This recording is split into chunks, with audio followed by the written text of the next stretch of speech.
Ficciones by Jorge Luis Borges, edited and with an introduction by Anthony Carrigan.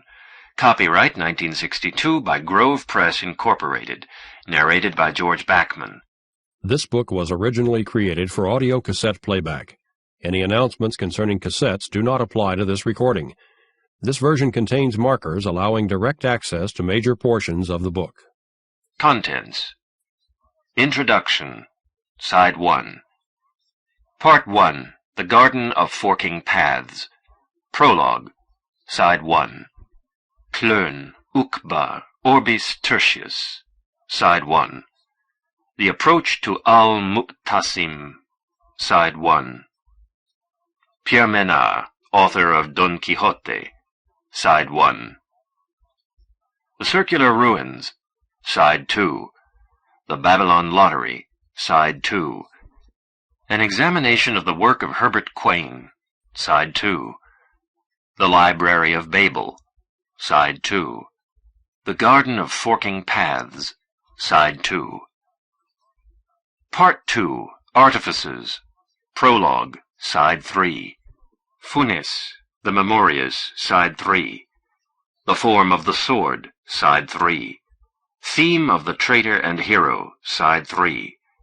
Death and the Compass. Side 3. The Secret Miracle. Side 3. Three Versions of Judas. Side 4. The End. Side 4. The Sect of the Phoenix. Side 4. The South. Side 4. Introduction. The work of Jorge Luis Borges is a species of international literary metaphor.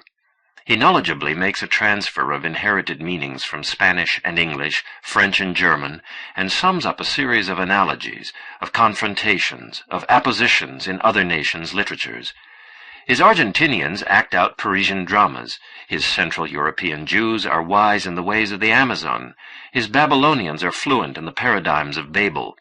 Probably, with all, he is the most succinct writer of this century, and one of the most incisive as to conclusions, daring dryly to go beyond such a mannerist master as James Joyce, who knew philology and felt legends but eschewed meanings. Perhaps, though, his meaning is simply in the ritual tone of voice with which he suggests some eternal, unanswerable question.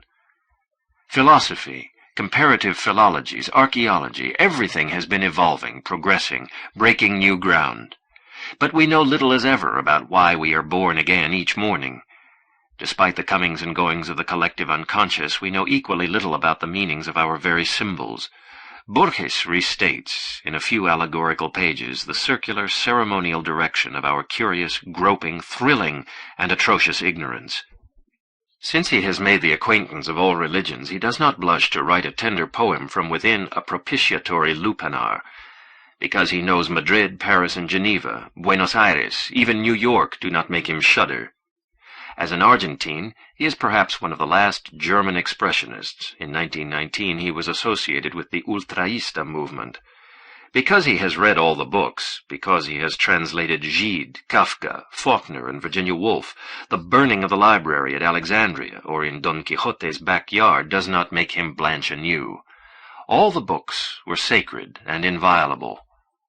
They all proclaimed the true God. Our immediate forebears saw the ineffable face of the Creator and reeled back, stopping to write, Torat, why, Hedut, why, Picude, why, where the series of whys stood for Jehovah.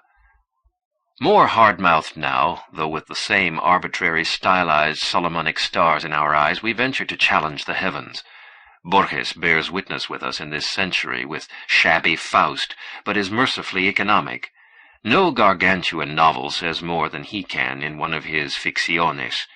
Borges is no Gorgias, who invented the art of expressing himself either briefly or at endless length. His brevity is no device, as brevity was in the Middle Ages. His style is as laconic in statement as a parallel, as suggestively infinite. He is an imagist of cultural fugues and choreographies, of the faltering, lamentable dance of life. One syncopace is not the same as another, but there is no need to dance until one drops in the marathon. In literature it is only necessary to outline the steps. Let the people dance. Among his themes are a mythology of dagger thrusts, the fearful sphere of Pascal's abyss, the labyrinths which are books, cogito ergo sum cogitatio, the genealogy of insomnia, the iconography of the eternal return. Until you can say the criminal coming at me is I, you cannot know the Stoic philosophy. This notion burgeons in Borges to the point where he can adduce that at the moment of coitus every man is one man, and that when a man recites William Shakespeare, he is William Shakespeare. Perhaps after all, every man is one man, every book one book, though Borges insists that every book is also a specific and particular dialogue. Borges is an exegete, a commentator on the texts, on the books, and exegesis is the mother of heresy. But Borges is not naturally a heresiarch. He is merely a vindicator of heresies, and heresies, as Miguel de Unamuno pointed out, are necessary for the philosophical and even more for the theological health of a culture. Borges, nevertheless, has nothing to do either with the well-being of our culture or its languishment. His postulates, though portentous, are awesome incidental speculations. They undermine the universe only casually. As a vindicator of heresies, Borges will brave the exoneration of eternity or the refutation of time, the concrete justification of a sunset, of the plane, of identical mutations, the chance undermining of a chronology. Possibly every instant in time is the creation, or conversely there is only spent accretion, and we are vagabonds at a universal dump. The cruel jests of history are solved only by violence. The equal idiocy of all totalitarianism, the swinishness of communism or Nazism, and the deadliness of conformity to an accepted form of sterility are unmasked to no point. Men long for their deceits. A few will blindly fight back. Borges does not shy away from senseless truth. In his own preferred story, The South, a man must pick up a knife, is he dreaming, and go out into the brainless night to face bestiality. Why? He does not know. All our knowledge has led us exactly to this point, just where we started, endless ages ago. We have only been playing a game, an immortal game all along. Such at least are some of the thoughts summoned by Ficciones. The variants are numberless. Palma de Mallorca, 1962, Anthony Kerrigan. Part 1, The Garden of Forking Paths, 1941. Prologue. The 8 pieces of this book do not require extraneous elucidation. The 8th piece, The Garden of Forking Paths, is a detective story. Its readers will assist at the execution and all the preliminaries of a crime whose purpose will not be unknown to them, but which they will not understand, it seems to me, until the last paragraph. The other pieces are fantasies. One of them, The Babylon Lottery, is not entirely innocent of symbolism. I am not the first author of the narrative titled The Library of Babel. Those curious to know its history and its prehistory may interrogate a certain page of number 59 of the journal Sur, which records the heterogeneous names of Leucippus and Laswitz, of Lewis Carroll and Aristotle. Note: the great South American literary journal edited in Buenos Aires by Victoria Ocampo. End of note. In the circular ruins, everything is unreal. In Pierre Menard, author of Don Quixote, what is unreal is the destiny imposed upon himself by the protagonist. The list of writings I attribute to him is not too amusing, but neither is it arbitrary. It constitutes a diagram of his mental history. The composition of vast books is a laborious and impoverishing extravagance. To go on for 500 pages developing an idea whose perfect oral exposition is possible in a few minutes. A better course of procedure is to pretend that these books already exist, and then to offer a resume, a commentary. Thus proceeded Carlyle in Sartor Res Sartus. Thus Butler in The Fair Haven. These are works which suffer the imperfection of being themselves books, and of being no less tautological than the others. More reasonable, more inept, more indolent, I have preferred to write notes upon imaginary books. Such are Tlön, Uqbar, Orbis, Tertius, an examination of the work of Herbert Quain, the approach to Al-Muttasim, the last name dates from 1935. Recently, I read The Sacred Fount, 1901, whose general argument is perhaps analogous. The narrator in James's delicate novel investigates whether or not B is influenced by A or C. In the approach to Al-Mu'tasim, the narrator feels a presentiment or divines through B the extremely remote existence of Z, whom B does not know. Buenos Aires, November 10th, 1941. J.L.B. Tlön, Uqbar, Orbis, Tertius. I owe the discovery of Uqbar to the conjunction of a mirror and an encyclopedia. The unnerving mirror hung at the end of a corridor in a villa on Calle Guana in Ramos Mejia. The misleading encyclopedia goes by the name of the Anglo-American Cyclopedia, New York, 1917, and is a literal, if inadequate, reprint of the 1902 Encyclopedia Britannica. The whole affair happened some 5 years ago. Bioy Casares had dined with me that night, and talked to us at length about a great scheme for writing a novel in the first person, using a narrator who omitted or corrupted what happened, and who ran into various contradictions, so that only a handful of readers, a very small handful, would be able to decipher the horrible or banal reality behind the novel. From the far end of the corridor, the mirror was watching us, and we discovered, with the inevitability of discoveries made late at night, that mirrors have something grotesque about them. Then Bioy Casares recalled that one of the heresiarchs of Uqbar had stated that mirrors and copulation are abominable, since they both multiply the numbers of man. I asked him the source of that memorable sentence, and he replied that it was recorded in the Anglo-American Cyclopedia, in its article on Uqbar. It so happened that the villa, which we had rented furnished, possessed a copy of that work. In the final pages of Volume 46, we ran across an article on Uppsala. In the beginning of Volume 47, we found one on Ural-Altaic languages, but not one word on Uqbar. A little put out, Bioy consulted the index volumes. In vain he tried every possible spelling: UKBAR, UCBAR, OOQBAR, OOKBAR, OUKBAHR. Before leaving, he informed me it was a region in either Iraq or Asia Minor.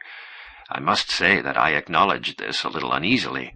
I supposed that this undocumented country and its anonymous heresiarch had been deliberately invented by Bioy out of modesty to substantiate a phrase.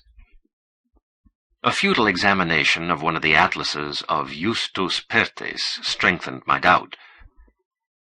On the following day, Bioy telephoned me from Buenos Aires. He told me that he had in front of him the article on Uqbar in Volume 46 of the Encyclopedia.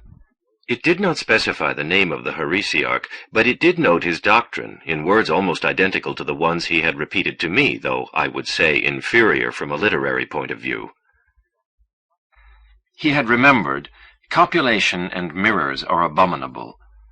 The text of the encyclopedia read, "For one of those Gnostics, the visible universe was an illusion, or more precisely, a sophism. Mirrors and fatherhood are abominable because they multiply it and extend it." I said in all sincerity that I would like to see that article. A few days later he brought it.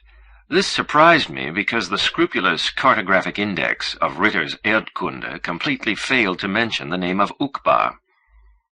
The volume which Bioy brought was indeed Volume 46 of the Anglo-American Cyclopedia.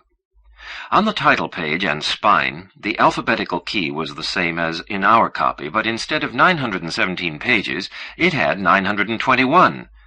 These 4 additional pages consisted of the article on Uqbar, not accounted for by the alphabetical cipher, as the reader will have noticed. We ascertained afterwards that there was no other difference between the 2 volumes. Both, as I think I pointed out, are reprints of the 10th Encyclopedia Britannica. Bioy had acquired his copy in one of a number of book sales. We read the article with some care. The passage remembered by Bioy was perhaps the only startling one. The rest seemed probable enough, very much in keeping with the general tone of the work, and naturally a little dull. Reading it over, we discovered, beneath the superficial authority of the prose, a fundamental vagueness.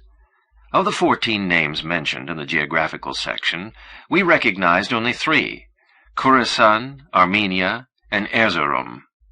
and they were dragged into the text in a strangely ambiguous way. Among the historical names we recognized only one, that of the impostor, Smerdis, the Magian, and it was invoked in a rather metaphorical sense. The notes appeared to fix precisely the frontiers of Uqbar, but the points of reference were all, vaguely enough, rivers and craters and mountain chains in that same region. We read, for instance, that the southern frontier is defined by the lowlands of Tsai Haldun and the Aksa Delta, and that wild horses flourish in the islands of that delta. This at the top of page 918.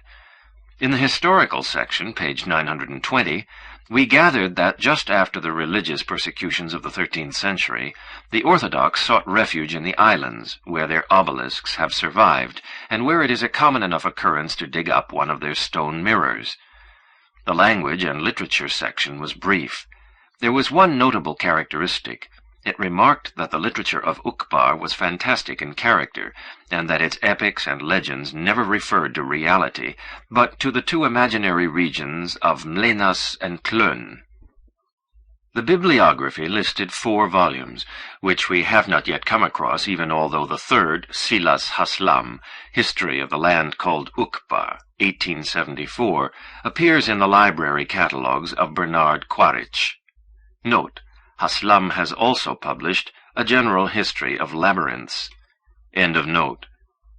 The first, Lesbare und lesenswerte Bemerkungen über das Land Uqbar in Kleinasien, is dated 1641, and is a work of Johann Valentin Andrea. The fact is significant. A couple of years later I ran across that name accidentally in the 13th volume of De Quincey's writings, and I knew that it was the name of a German theologian who, at the beginning of the 17th century, described the imaginary community of Rosicrucis, the community which was later founded by others in imitation of the one he had preconceived. That night we visited the National Library. Fruitlessly we exhausted atlases, catalogues, yearbooks of geographical societies, memoirs of travelers and historians. Nobody had ever been in Uqbar. Neither did the general index of Bioy's encyclopedia show the name. The following day, Carlos Mastronardi, to whom I had referred the whole business, caught sight in a Corrientes and Talcahuano bookshop of the black and gold bindings of the Anglo-American Cyclopedia. He went in and looked up volume 46. Naturally, there was not the slightest mention of Uqbar. 2. Some small, fading memory of one Herbert Ashe, an engineer for the Southern Railroads, hangs on in the hotel in Androguet, between the luscious honeysuckle and the illusory depths of the mirrors. In life, he suffered from a sense of unreality, as do so many Englishmen. Dead, he is not even the ghostly creature he was then. He was tall and languid. His limp, squared beard had once been red. He was, I understand, a widower and childless. Every so many years he went to England to visit, judging by the photographs he showed us, a sundial and some oak trees. My father and he had cemented, the verb is excessive, one of those English friendships which begin by avoiding intimacies and eventually eliminate speech altogether. They used to exchange books and periodicals. They would beat one another at chess without saying a word. I remember him in the corridor of the hotel, a mathematics textbook in his hand, gazing now and again at the passing colors of the sky.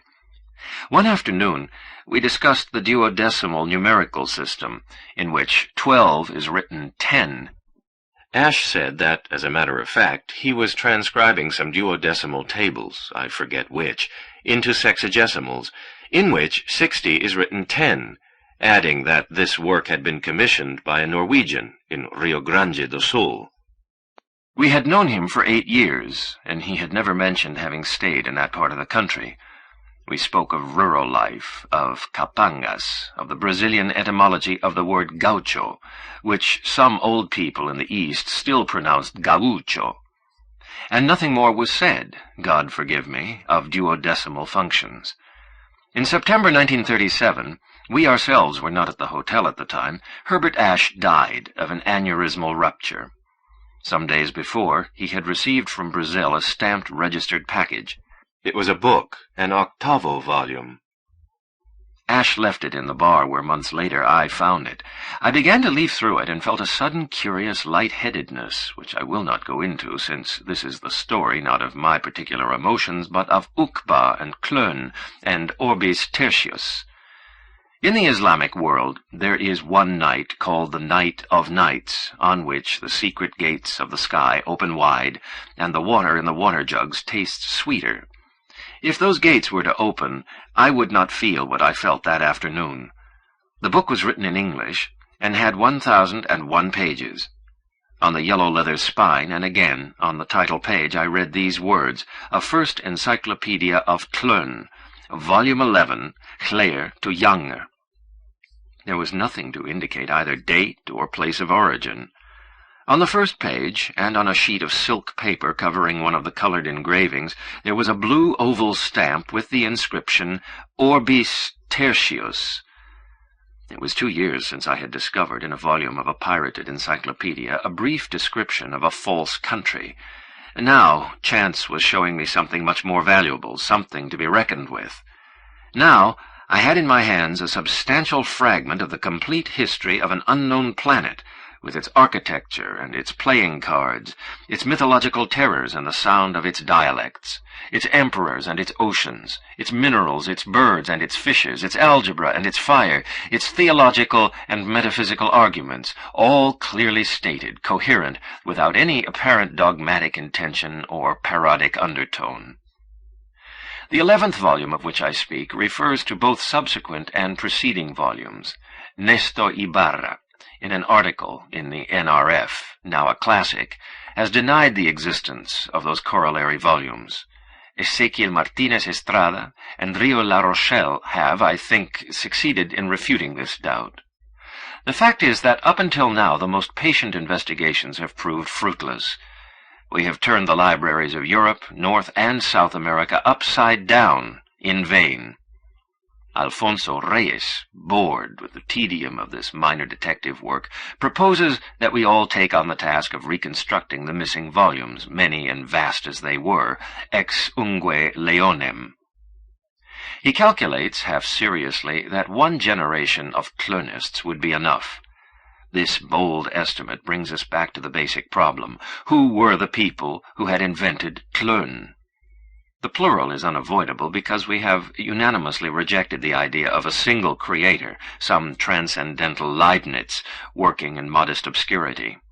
We conjecture that this brave new world was the work of a secret society of astronomers, biologists, engineers, metaphysicians, poets, chemists, mathematicians, moralists, painters, and geometricians, all under the supervision of an unknown genius.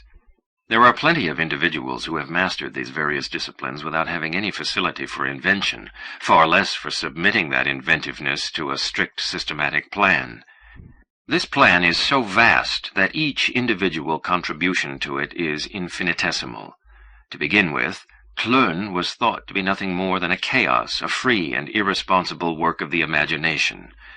Now it was clear that it is a complete cosmos, and that the strict laws which govern it have been carefully formulated, albeit provisionally. It is enough to note that the apparent contradictions in the 11th volume are the basis for proving the existence of the others, so lucid and clear is the scheme maintained in it. The popular magazines have publicized, with pardonable zeal, the zoology and topography of Tlön. I think, however, that its transparent tigers and its towers of blood scarcely deserve the unwavering attention of all men. I should like to take some little time to deal with its conception of the universe. Hume remarked once, and for all that the arguments of Berkeley were not only thoroughly unanswerable, but thoroughly unconvincing, this dictum is emphatically true as it applies to our world, but it falls down completely in Tlön. The nations of that planet are congenitally idealist. Their language, with its derivatives, religion, literature, and metaphysics, presupposes idealism. For them, the world is not a concurrence of objects in space, but a heterogeneous series of independent acts. It is serial and temporal, but not spatial. There are no nouns in the hypothetical Ursprache of Tlön, which is the source of the living language and the dialects. There are impersonal verbs qualified by monosyllabic suffixes or prefixes which have the force of adverbs, For example, there is no word corresponding to the noun moon, but there is a verb to moon or to moondle. The moon rose over the sea would be written Slör ufang axaxaxas mlö, or, to put it in order, upward beyond the constant flow there was moondling. Jules Solar translates it succinctly. Upward, behind the unstreaming, it mooned. The previous passage refers to the languages of the southern hemisphere. In those of the northern hemisphere, the 11th volume has little information on its Ursprache. The basic unit is not the verb, but the monosyllabic adjective. Nouns are formed by an accumulation of adjectives. One does not say moon, one says airy clear over dark round, or orange faint of sky, or some other accumulation. In the chosen example, the mass of adjectives corresponds to a real object. The happening is completely fortuitous. In the literature of this hemisphere, as in the lesser world of Meinong, ideal objects abound, invoked and dissolved momentarily according to poetic necessity. Sometimes the faintest simultaneousness brings them about. There are objects made up of two sense elements, one visual, the other auditory. The color of a sunrise and the distant call of a bird. Other objects are made up of many elements, the sun, the water against the swimmer's chest, the vague, quivering pink which one sees when the eyes are closed, the feeling of being swept away by a river or by sleep. These second-degree objects can be combined with others, using certain abbreviations. The process is practically an infinite one. There are famous poems made up of one enormous word, a word which in truth forms a poetic object, the creation of the writer. The fact that no one believes that nouns refer to an actual reality means, paradoxically enough, that there is no limit to the numbers of them. The languages of the northern hemisphere of Tlön include all the names in Indo-European languages, plus a great many others. It is no exaggeration to state that in the classical culture of Tlön there is only one discipline, that of psychology. All others are subordinated to it. I have remarked that the men of that planet conceive of the universe as a series of mental processes, whose unfolding is to be understood only as a time sequence. Spinoza attributes to the inexhaustibly divine in man the qualities of extension and of thinking. In Tlön, nobody would understand the juxtaposition of the first, which is only characteristic of certain states of being, with the second, which is a perfect synonym for the cosmos. To put it another way, they do not conceive of the spatial as everlasting in time. The perception of a cloud of smoke on the horizon, and later of the countryside on fire, and later of a half-extinguished cigar which caused the conflagration, would be considered an example of the association of ideas. This monism, or extreme idealism, completely invalidates science. To explain or to judge an event is to identify or unite it with another one. In Tlön, such connection is a later stage in the mind of the observer, which can in no way affect or illuminate the earlier stage. Each state of mind is irreducible. The mere act of giving it a name, that is, of classifying it, implies a falsification of it. From all this, it would be possible to deduce that there is no science in Tlön, let alone rational thought. The paradox, however, is that sciences exist in countless number. In philosophy, the same thing happens as happens with the nouns in the northern hemisphere. The fact that any philosophical system is bound in advance to be a dialectical game, a philosophie des Alls op, means that systems abound, unbelievable systems, beautifully constructed or else sensational in effect. The metaphysicians of Tlön are not looking for truth, nor even for an approximation of it. They are after a kind of amazement. They consider metaphysics a branch of fantastic literature. They know that a system is nothing more than the subordination of all the aspects of the universe to some one of them. Even the phrase, all the aspects, can be rejected, since it presupposes the impossible inclusion of the present moment, and of past moments. Even so, the plural, past moments, is inadmissible, since it supposes another impossible operation. One of the schools in Tlön has reached the point of denying time. It reasons that the present is undefined, that the future has no other reality than as present hope, that the past is no more than present memory. Note: Russell, The Analysis of Mind, 1921, page 159, conjectures that our planet was created a few moments ago and provided with a humanity which remembers an illusory past. End of note.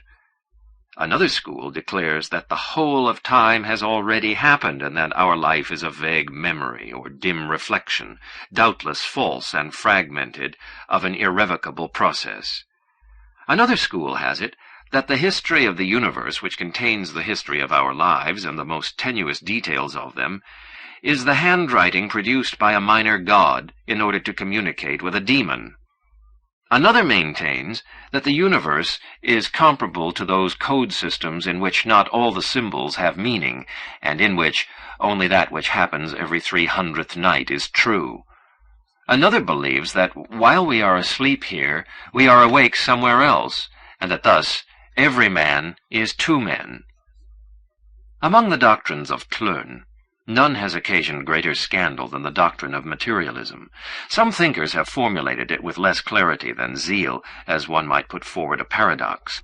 To clarify the general understanding of this unlikely thesis, one 11th century heresiarch offered the parable of 9 copper coins, which enjoyed in Tlön the same noisy reputation as did the Eleatic paradoxes of Zeno in their day. Note: a century, in accordance with the duodecimal system, signifies a period of 144 years. End of note. There are many versions of this feat of specious reasoning, which vary the number of coins and the number of discoveries. Here is the commonest. On Tuesday, X ventures along a deserted road and loses 9 copper coins. On Thursday, Y finds on the road 4 coins, somewhat rusted by Wednesday's rain. On Friday, Z comes across 3 coins on the road. On Friday morning, X finds 2 coins in the corridor of his house. The heresiarch is trying to deduce from this story the reality, that is, the continuity of the 9 recovered coins. It is absurd, he states, to suppose that 4 of the coins have not existed between Tuesday and Thursday, 3 between Tuesday and Friday afternoon, and 2 between Tuesday and Friday morning. It is logical to assume that they have existed, albeit in some secret way, in a manner whose understanding is concealed from men, in every moment, in all 3 places. The language of Tlön is by its nature resistant to the formulation of this paradox. Most people do not understand it. At first, the defenders of common sense confined themselves to denying the truth of the anecdote. They declared that it was a verbal fallacy based on the reckless use of 2 neological expressions, not substantiated by common usage, and contrary to the laws of strict thought. The verbs to find and to lose entail a petitio principii, since they presuppose that the first 9 coins and the second are identical. They recall that any noun, man, money, Thursday, Wednesday, rain, has only metaphorical value. They denied the misleading detail somewhat rusted by Wednesday's rain, since it assumes what must be demonstrated, the continuing existence of the 4 coins between Thursday and Tuesday. They explained that equality is one thing and identity another, and formulated a kind of reductio ad absurdum. The hypothetical case of 9 men who on 9 successive nights suffer a violent pain. Would it not be ridiculous, they asked, to claim that this pain is the same one each time? Note: nowadays, one of the churches of Tlön maintains platonically that such and such a pain, such and such a greenish-yellow color, such and such a temperature, such and such a sound, etc., make up the only reality there is. All men, in the climatic instant of coitus, are the same man. All men who repeat one line of Shakespeare are William Shakespeare. End of note. They said that the heresiarch was motivated mainly by the blasphemous intention of attributing the divine category of being to some ordinary coins, and that sometimes he was denying plurality, at other times not. They argued thus, that if equality entails identity, it would have to be admitted at the same time that the 9 coins are only 1 coin. Amazingly enough, these refutations were not conclusive. After the problem had been stated and restated for 100 years, one thinker no less brilliant than the heresiarch himself, but in the orthodox tradition, advanced a most daring hypothesis. This felicitous supposition declared that there is only one individual, and that this indivisible individual is every one of the separate beings in the universe, and that those beings are the instruments and masks of divinity itself. X is Y, and is Z. Z finds 3 coins because he remembers that X lost them. X finds only 2 in the corridor because he remembers that the others have been recovered. The 11th volume gives us to understand that there were 3 principal reasons which led to the complete victory of this pantheistic idealism. First, it repudiated solipsism. Second, it made possible the retention of a psychological basis for the sciences. Third, it permitted the cult of the gods to be retained. Schopenhauer, the passionate and clear-headed Schopenhauer, advanced a very similar theory in the first volume of his Parerga und Paralipomena. The geometry of Tlön has 2 somewhat distinct systems, a visual one and a tactile one. The latter system corresponds to our geometry. They consider it inferior to the former. The foundation of visual geometry is the surface, not the point. This system rejects the principle of parallelism, and states that as man moves about, he alters the forms which surround him. The arithmetical system is based on the idea of indefinite numbers. It emphasizes the importance of the concepts greater and lesser, which our mathematicians symbolize as more than and less than. It states that the operation of counting modifies quantities and changes them from indefinites into definites. The fact that several individuals counting the same quantity arrive at the same result is, say their psychologists, an example of the association of ideas or the good use of memory. We already know that in Tlön the source of all knowing is single and eternal. In literary matters, too, the dominant notion is that everything is the work of one single author. Books are rarely signed. The concept of plagiarism does not exist. It has been established that all books are the work of one single writer, who is timeless and anonymous. Criticism is prone to invent authors. A critic will choose 2 dissimilar works, the Tao Te Ching and the 1001 Nights, let us say, and attribute them to the same writer, and then, with all probity, explore the psychology of this interesting homme de lettres. The books themselves are also odd. Works of fiction are based on a single plot which runs through every imaginable permutation. Works of natural philosophy invariably include thesis and antithesis, the strict pro and con of a theory. A book which does not include its opposite or counterbook is considered incomplete. Centuries and centuries of idealism have not failed to influence reality. In the very oldest regions of Tlön, it is not an uncommon occurrence for lost objects to be duplicated. 2 people are looking for a pencil. The first one finds it and says nothing.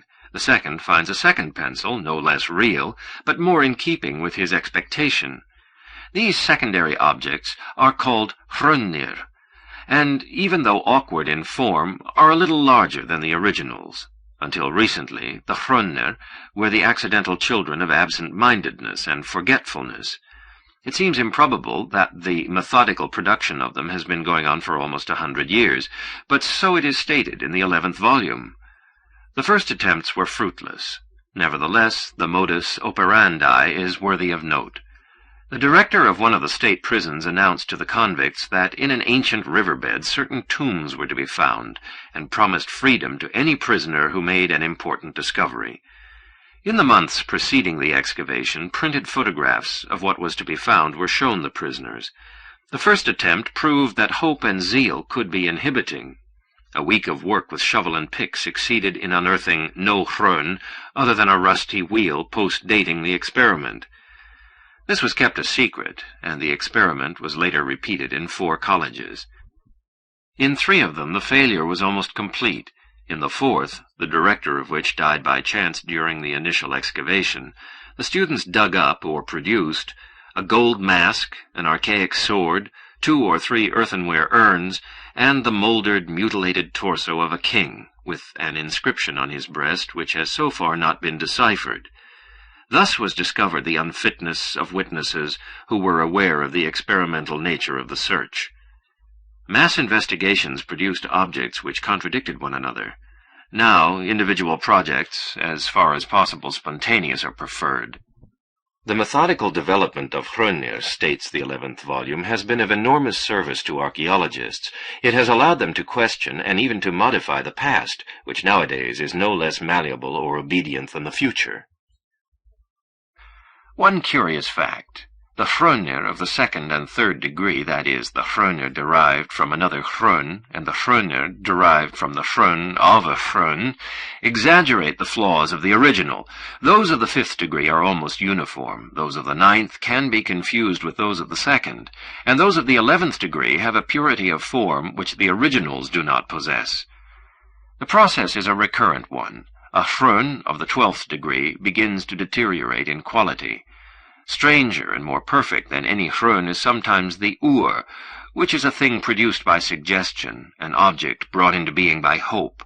The great gold mask I mentioned previously is a distinguished example. Things duplicate themselves in Tlön. They tend at the same time to efface themselves, to lose their detail when people forget them.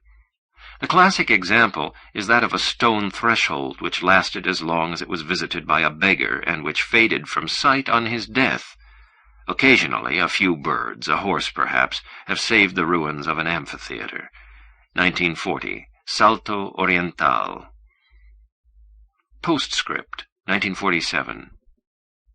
I reprint the foregoing article just as it appeared in the Anthology of Fantastic Literature 1940, omitting no more than some figures of speech and a kind of burlesque summing up which now strikes me as frivolous. So many things have happened since that date. I will confine myself to putting them down. In March 1941, a manuscript letter by Gunnar Erfjord came to light in a volume of Hinton, which had belonged to Herbert Ashe. The envelope bore the postmark of Ouro Preto. The letter cleared up entirely the mystery of Tlön. The text of it confirmed Martinez Estrada's thesis. The elaborate story began one night in Lucerne, or London, in the early 17th century. A benevolent secret society, which counted Delgado and later George Berkeley among its members, came together to invent a country. The first tentative plan gave prominence to Hermetic studies, philanthropy, and the Kabbalah. Andrea's curious book dates from that first period. At the end of some years of conventicles and premature syntheses, they realized that a single generation was not long enough in which to define a country.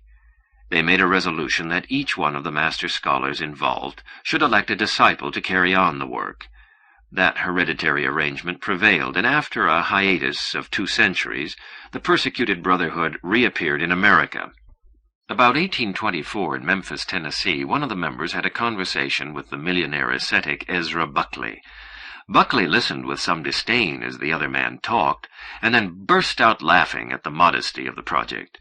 He declared that in America it was absurd to invent a country, and proposed the invention of a whole planet. To this gigantic idea he added another, born of his own nihilism, that of keeping the enormous project a secret. Note: Buckley was a free thinker, a fatalist, and an apologist for slavery. End of note. The 20 volumes of the Encyclopaedia Britannica were then in circulation. Buckley suggested a systematic encyclopedia of the imaginary planet. He would leave the society his mountain ranges with their gold fields, his navigable rivers, his prairies where bull and bison roamed, his Negroes, his brothels, and his dollars on one condition: the work will have no truck with the impostor Jesus Christ. Buckley did not believe in God, but nevertheless wished to demonstrate to the non-existent God that mortal men were capable of conceiving a world. Buckley was poisoned in Baton Rouge in 1828. In 1914, the Society forwarded to its collaborators, 300 in number, the final volume of the first encyclopedia of Tlön. The edition was secret. The 40 volumes which comprised it, the work was vaster than any previously undertaken by men, were to be the basis for another work, more detailed, and this time written not in English, but in some one of the languages of Tlön. This review of an illusory world was called provisionally Orbis Tertius, and one of its minor demiurges was Herbert Ashe, whether as an agent of Gunnar Erfjord or as a full associate I do not know. The fact that he received a copy of the 11th volume would favor the second view. But what about the others? About 1942, events began to speed up. I recall with distinct clarity one of the first, and I seem to have felt something of its premonitory character. It occurred in an apartment on the Calle La Prida, facing a high open balcony which looked to the west. From Poitiers, the Princess of Faucigny-Lucinge had received her silver table service. Out of the recesses of a crate, stamped all over with international markings, fine immobile pieces were emerging, silver plate from Utrecht and Paris, with hard heraldic fauna, a samovar. Amongst them, trembling faintly, just perceptibly like a sleeping bird, was a magnetic compass. It shivered mysteriously. The princess did not recognize it. The blue needle longed for magnetic north. The metal case was concave. The letters on the dial corresponded to those of one of the alphabets of Tlön. Such was the first intrusion of the fantastic world into the real one. A disturbing accident brought it about that I was also witness to the second. It happened some months afterward in a grocery store belonging to a Brazilian in Cotia Negra. Amorim and I were on our way back from Santana. A sudden rising of the Tacuarembó River compelled us to test and to suffer patiently the rudimentary hospitality of the general store. The grocer set up some creaking cots for us in a large room, cluttered with barrels and wineskins. We went to bed, but were kept from sleeping until dawn by the drunkenness of an invisible neighbor who alternated between shouting indecipherable abuse and singing snatches of milongas, or rather snatches of the same milonga. As might be supposed, we attributed this insistent uproar to the fiery rum of the proprietor. At dawn, the man lay dead in the corridor. The coarseness of his voice had deceived us. He was a young boy. In his delirium, he had spilled a few coins and a shining metal cone of the diameter of a die from his heavy gaucho belt. A serving lad tried to pick up this cone in vain. It was scarcely possible for a man to lift it. I held it in my hand for some minutes. I remember that it was intolerably heavy, and that after putting it down, its oppression remained. I also remember the precise circle it marked in my flesh. This manifestation of an object which was so tiny and at the same time so heavy left me with an unpleasant sense of abhorrence and fear. A countryman proposed that it be thrown into the rushing river. Amorim acquired it for a few pesos. No one knew anything of the dead man, only that he came from the frontier. Those small and extremely heavy cones, made of a metal which does not exist in this world, are images of divinity in certain religions in Tlön.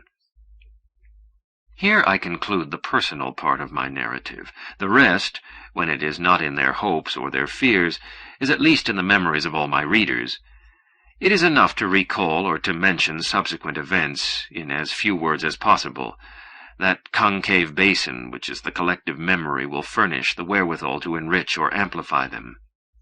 About 1944, a reporter from the Nashville, Tennessee American uncovered in a Memphis library the 40 volumes of the first encyclopedia of Tlön. Even now, it is uncertain whether this discovery was accidental, or whether the directors of the still nebulous Orbis Tertius condoned it. The second alternative is more likely. Some of the more improbable features of the 11th volume, for example the multiplying of the Hrönir, had been either removed or modified in the Memphis copy. It is reasonable to suppose that these erasures were in keeping with the plan of projecting a world which would not be too incompatible with the real world. The dissemination of objects from Tlön throughout various countries would complement that plan. Note: there remains naturally the problem of the matter of which some of these objects consisted. End of note. The fact is that the international press overwhelmingly hailed the find. Manuals, anthologies, summaries, literal versions, authorized reprints, and pirated editions of the masterwork of man poured and continued to pour out into the world. Almost immediately reality gave ground on more than one point. The truth is that it hankered to give ground. 10 years ago, any symmetrical system whatsoever, which gave the appearance of order, dialectical materialism, anti-Semitism, Nazism, was enough to fascinate men. Why not fall under the spell of Tlön and submit to the minute and vast evidence of an ordered planet? Useless to reply that reality, too, is ordered.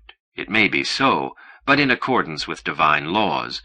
I translate, inhuman laws which we will never completely perceive. Tlön may be a labyrinth, but it is a labyrinth plotted by men, a labyrinth destined to be deciphered by men.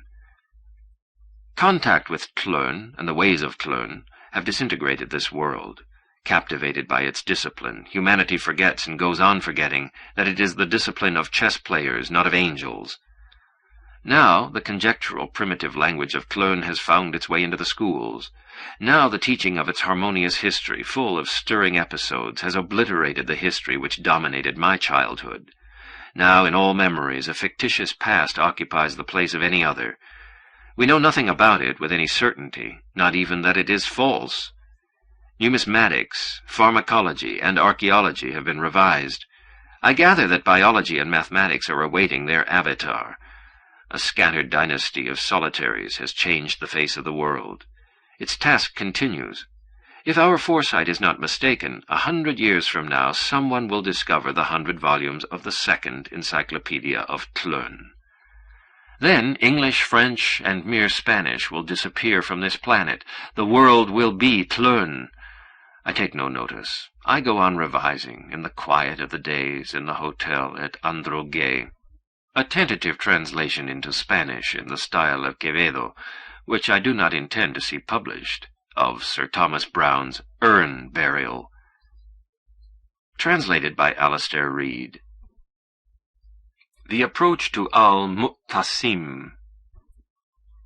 Philip Guedalla writes that the novel The Approach to Al-Mu'tasim by the Bombay lawyer Mir Bahadur Ali is a rather uncomfortable combination of those allegorical poems of Islam which rarely fail to interest their translator, and of those detective novels which inevitably surpass John H. Watson and refine the horror of human life found in the most irreproachable boarding houses of Brighton. Previously, Mr. Cecil Roberts had spoken harshly of Bahadur's book, condemning the double improbable tutelage of Wilkie Collins and of Farid-ud-Din Attar, the illustrious 12th century Persian, a tranquil enough observation which Guedalla repeats without notable emendation but in a choleric tone of voice. Essentially, both critics are in agreement. Both indicate the detective story mechanism of the novel and its mystic undercurrent. This hybridization may cause us to imagine some likeness with Chesterton. We will soon see that there is no such thing.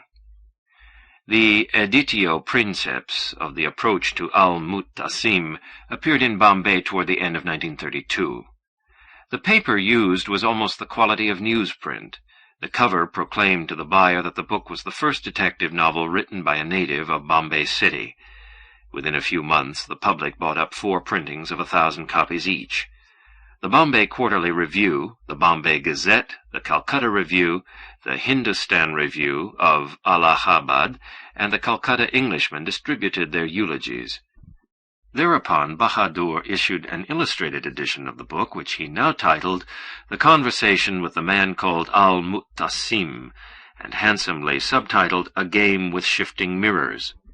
This is the edition which has just been reproduced and issued in London by Victor Gollancz, with a prologue by Dorothy L. Sayers and the omission, perhaps merciful, of the illustrations. I have it in front of me. The first edition, which I suspect is far superior, I have never succeeded in finding.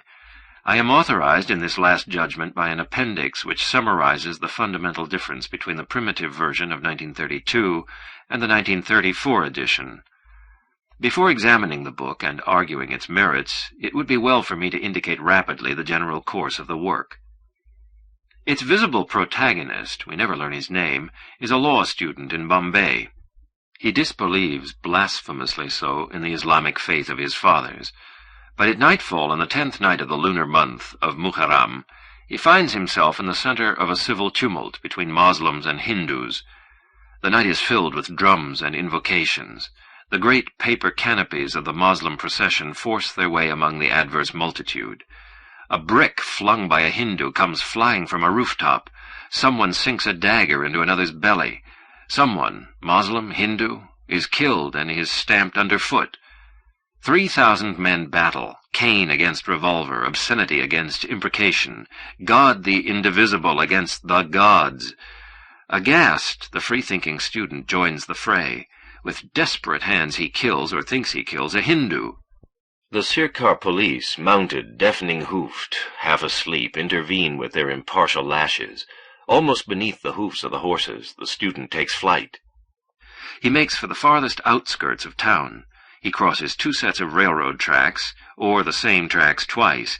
He scales the wall of an entangled garden, at the back of which rises a circular tower. A lean and evil mob of moon-colored hounds breaks out from behind the black rose bushes. Fiercely beset, he takes refuge in the tower.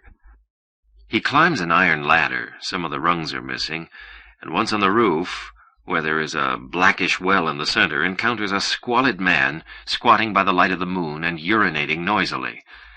This man confides in him that his profession is to rob gold teeth from the white-shrouded cadavers which the Parsees leave in this tower. He talks of other equally vile matters, and mentions that 14 nights have passed since he last purified himself with buffalo dung. He speaks with manifest hatred of certain horse-thieves in Gujarat, eaters of dogs and lizards, men as unclean as the 2 of us. The sky begins to grow light. The air is filled with a low flight of fat vultures. Exhausted, the student falls asleep. When he awakes, the sun is high in the sky and the robber has disappeared. Also missing are a couple of Trichinopoly cigars and some silver rupees. In the face of the menaces foreshadowed by the previous night, the student resolves to lose himself in the depths of India. He meditates on how he has shown himself capable of killing an idolater, but not of knowing for certain whether a Moslem is more justified in his beliefs than a Hindu. He cannot get the name of Gujarat out of his mind, nor that of a certain Malka Sansi, a woman of the robber caste of Palanpur, the preferred target of curses and object of hatred for the despoiler of cadavers. He reasons that the rancor of a man so minutely vile is worthy of special eulogy. He resolves, with little hope, to look for the Malka Sansi. After brief prayer, he sets forth on the long voyage with assured languor. Thus concludes the 2nd chapter of the work. It is impossible to trace the vicissitudes of the 19 remaining chapters. There is a dizzy pullulation of dramatis personae, not to speak of a biography which seems to exhaust the movements of the human spirit, ranging from infamy to mathematical speculation, or of a peregrination which encompasses the vast geography of Hindustan.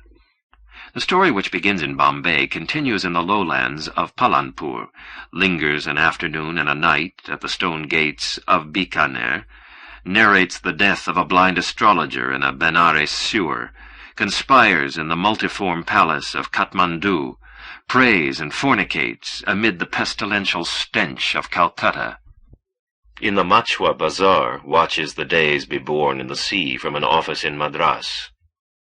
Watches the afternoons die in the sea from a balcony in the state of Travancore, hesitates and kills at Indapur, and closes its orbit of leagues and years in Bombay itself, a few paces away from the garden of the moon-colored hounds.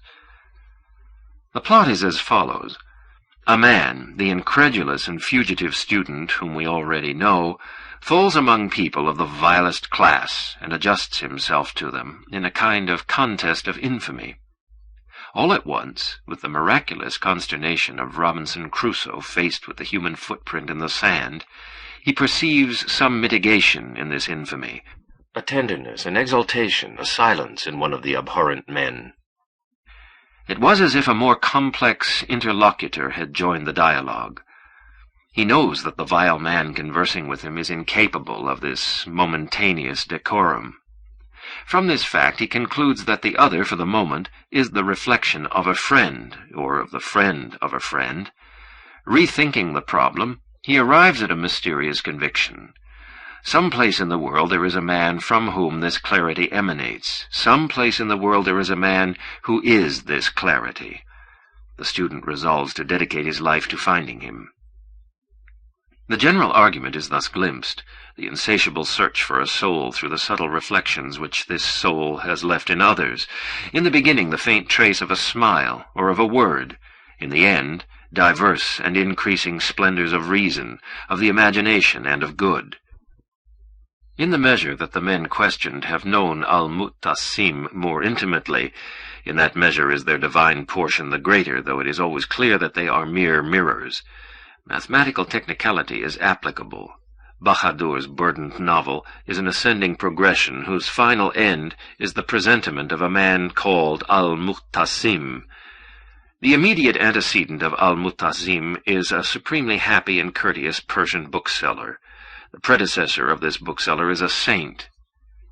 After many years, the student arrives at a gallery, at the rear of which there is a door hung with a cheap and copiously beaded mat curtain. From behind it there emanates a great radiance.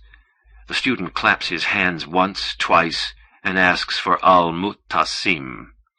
A man's voice, the incredible voice of al-Muttasim, urges him to come in. The student draws back the curtain and steps forward. The novel ends.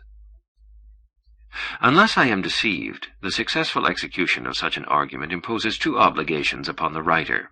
One, the various invention of prophetic traits; the other, the obligation of seeing to it that the hero prefigured by these traits be no mere convention or phantom. Bahadur satisfies the former. I do not know to what degree he satisfies the second. In other words, the extraordinary and unseen al-Muttasim should give us the impression of a real character, not that of a jumble of insipid superlatives. In the 1932 version, the supernatural notes are scarce. The man named al-Muttasim is to some degree a symbol, but he does not lack idiosyncratic personal features. Unfortunately, this literary good conduct did not last long. In the 1934 version, which I have at hand, the novel sinks into allegory. Al-Muttasim is the emblem of God, and the punctual itinerary of the hero is in some manner the forward progress of the soul in its mystic ascent. Grievous details abound. A Negro Jew from Cochin, speaking of al-Muttasim, says that his skin is dark. A Christian describes him standing atop a tower with his arms outspread. A Red Lama remembers him seated like that image of Yaklard which I modeled and adored in the monastery at Tashilumpo. These declarations are all meant to insinuate a unitary God who accommodates himself to human diversities. To my mind, the idea is not very stimulating. I will not say the same of this other one, of the conjecture that the Almighty is also in search of someone, and that someone in search of some superior someone, or merely indispensable or equal someone, and thus on to the end, or better, the endlessness of time, or on and on in some cyclical form. Al-Muttasim, the name is the same as that of the 8th Abbaside, who was victor in 8 battles, engendered 8 male and 8 female children, left behind 8,000 slaves, and reigned during 8 years, 8 moons, and 8 days. Etymologically means the seeker of shelter. In the 1932 version, the fact that the object of the pilgrimage should be in turn a pilgrim opportunely justified the difficulty of finding him. In the 1934 version, it gives grounds to the extravagant theology I have mentioned. Mir Bahadur Oli is, as we have seen, incapable of evading the most vulgar of art's temptations, that of being a genius. After rereading, I am apprehensive lest I have not sufficiently underlined the book's virtues. It contains some very civilized expressions. For example, a certain argument in the 19th chapter in which one feels a presentiment that one of the antagonists is a friend of al-Muttasim, when he will not refute the sophisms of his opponent so as not to be right in a triumphal fashion. That a present-day book should derive from an ancient one is clearly honorable, especially since no one, as Johnson says, likes to be indebted to his contemporaries. The repeated but insignificant contacts of Joyce's Ulysses with the Homeric Odyssey continue to enjoy, I shall never know why, the harebrained admiration of the critics. The coincidence in Bahadur's novel with Farid-ud-Din Attar's venerated colloquy of the birds are rewarded with the no less mysterious applause of London and even of Allahabad and Calcutta. Other derivations for Bahadur's novel are not wanting. One inquisitor has enumerated certain analogies in the novel's first scene with elements from Kipling's story On the City Wall. Bahadur has admitted the connection, but has alleged that it would be most abnormal if two paintings depicting the 10th night of Muharram did not coincide in some way. Eliot, with greater justice, recalls the 70 cantos of the incomplete allegory The Fairy Queen, where the heroine, Gloriana, does not appear a single time, as previously pointed out in a censure by Richard William Church, Spencer, 1879. With all humility, I wish to mention a distant and possible predecessor, the Jerusalem Kabbalist Isaac Luria, who in the 16th century proclaimed that the soul of an ancestor or that of a master might enter the soul of an unfortunate to comfort or instruct him. Ibur is the name for this type of metempsychosis. Note: I have referred in the course of this note to the Mantiq ut Ta'ir, Colloquy of the Birds, by the Persian mystic Farid-ud-Din Abu Talib, Mehammed ibn Ibrahim Attar, who was assassinated by the soldiers of Tului, Genghis Khan's son, when Nishapur was sacked. Perhaps it will not prove idle to summarize the poem. The faraway king of the birds, the Simurgh, drops an exquisite feather in the middle of China. Weary of their ancient anarchy, the birds determine to find it. They know that their king's name means 30 birds. They know that his royal palace stands on the Kaf, the circular mountain which surrounds the earth. They undertake the almost infinite adventure. They fly over 7 valleys or 7 seas.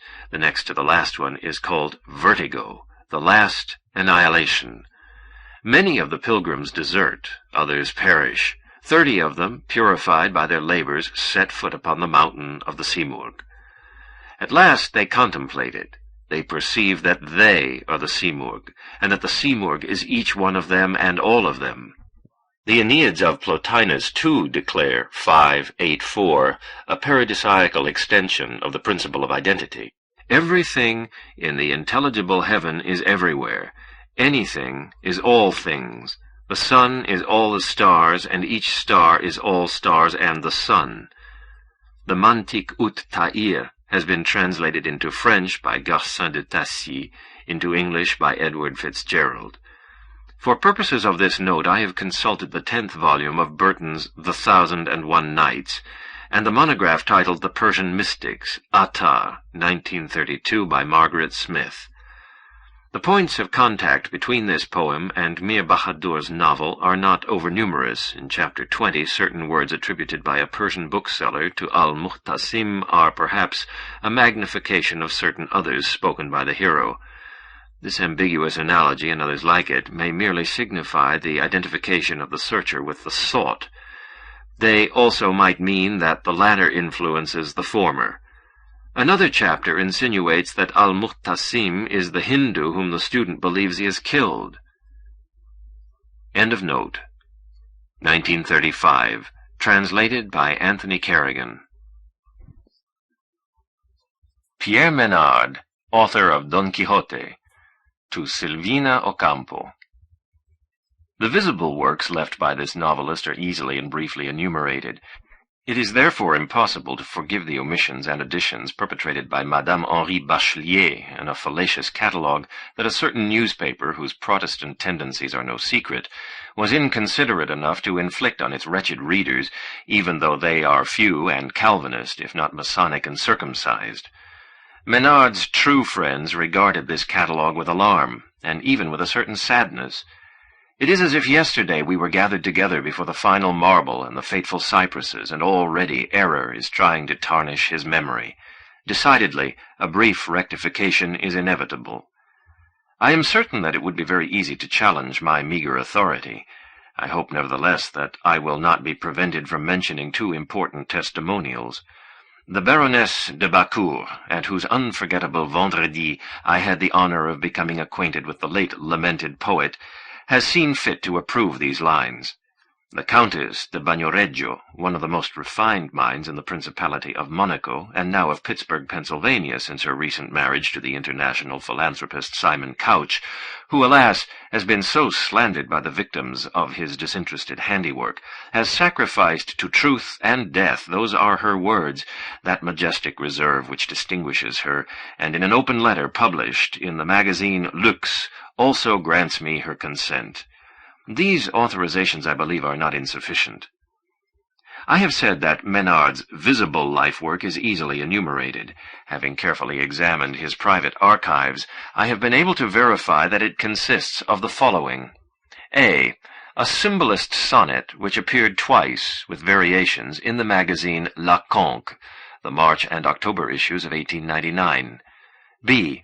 A monograph on the possibility of constructing a poetic vocabulary of concepts that would not be synonyms or periphrases of those which make up ordinary language, but ideal objects created by means of common agreement and destined essentially to fill poetic needs. Nîmes, 1901. C. A monograph on certain connections or affinities among the ideas of Descartes, Leibniz, and John Wilkins. Nîmes, 1903. D. A monograph on the Characteristica Universalis of Leibniz. Nîmes, 1904. E. A technical article on the possibility of enriching the game of chess by means of eliminating one of the rook's pawns. Menard proposes, recommends, disputes, and ends by rejecting this innovation. F. A monograph on the Ars Magna Generalis of Ramon Lull. Nîmes, 1906. G. A translation with prologue and notes of the Libro de la Invención y Arte del Juego del Ajedrez by Ruy López de Segura. Paris, 1907. H. The rough draft of a monograph on the symbolic logic of George Boole. I. An examination of the metric laws essential to French prose, illustrated with examples from Saint-Simon. Revue des Langues Romanes, Montpellier, October 1909. J. An answer to Luc Durtain, who had denied the existence of such laws, illustrated with examples from Luc Durtain, Revue des Langues Romanes, Montpellier, December 1909. K. A manuscript translation of the Aguja de Navegar Cultos of Quevedo, entitled La Boussole des Précieux. L. A preface to the catalogue of the Exposition of Lithographs by Carolus Urcade, Nîmes, 1914. M. His work, Le Problème d'un Problème, Paris, 1917, which takes up in chronological order the various solutions of the famous problems of Achilles and the tortoise. 2 editions of this book have appeared so far. The second has as an epigraph Leibniz's advice, Ne craignez point, monsieur la tortue, and contains revisions of the chapters dedicated to Russell and Descartes. N. An obstinate analysis of the syntactic habits of Tlön, NRF, March 1921. I remember that Menard used to declare that censuring and praising were sentimental operations which had nothing to do with criticism. O. A transposition into Alexandrines of Le Cimetière Marin of Paul Valéry, NRF, January 1928. P. An invective against Paul Valéry in the Journal for the Suppression of Reality of Jacques Reboul.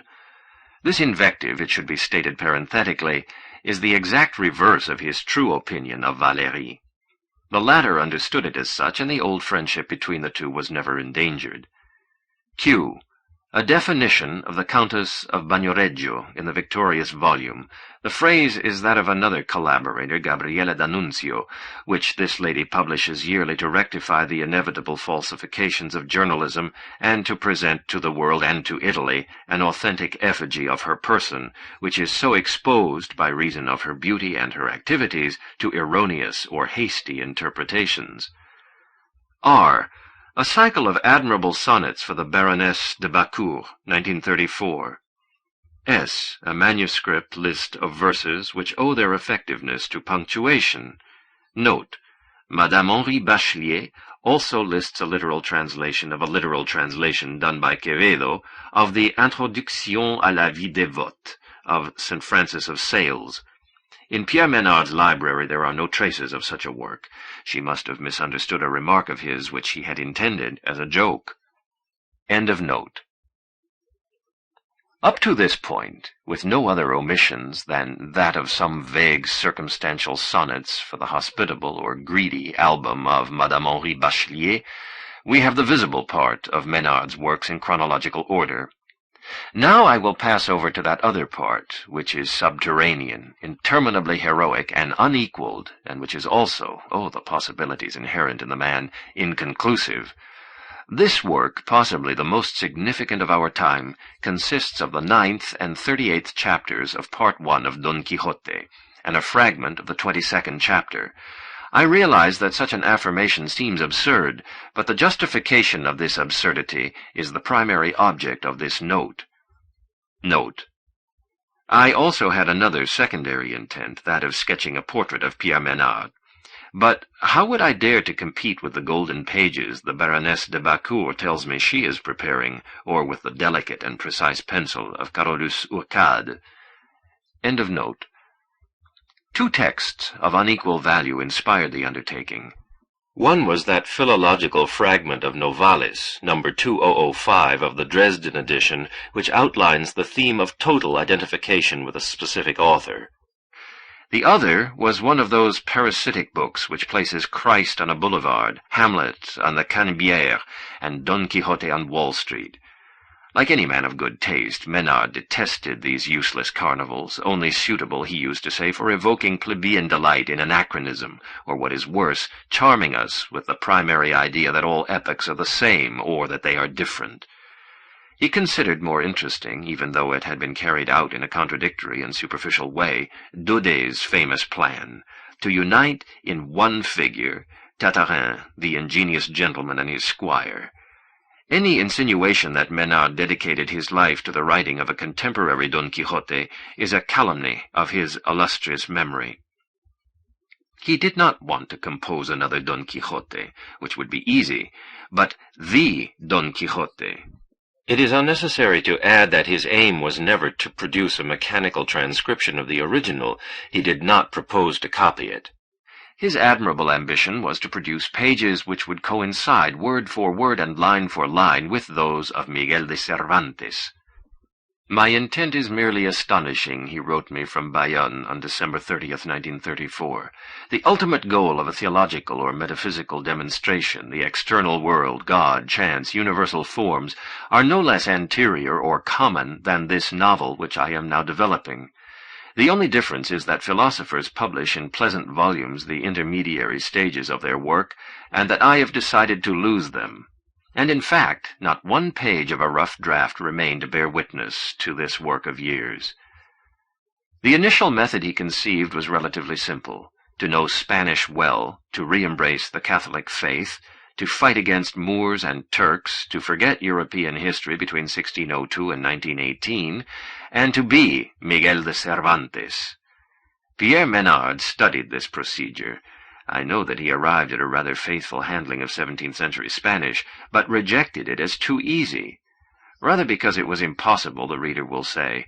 I agree, but the undertaking was impossible from the start, and of all the possible means of carrying it out, this one was the least interesting. To be, in the 20th century, a popular novelist of the 17th seemed to him a diminution. To be in some way Cervantes, and to arrive at Don Quixote, seemed to him less arduous, and consequently less interesting, than to continue being Pierre Menard, and to arrive at Don Quixote through the experiences of Pierre Menard. This conviction, let it be said in passing, forced him to exclude the autobiographical prologue of the second part of Don Quixote. To include this prologue would have meant creating another personage, Cervantes, but it would also have meant presenting Don Quixote as the work of this personage and not of Menard. He naturally denied himself such an easy solution. My undertaking is not essentially difficult.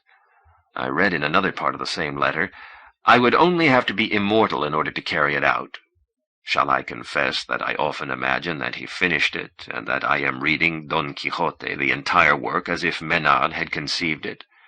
Several nights ago, While leafing through chapter 26, which he had never attempted, I recognized our friend's style and, as it were, his voice in this exceptional phrase, "The nymphs of the rivers, mournful and humid echo."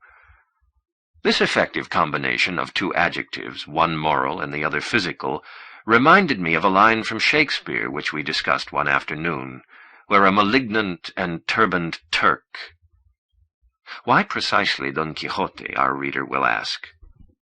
Such a preference would not have been inexplicable in a Spaniard, but it undoubtedly was in a symbolist from Nîmes, essentially devoted to Poe, who engendered Baudelaire, who engendered Mallarmé, who engendered Valéry, who engendered Edmond Teste. The letter quoted above clarifies this point. Don Quixote, Menard explains, interests me profoundly, but it does not seem to me to have been, how shall I say it, inevitable. I cannot imagine the universe without the interjection of Edgar Allan Poe. Ah, bear in mind this garden was enchanted, or without the bateau ivre, or the ancient mariner. But I know that I am capable of imagining it without Don Quixote. I speak naturally of my personal capacity, not of the historical repercussions of these works. Don Quixote is an accidental book. Don Quixote is unnecessary. I can premeditate writing. I can write it without incurring a tautology. When I was 12 or 13 years old, I read it, perhaps in its entirety.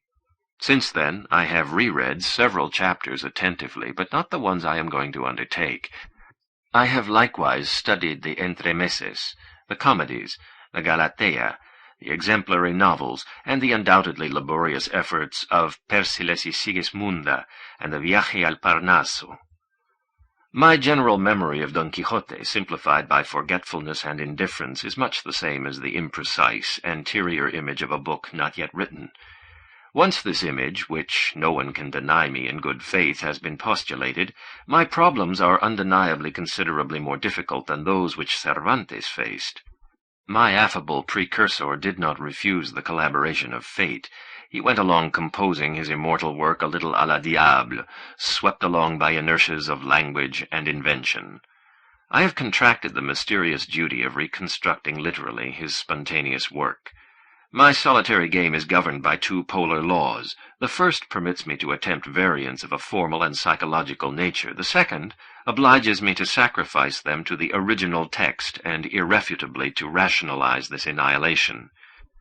To these artificial obstacles one must add another congenital one. To compose Don Quixote at the beginning of the 17th century was a reasonable, necessary, and perhaps inevitable undertaking. At the beginning of the 20th century it is almost impossible. It is not in vain that 300 years have passed, charged with the most complex happenings, among them, to mention only one, that same Don Quixote. In spite of these three obstacles, the fragmentary Don Quixote of Menard is more subtle than that of Cervantes. The latter indulges in a rather coarse opposition between tales of knighthood and the meager provincial reality of his country. Menard chooses as reality the land of Carmen during the century of Lepanto and Lope. What Hispanophile would not have advised Maurice Barrès or Dr. Rodriguez Larreta to make such a choice? Menard, as if it were the most natural thing in the world, eludes them. In his work there are neither bands of gypsies, conquistadors, mystics, Philip II's, nor autos de fe. He disregards or proscribes local color. This disdain indicates a new approach to the historical novel. This disdain condemns Salammbô without appeal. It is no less astonishing to consider isolated chapters. Let us examine, for instance, chapter 38 of Part 1, which treats of the curious discourse that Don Quixote delivered on the subject of arms and letters. As is known, Don Quixote, like Quevedo in a later analogous passage of La Hora de Todos, passes judgment against letters and in favor of arms. Cervantes was an old soldier, which explains such a judgment. But that the Don Quixote of Pierre Menard, a contemporary of La Trahison des Clercs and Bertrand Russell, should relapse into these nebulous sophistries. Madame Bachelier has seen in them an admirable and typical subordination of the author to the psychology of the hero. Others, by no means perspicaciously, a transcription of Don Quixote. The Baroness de Bacour, the influence of Nietzsche. To this third interpretation, which seems to me irrefutable, I do not know if I would dare to add a fourth, which coincides very well with the divine modesty of Pierre Menard. His resigned or ironic habit of propounding ideas which were the strict reverse of those he preferred. One will remember his diatribe against Paul Valéry in the ephemeral journal of the superrealist Jacques Reboul. The text of Cervantes and that of Menard are verbally identical, but the second is almost infinitely richer. More ambiguous, his detractors will say, but ambiguity is a richness. It is a revelation to compare the Don Quixote of Menard with that of Cervantes. The latter, for instance, wrote Don Quixote, Part 1, Chapter 9. La verdad, cuya madre es la historia, émula del tiempo, depósito de las acciones, testigo de lo pasado, ejemplo y aviso de lo presente, advertencia de lo porvenir. Truth, whose mother is history, who is the rival of time, depository of deeds, witness of the past, example and lesson to the present, and warning to the future. Written in the 17th century, written by the ingenious layman Cervantes, this enumeration is a mere rhetorical eulogy of history.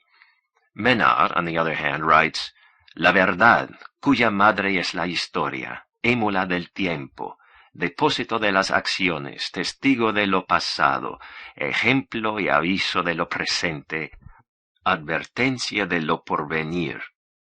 Truth, whose mother is history, who is the rival of time, depository of deeds, witness of the past, example and lesson to the present, and warning to the future. History, mother of truth. The idea is astounding. Menard, a contemporary of William James, does not define history as an investigation of reality, but as its origin. Historical truth for him is not what took place, it is what we think took place.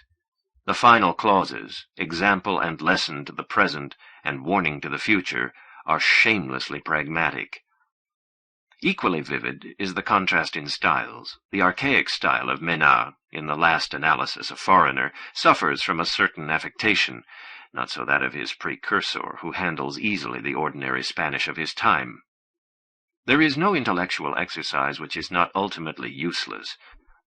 A philosophical doctrine is in the beginning a seemingly true description of the universe. As the years pass, it becomes a mere chapter, if not a paragraph or a noun, in the history of philosophy. In literature, this ultimate decay is even more notorious.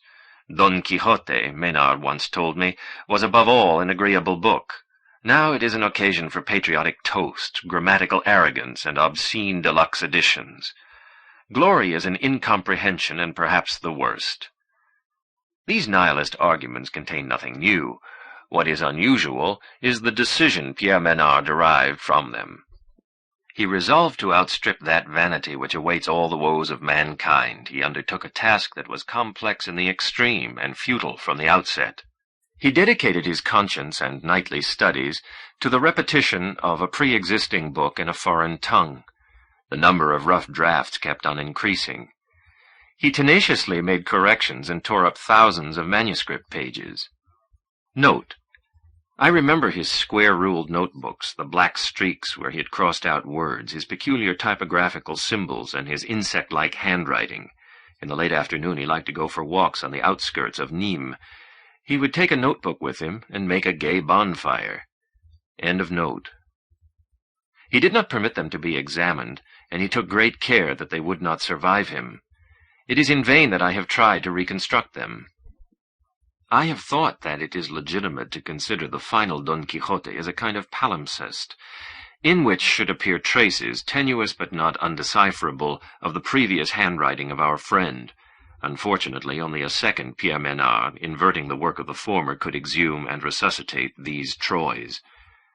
To think, analyze, and invent, he also wrote me, are not anomalous acts, but the normal respiration of the intelligence. To glorify the occasional fulfillment of this function, to treasure ancient thoughts of others, to remember with incredulous amazement that the Doctor Universalis thought is to confess our languor or barbarism. Every man should be capable of all ideas, and I believe that in the future he will be. Menard, perhaps without wishing to, has enriched, by means of a new technique, the hesitant and rudimentary art of reading. The technique is one of deliberate anachronism and erroneous attributions. This technique, with its infinite applications, urges us to run through the Odyssey as if it were written after the Aeneid, and to read Le Jardin du Centaure by Madame Henri Bachelier as if it were by Madame Henri Bachelier. This technique would fill the dullest books with adventure, would not the attributing of the Imitation of Christ to Louis Ferdinand Céline or James Joyce be a sufficient renovation of its tenuous spiritual counsels. Nîmes, 1939, translated by Anthony Bonner. The Circular Ruins. And if he left off dreaming about you. Through the Looking-Glass. 6. No one saw him disembark in the unanimous night. No one saw the bamboo canoe sink into the sacred mud, but in a few days there was no one who did not know that the taciturn man came from the south, and that his home had been one of those numberless villages upstream in the deeply cleft side of the mountain, where the Zend language has not been contaminated by Greek, and where leprosy is infrequent. What is certain is that the gray man kissed the mud, climbed up the bank without pushing aside, probably without feeling, the blades which were lacerating his flesh, and crawled, nauseated and blood-stained, up to the circular enclosure crowned with a stone tiger or horse, which sometimes was the color of flame, and now was that of ashes. This circle was a temple which had been devoured by ancient fires, profaned by the miasmal jungle, and whose god no longer received the homage of men. The stranger stretched himself out beneath the pedestal. He was awakened by the sun high overhead. He was not astonished to find that his wounds had healed. He closed his pallid eyes and slept, not through weakness of flesh, but through determination of will. He knew that this temple was the place required for his invincible intent. He knew that the incessant trees had not succeeded in strangling the ruins of another propitious temple downstream, which had once belonged to gods now burned and dead. He knew that his immediate obligation was to dream. Toward midnight, he was awakened by the inconsolable shriek of a bird. Tracks of bare feet, some figs, and a jug warned him that men of the region had been spying respectfully on his sleep, soliciting his protection, or afraid of his magic. He felt a chill of fear, and sought out a sepulchral niche in the dilapidated wall where he concealed himself among unfamiliar leaves. The purpose which guided him was not impossible, though supernatural. He wanted to dream a man. He wanted to dream him in minute entirety and impose him on reality. This magic project had exhausted the entire expanse of his mind. If someone had asked him his name or to relate some event of his former life, he would not have been able to give an answer. This uninhabited, ruined temple suited him, for it contained a minimum of visible world. The proximity of the workmen also suited him, for they took it upon themselves to provide for his frugal needs. The rice and fruit they brought him were nourishment enough for his body, which was consecrated to the sole task of sleeping and dreaming. At first, his dreams were chaotic. Then, in a short while, they became dialectic in nature. The stranger dreamed that he was in the center of a circular amphitheater, which was more or less the burnt temple. Clouds of taciturn students filled the tiers of seats. The faces of the farthest ones hung at a distance of many centuries, and as high as the stars, but their features were completely precise. The man lectured his pupils on anatomy, cosmography, and magic. The faces listened anxiously and tried to answer understandingly, as if they guessed the importance of that examination which would redeem one of them from his condition of empty illusion and interpolate him into the real world. Asleep or awake, the man thought over the answers of his phantoms, did not allow himself to be deceived by impostors, and in certain perplexities he sensed a growing intelligence. He was seeking a soul worthy of participating in the universe. After 9 or 10 nights, he understood with a certain bitterness that he could expect nothing from those pupils who accepted his doctrine passively, but that he could expect something from those who occasionally dared to oppose him. The former group, although worthy of love and affection, could not ascend to the level of individuals. The latter pre-existed to a slightly greater degree.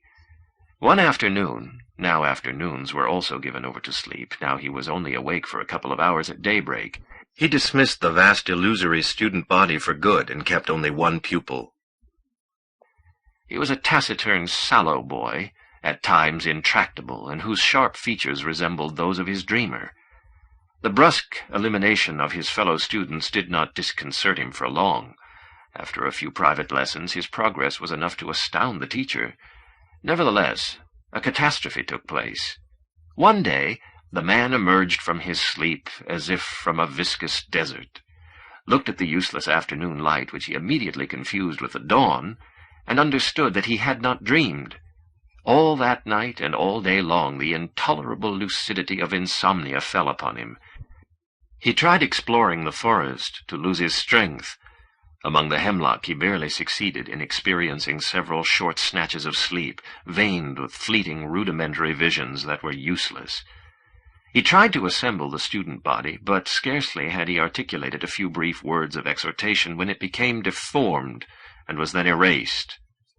In his almost perpetual vigil, tears of anger burned his old eyes. He understood that modeling the incoherent and vertiginous matter of which dreams are composed was the most difficult task that a man could undertake, even though he should penetrate all the enigmas of a superior and inferior order, much more difficult than weaving a rope out of sand or coining the faceless wind. He swore he would forget the enormous hallucination which had thrown him off at first, and he sought another method of work. Before putting it into execution, he spent a month recovering his strength, which had been squandered by his delirium. He abandoned all premeditation of dreaming, and almost immediately succeeded in sleeping a reasonable part of each day. The few times that he had dreams during this period, he paid no attention to them. Before resuming his task, he waited until the moon's disk was perfect. Then, in the afternoon, he purified himself in the waters of the river, worshipped the planetary gods, pronounced the prescribed syllables of a mighty name, and went to sleep. He dreamed almost immediately, with his heart throbbing. He dreamed that it was warm, secret, about the size of a clenched fist, and of a garnet color within the penumbra of a human body as yet without face or sex. During 14 lucid nights he dreamt of it with meticulous love. Every night he perceived it more clearly. He did not touch it. He only permitted himself to witness it, to observe it, and occasionally to rectify it with a glance. He perceived it and lived it from all angles and distances. On the 14th night, he lightly touched the pulmonary artery with his index finger, then the whole heart, outside and inside. He was satisfied with the examination. He deliberately did not dream for a night. He then took up the heart again, invoked the name of a planet, and undertook the vision of another of the principal organs. Within a year, he had come to the skeleton and the eyelids. The innumerable hair was perhaps the most difficult task.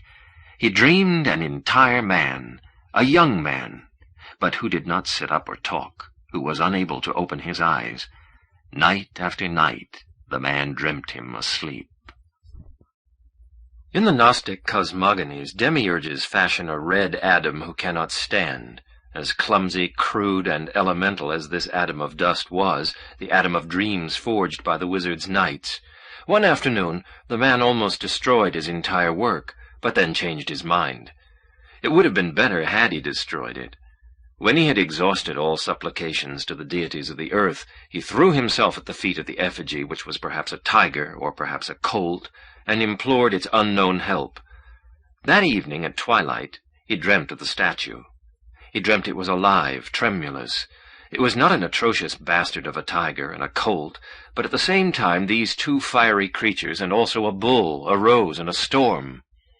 This multiple god revealed to him that his earthly name was Fire, and that in this circular temple, and in others like it, people had once made sacrifices to him and worshipped him, and that he would magically animate the dreamed phantom, in such a way that all creatures except Fire itself and the dreamer would believe it to be a man of flesh and blood. He commanded that once this man had been instructed in all the rites, he should be sent to the other ruined temple whose pyramids were still standing downstream, so that some voice would glorify him in that deserted edifice. In the dream of the man that dreamed, the dreamed one awoke. The wizard carried out the orders he had been given. He devoted a certain length of time, which finally proved to be 2 years, to instructing him in the mysteries of the universe and the cult of fire. Secretly, he was pained at the idea of being separated from him. On the pretext of pedagogical necessity, each day he increased the number of hours dedicated to dreaming. He also remade the right shoulder, which was somewhat defective. At times he was disturbed by the impression that all this had already happened. In general, his days were happy. When he closed his eyes, he thought, "Now I will be with my son," or more rarely, "The son I have engendered is waiting for me and will not exist if I do not go to him." Gradually, he began accustoming him to reality. Once he ordered him to place a flag on a faraway peak. The next day the flag was fluttering on the peak. He tried other analogous experiments, each time more audacious. With a certain bitterness he understood that his son was ready to be born, and perhaps impatient. That night he kissed him for the first time, and sent him off to the other temple, whose remains were turning white downstream, across many miles of inextricable jungle and marshes. Before doing this, and so that his son should never know that he was a phantom, so that he should think himself a man like any other, he destroyed in him all memory of his years of apprenticeship. His victory and peace became blurred with boredom. In the twilight times of dusk and dawn, he would prostrate himself before the stone figure, perhaps imagining his unreal son carrying out identical rites in other circular ruins downstream. At night he no longer dreamed, or dreamed as any man does. His perceptions of the sounds and forms of the universe became somewhat pallid. His absent son was being nourished by these diminutions of his soul. The purpose of his life had been fulfilled. The man remained in a kind of ecstasy. After a certain time, which some chroniclers prefer to compute in years and others in decades, 2 oarsmen awoke him at midnight. He could not see their faces, but they spoke to him of a charmed man in a temple of the north, capable of walking on fire without burning himself. The wizard suddenly remembered the words of the god. He remembered that of all the creatures that people the earth, fire was the only one who knew his son to be a phantom. This memory, which at first calmed him, ended by tormenting him. He feared lest his son should meditate on this abnormal privilege, and by some means find out he was a mere simulacrum. Not to be a man, to be a projection of another man's dreams, what an incomparable humiliation, what madness!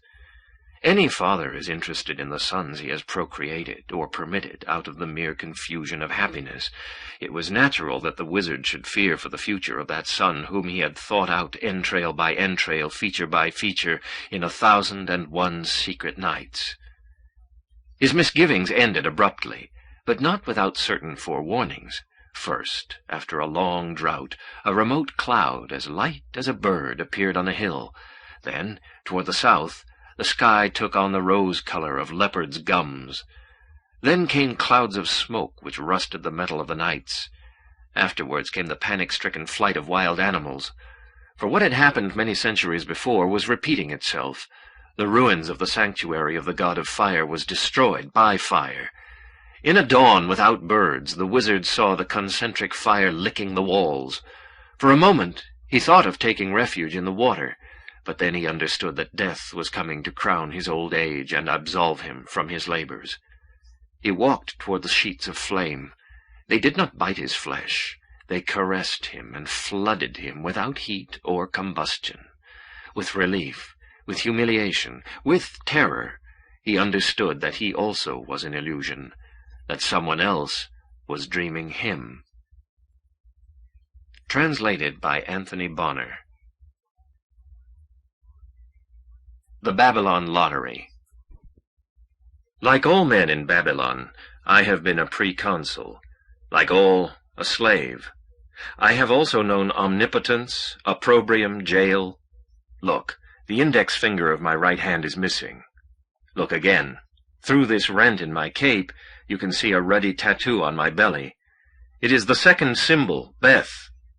This letter, on nights of full moon, gives me power over men whose mark is Gimel, but it also subordinates me to those marked Aleph, who on moonless nights owe obedience to those marked Gimel. In a cellar at dawn, I have severed the jugular vein of sacred bulls against a black rock. During 1 lunar year I have been declared invisible. I shrieked and was not heard. I stole my bread and was not decapitated. I have known what the Greeks did not, uncertainty. In a bronze chamber faced with the silent handkerchief of a strangler, hope has been faithful to me. In the river of delights, panic has not failed me. Heraclitus of Pontica admiringly relates that Pythagoras recalled having been Pyrrho, and before that Euphorbus, and before that some other mortal. In order to recall analogous vicissitudes, I do not need to have recourse to death, nor even to imposture. I owe this almost atrocious variety to an institution which other republics know nothing about, or which operates among them imperfectly and in secret, the lottery. I have not delved into its history. I do know that the wizards have been unable to come to any agreement. Of its powerful designs I know what a man not versed in astrology might know of the moon. I come from a vertiginous country where the lottery forms a principal part of reality. Until this very day I have thought about all this as little as I have about the behavior of the indecipherable gods, or about the beating of my own heart. Now, far from Babylon and its beloved customs, I think of the lottery with some astonishment, and ponder the blasphemous conjectures murmured by men in the shadows at twilight. My father related that anciently, a matter of centuries, of years, the lottery in Babylon was a game of plebeian character. He said, I do not know with what degree of truth, that barbers gave rectangular bits of bone or decorated parchment in exchange for copper coins. A drawing of the lottery was held in the middle of the day. The winners received, without further corroboration from chance, silver-minted coins. The procedure, as you see, was elemental. Naturally, these lotteries failed. Their moral virtue was nil. They did not appeal to all the faculties of men, only to their hope. In the face of public indifference, the merchants who established these venal lotteries began to lose money. Someone attempted to introduce a slight reform, the interpolation of a certain small number of adverse outcomes among the favored numbers. By means of this reform, the purchasers of numbered rectangles stood the double chance of winning a sum or of paying a fine often considerable in size. This slight danger, for each 30 favored numbers there would be 1 adverse number, awoke, as was only natural, the public's interest. The Babylonians gave themselves up to the game. Anyone who did not acquire lots was looked upon as pusillanimous, mean-spirited. In time, this disdain multiplied. The person who did not play was despised, but the losers who paid the fine were also scorned. The company, thus it began to be known at that time, was forced to take measures to protect the winners, who could not collect their prizes unless nearly the entire amount of the fines was already collected. The company brought suit against the losers. The judge condemned them to pay the original fine plus costs, or to spend a number of days in jail. Every loser chose jail so as to defraud the company. It was from this initial bravado of a few men that the all-powerful position of the company, its ecclesiastical, metaphysical strength, was derived. A short while later the reports on the drawings omitted any enumeration of fines, and limited themselves to publishing the jail sentences corresponding to each adverse number. This laconism, almost unnoticed at the time, became of capital importance. It constituted the first appearance in the lottery of non-pecuniary elements. Its success was great. Pushed to such a measure by the players, the company found itself forced to increase its adverse numbers. No one can deny that the people of Babylonia are highly devoted to logic, even to symmetry. It struck them as incoherent that the fortunate numbers should be computed in round figures of money, while the unfortunate should be figured in terms of days and nights in jail. Some moralists argued that the possession of money does not determine happiness, and that other forms of fortune are perhaps more immediate. There was another source of restlessness in the lower depths. The members of the sacerdotal college multiplied the stakes and plumbed the vicissitudes of terror and hope. The poor, with reasonable or inevitable envy, saw themselves excluded from this notoriously delicious exhilaration. The just anxiety of all, poor and rich alike, to participate equally in the lottery inspired an indignant agitation, the memory of which the years have not erased. Certain obstinate souls did not comprehend, or pretended not to comprehend, that a new order had come, a necessary historical stage. A slave stole a crimson ticket, a ticket which earned him the right to have his tongue burned in the next drawing. The criminal code fixed the same penalty for the theft of a ticket. A number of Babylonians argued that he deserved a red-hot poker by virtue of the theft. Others, more magnanimous, held that the public executioner should apply the penalty of the lottery, since chance had so determined. Disturbances broke out, there was a lamentable shedding of blood, but the people of Babylon imposed their will at last over the opposition of the rich. That is, the people fully achieved their magnanimous ends. In the first place, it made the company accept complete public power. This unification was necessary given the vastness and complexity of the new operations. In the second place, it forced the lottery to be secret, free, and general. The sale of tickets for money was abolished. Once initiated into the mysteries of Bel, every free man automatically participated in the sacred drawings of lots, which were carried out in the labyrinths of the gods every 70 nights, and which determined every man's fate until the next exercise. The consequences were incalculable. A happy drawing might motivate his elevation to the council of wizards, or his condemnation to the custody of an enemy, notorious or intimate, or to find, in the peaceful shadows of a room, the woman who had begun to disquiet him, or whom he had never expected to see again.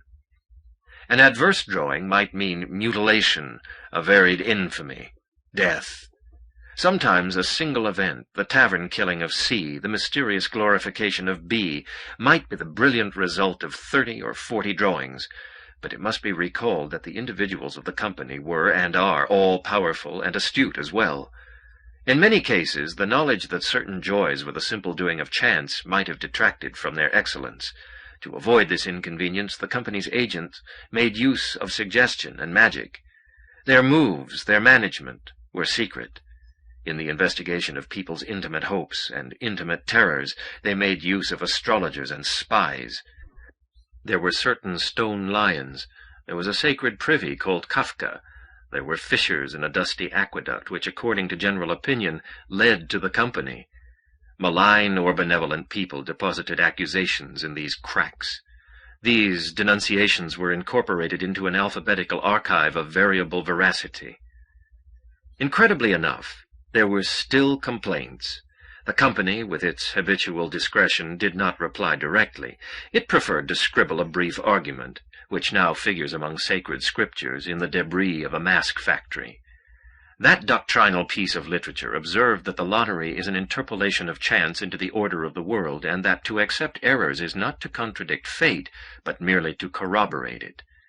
It also observed that those lions and that sacred recipient, though not unauthorized by the company, which did not renounce the right to consult them, functioned without official guarantee. This declaration pacified the public unease. It also produced other effects, not foreseen by the author. It deeply modified the spirit and operations of the company. I have little time left to tell what I know. We have been warned that the ship is ready to sail, but I will attempt to explain it. Improbable as it may be, no one had until then attempted to set up a general theory of games. A Babylonian is not highly speculative. He reveres the judgments of fate. He hands his life over to them. He places his hopes, his panic terror in them. But it never occurs to him to investigate their labyrinthian laws, nor the gyratory spheres which disclose them. Nevertheless, the unofficial declaration which I have mentioned inspired many discussions of a juridico-mathematical nature. From one of these discussions was born the following conjecture. If the lottery is an intensification of chance, a periodic infusion of chaos into the cosmos, would it not be desirable for chance to intervene at all stages of the lottery and not merely in the drawing? Is it not ridiculous for chance to dictate the death of someone, while the circumstances of his death, its silent reserve or publicity, the time limit of 1 hour or 1 century, should remain immune to hazard? These eminently just scruples finally provoked a considerable reform, whose complexities, intensified by the practice of centuries, are not understood except by a handful of specialists, but which I will attempt to summarize, even if only in a symbolic manner. Let us imagine a first drawing, which eventuates in a sentence of death against some individual. To carry out the sentence, another drawing is set up, and this drawing proposes, let us say, 9 possible executioners. Of these executioners, 4 can initiate a third drawing, which will reveal the name of the actual executioner.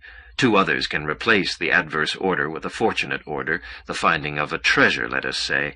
Another may exacerbate the death sentence, that is, make it infamous, or enrich it with torture. Still others may refuse to carry it out. Such is the symbolic scheme.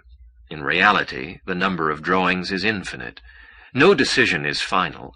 All diverge into others.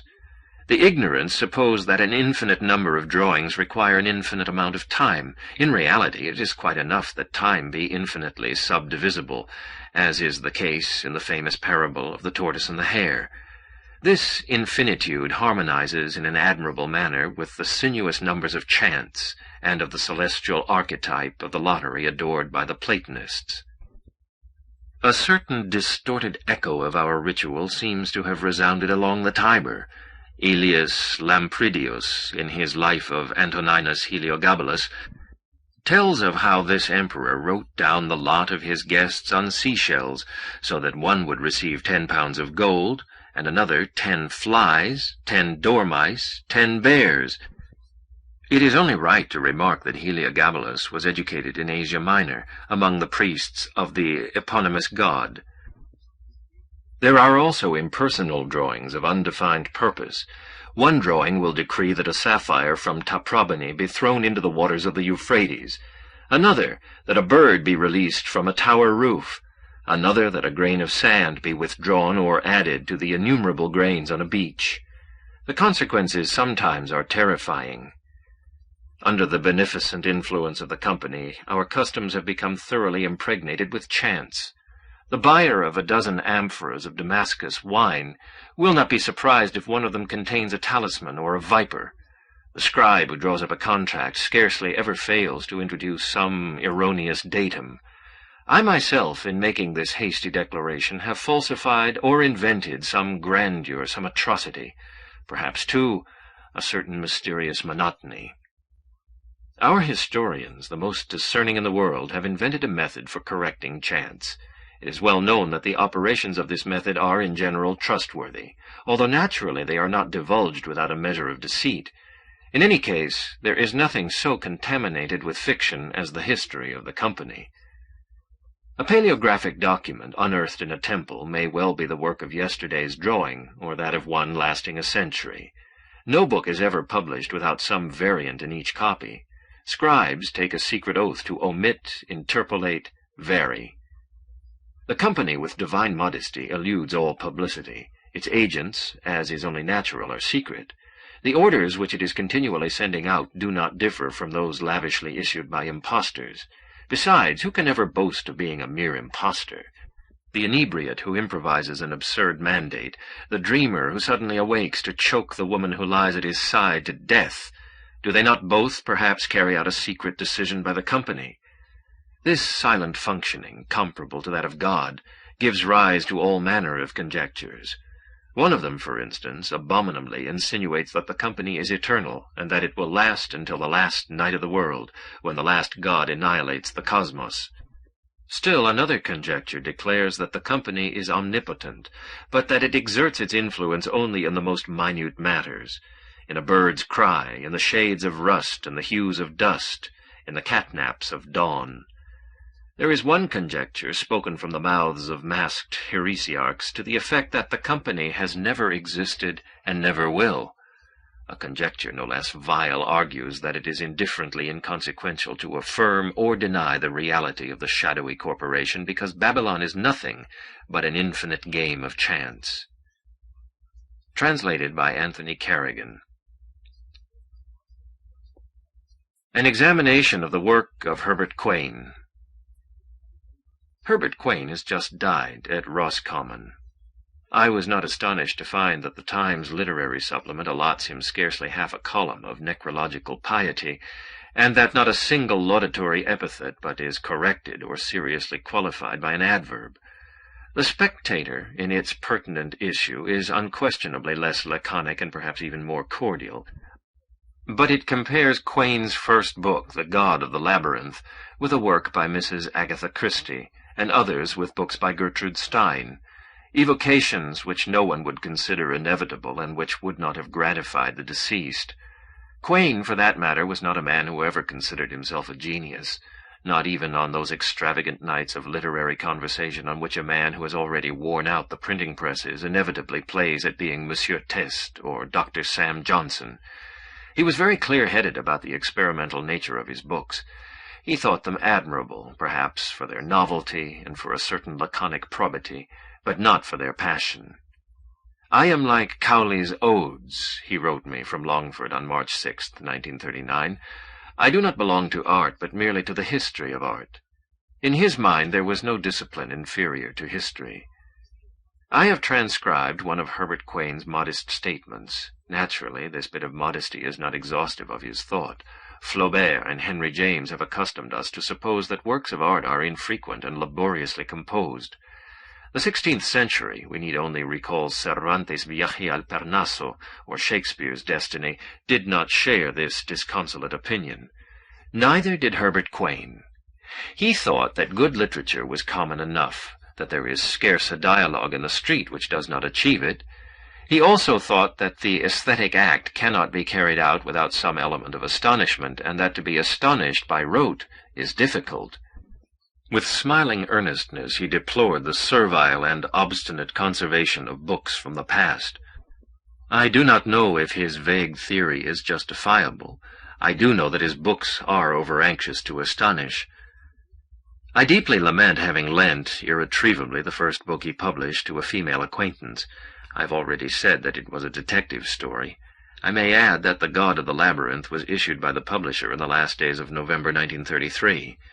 During the first days of December of the same year, London and New York were enthralled by the agreeable and arduous involutions of the Siamese twin mystery. I prefer to attribute the failure of our friend's novel to this ruinous coincidence. Also, I wish to be entirely sincere, I would mention the deficient execution and the vain and frigid pomp of certain descriptions of the sea. At the end of 7 years it is impossible for me to recuperate the details of the action, but I will outline its plot, exactly as my forgetfulness now impoverishes, exactly as it now purifies it. An indecipherable assassination takes place in the initial pages, a leisurely discussion takes place toward the middle, a solution appears in the end. Once the enigma is cleared up, there is a long and retrospective paragraph which contains the following phrase: "Everyone thought that the encounter of the two chess players was accidental." This phrase allows one to understand that the solution is erroneous. The unquiet reader rereads the pertinent chapters and discovers another solution, the true one. The reader of this singular book is thus forcibly more discerning than the detective. Even more heterodox is the regressive, ramified novel titled April-March, whose third and only part is dated 1936. In judging this novel, no one would fail to discover that it is a game. It is only fair to remember that the author never considered it anything else. "I lay claim in this novel," I have heard him say, "to the essential features of all games: symmetry, arbitrary rules, tedium." Even the title of the book is a feeble pun. It does not mean the March of April, but literally March-April. Someone has perceived an echo of Donne's doctrines.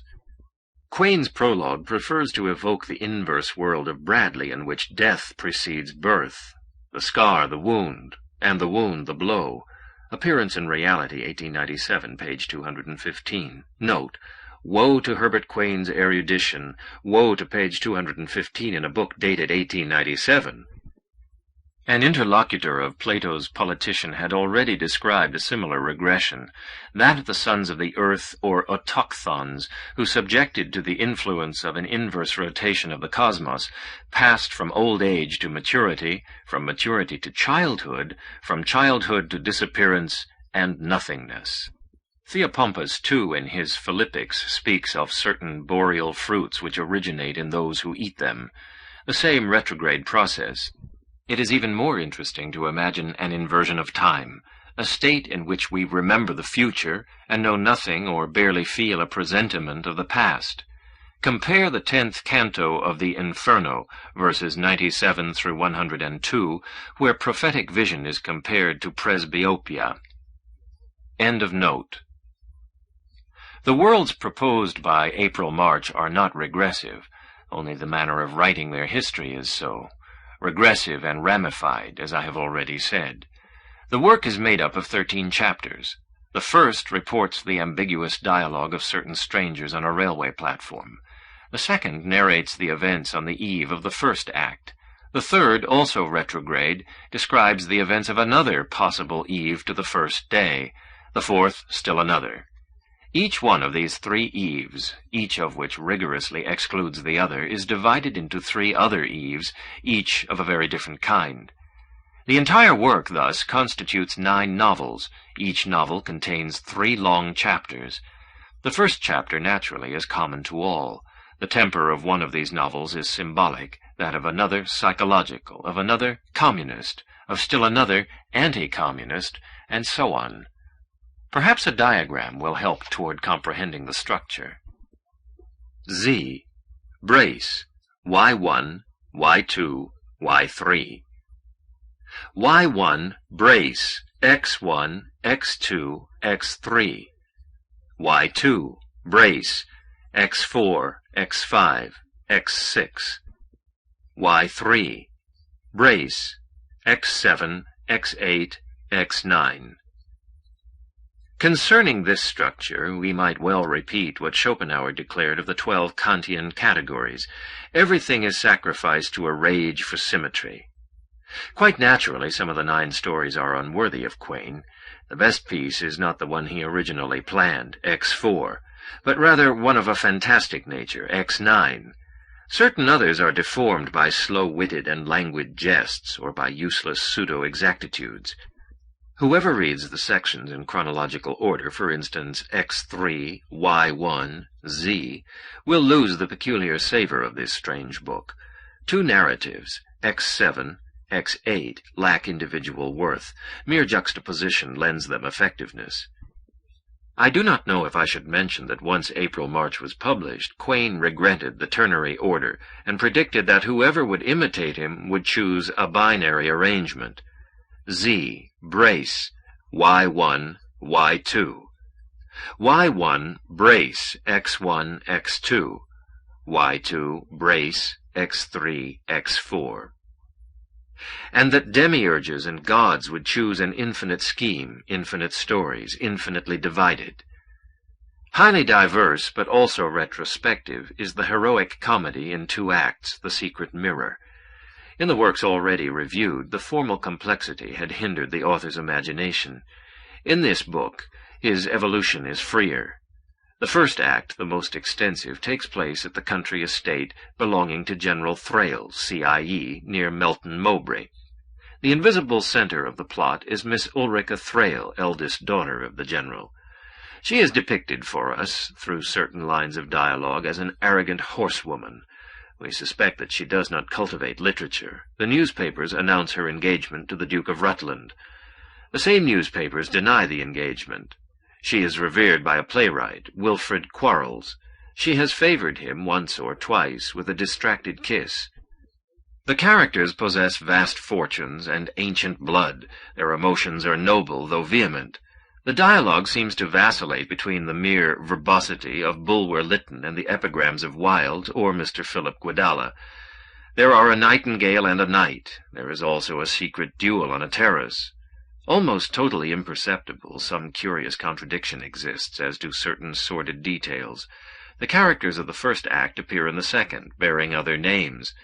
The dramatic author, Wilfred Quarles, is a commission agent in Liverpool. His real name is John William Quigley.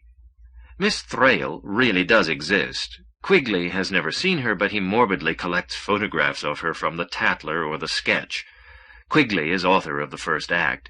The unlikely or improbable country estate is the Irish-Jewish boarding-house transfigured and magnified by him, in which he lives. The texture of the acts is parallel, but in the second everything becomes slightly horrible, everything is postponed or frustrated. When The Secret Mirror opened, the critics pronounced the names of Freud and Julian Green. The mention of the first strikes me as totally unjustified. Rumor had it that The Secret Mirror was a Freudian comedy. This propitious and fallacious interpretation determined its success. Unfortunately, Quain had already reached the age of 40. He was totally used to failure, and he did not easily resign himself to a change of regime. He resolved to avenge himself. Toward the end of 1939, he issued Statements, perhaps the most original of his works, doubtless the least praised and most secret. Quain was in the habit of arguing that readers were an already extinct species. Every European, he reasoned, is a writer, potentially or in fact. He also affirmed that of the various pleasures offered by literature, the greatest is invention. Since not everyone is capable of this pleasure, many must content themselves with shams. For these imperfect writers, whose name is Legion, Quain wrote the 8 stories and Statements. Each of them prefigures or promises a good plot, deliberately frustrated by the author. One of them, not the best, insinuates 2 arguments. The reader, led astray by vanity, thinks he has invented them. I was ingenuous enough to extract from the third, The Rose of Yesterday, my story of the Circular Ruins. 1941, translated by Anthony Kerrigan. The Library of Babel. Note: it should perhaps be recalled that for years Jorge Luis Borges has been director of the National Library of Argentina. End of note. By this art you may contemplate the variation of the 23 letters, the anatomy of melancholy. Part 2, Section 2, Memoir 4. The universe, which others call the library, is composed of an indefinite, perhaps an infinite number of hexagonal galleries, with enormous ventilation shafts in the middle, encircled by very low railings. From any hexagon, the upper or lower stories are visible interminably. The distribution of the galleries is invariable. 20 shelves, 5 long shelves per side, cover all sides except 2. Their height, which is that of each floor, scarcely exceeds that of an average librarian. One of the free sides gives upon a narrow entranceway, which leads to another gallery identical to the first and to all the others. To the left and to the right of the entranceway are 2 miniature rooms. One allows standing room for sleeping, the other the satisfaction of fecal necessities. Through this section passes the spiral staircase, which plunges down into the abyss and rises up to the heights. In the entranceway hangs a mirror, which faithfully duplicates appearances. People are in the habit of inferring from this mirror that the library is not infinite. If it really were, why this illusory duplication? I prefer to dream that the polished surfaces feign and promise infinity. Light comes from some spherical fruits called by the name of lamps. There are 2 running transversely in each hexagon. The light they emit is insufficient, incessant. Like all men of the library, I have traveled in my youth. I have journeyed in search of a book, perhaps of the catalogue of catalogues. Now that my eyes can scarcely decipher what I write, I am preparing to die a few leagues from the hexagon in which I was born. Once dead, there will not lack pious hands to hurl me over the banister. My sepulchre shall be the unfathomable air. My body will sink lengthily and will corrupt and dissolve in the wind engendered by the fall, which is infinite. I affirm that the library is interminable. The idealists argue that the hexagonal halls are a necessary form of absolute space, or at least of our intuition of space. They contend that a triangular or pentagonal hall is inconceivable. The mystics claim that to them ecstasy reveals a round chamber containing a great book with a continuous back circling the walls of the room, but their testimony is suspect, their words obscure. That cyclical book is God. Let it suffice me for the time being to repeat the classic dictum. The library is a sphere whose consummate center is any hexagon and whose circumference is inaccessible. 5 shelves correspond to each one of the walls of each hexagon. Each shelf contains 32 books of a uniform format. Each book is made up of 410 pages, each page of 40 lines, each line of some 80 black letters. There are also letters on the spine of each book. These letters do not indicate or prefigure what the pages will say. I know that such a lack of relevance at one time seemed mysterious. Before summarizing the solution, whose disclosure, despite its tragic implications, is perhaps the capital fact of this history, I want to recall certain axioms. The first, the library exists ab aeterno. No reasonable mind can doubt this truth, whose immediate corollary is the future eternity of the world. Man, the imperfect librarian, may be the work of chance or of malevolent demiurges. The universe, with its elegant endowment of shelves, of enigmatic volumes, of indefatigable ladders for the voyager, and of privies for the seated librarian, can only be the work of a god. In order to perceive the distance which exists between the divine and the human, it is enough to compare the rude tremulous symbols which my fallible hand scribbles on the end pages of a book with the organic letters inside, exact, delicate, intensely black, inimitably symmetric. The second, the number of orthographic symbols is 25. Note: the original manuscript of the present note does not contain digits or capital letters. The punctuation is limited to the comma and the period. These two signs, plus the space sign and the 22 letters of the alphabet, make up the 25 sufficient symbols enumerated by the unknown author. End of note. This bit of evidence permitted the formulation, 300 years ago, of a general theory of the library, and the satisfactory resolution of the problem which no conjecture had yet made clear: the formless and chaotic nature of almost all books. One of these books, which my father saw in a hexagon of the circuit number 1594, was composed of the letters M.C.V. perversely repeated from the first line to the last. Another, very much consulted in this zone, is a mere labyrinth of letters, but on the next to the last page one may read, "O time, your pyramids." As is well known, for one reasonable line or one straightforward note there are leagues of insensate cacophony, of verbal farragos and incoherencies. I know of a wild region whose librarians repudiate the vain superstitious custom of seeking any sense in books, and compare it to looking for meaning in dreams or in the chaotic lines of one's hands. They admit that the inventors of writing imitated the 25 natural symbols, but they maintain that this application is accidental and that books in themselves mean nothing. This opinion, we shall see, is not altogether false. For a long time it was believed that these impenetrable books belonged to past or remote languages. It is true that the most ancient men, the first librarians, made use of a language quite different from the one we speak today. It is true that some miles to the right the language is dialectical, and that 90 stories up it is incomprehensible. All this, I repeat, is true. But 410 pages of unvarying MCVs do not correspond to any language, however dialectical or rudimentary it might be. Some librarians insinuated that each letter could influence the next, and that the value of MCV on the third line of page 71 was not the same as that of the same series in another position on another page. But this vague thesis did not prosper. Still, other men thought in terms of cryptographs. This conjecture has come to be universally accepted, though not in the sense in which it was formulated by its inventors. 500 years ago, the chief of an upper hexagon came upon a book as confusing as all the rest, but which contained nearly 2 pages of homogeneous lines.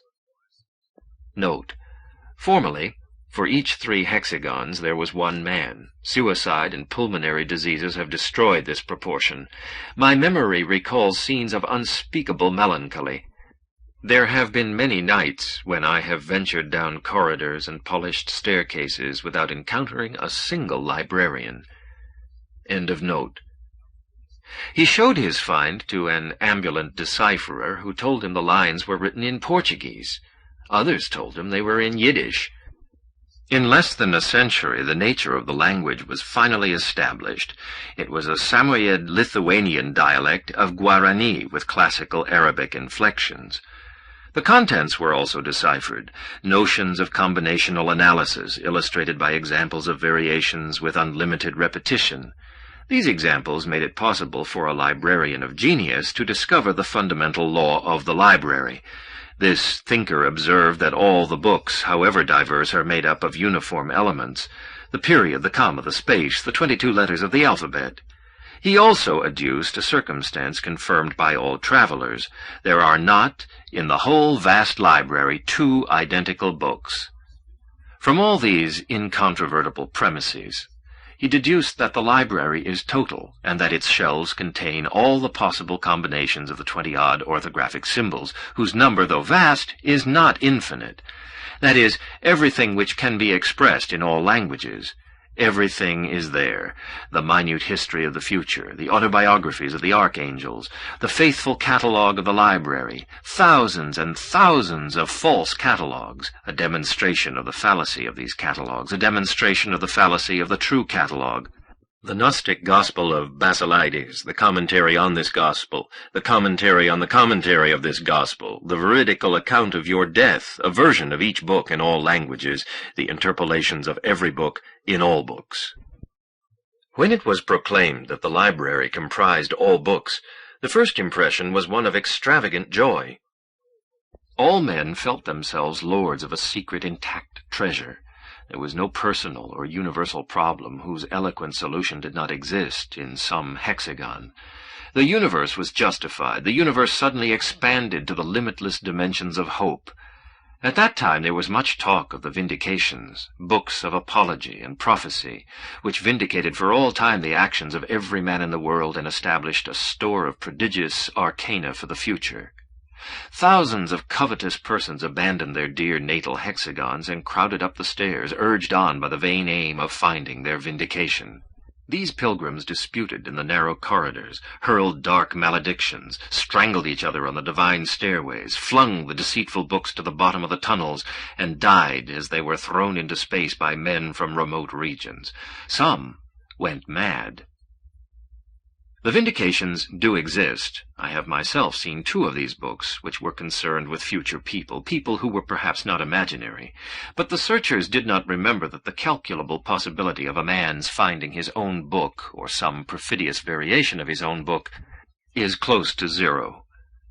The clarification of the basic mysteries of humanity, the origin of the library and of time, was also expected. It is credible that those grave mysteries can be explained in words. If the language of the philosophers does not suffice, the multiform library will have produced the unexpected language required and the necessary vocabularies and grammars for this language. It is now 4 centuries since men have been wearying the hexagons. There are official searchers, inquisitors. I have observed them carrying out their functions. They are always exhausted. They speak of a staircase without steps where they were almost killed. They speak of galleries and stairs with the local librarian. From time to time they will pick up the nearest book and leaf through its pages in search of infamous words. Obviously no one expects to discover anything. The uncommon hope was followed naturally enough by deep depression. The certainty that some shelf in some hexagon contained precious books, and that these books were inaccessible, seemed almost intolerable. A blasphemous sect suggested that all searches be given up, and that men everywhere shuffle letters and symbols until they succeeded in composing, by means of an improbable stroke of luck, the canonical books. The authorities found themselves obliged to issue severe orders. The sect disappeared, but in my childhood I still saw old men who would hide out in the privies for long periods of time, and with metal discs and a forbidden dice-box feebly mimic the divine disorder. Other men, inversely, thought that the primary task was to eliminate useless works. They would invade the hexagons, exhibiting credentials which were not always false, skim through a volume with annoyance, and then condemn entire bookshelves to destruction. Their ascetic, hygienic fury is responsible for the senseless loss of millions of books.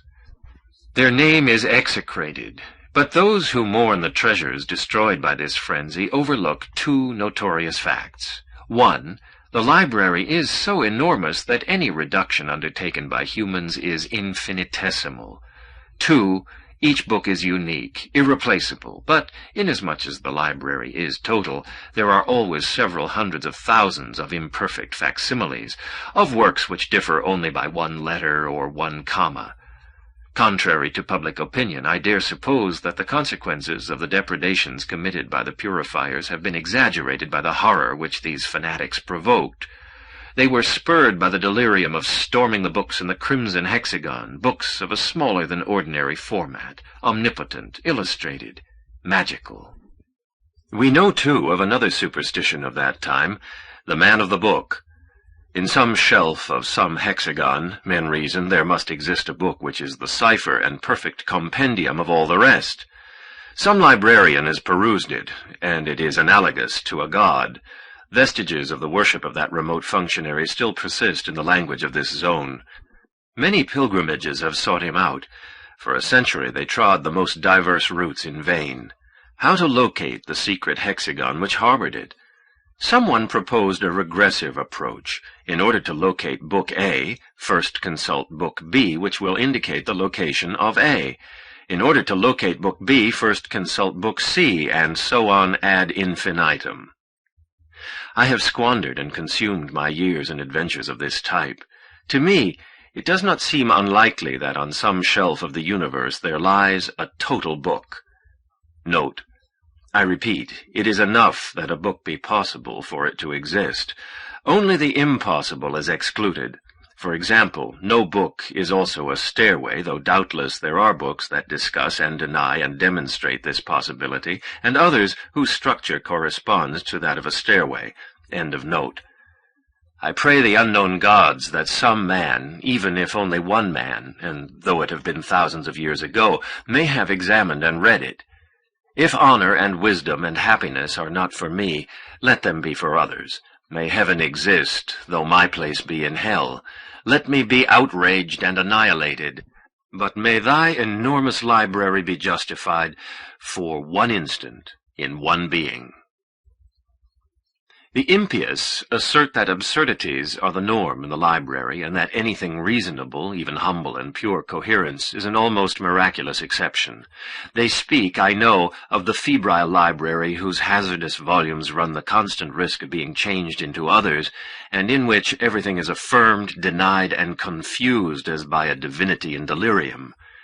These words, which not only denounce disorder, but exemplify it as well, manifestly demonstrate the bad taste of the speakers and their desperate ignorance. Actually, the library includes all verbal structures, all the variations allowed by the 25 orthographic symbols, but it does not permit of one absolute absurdity.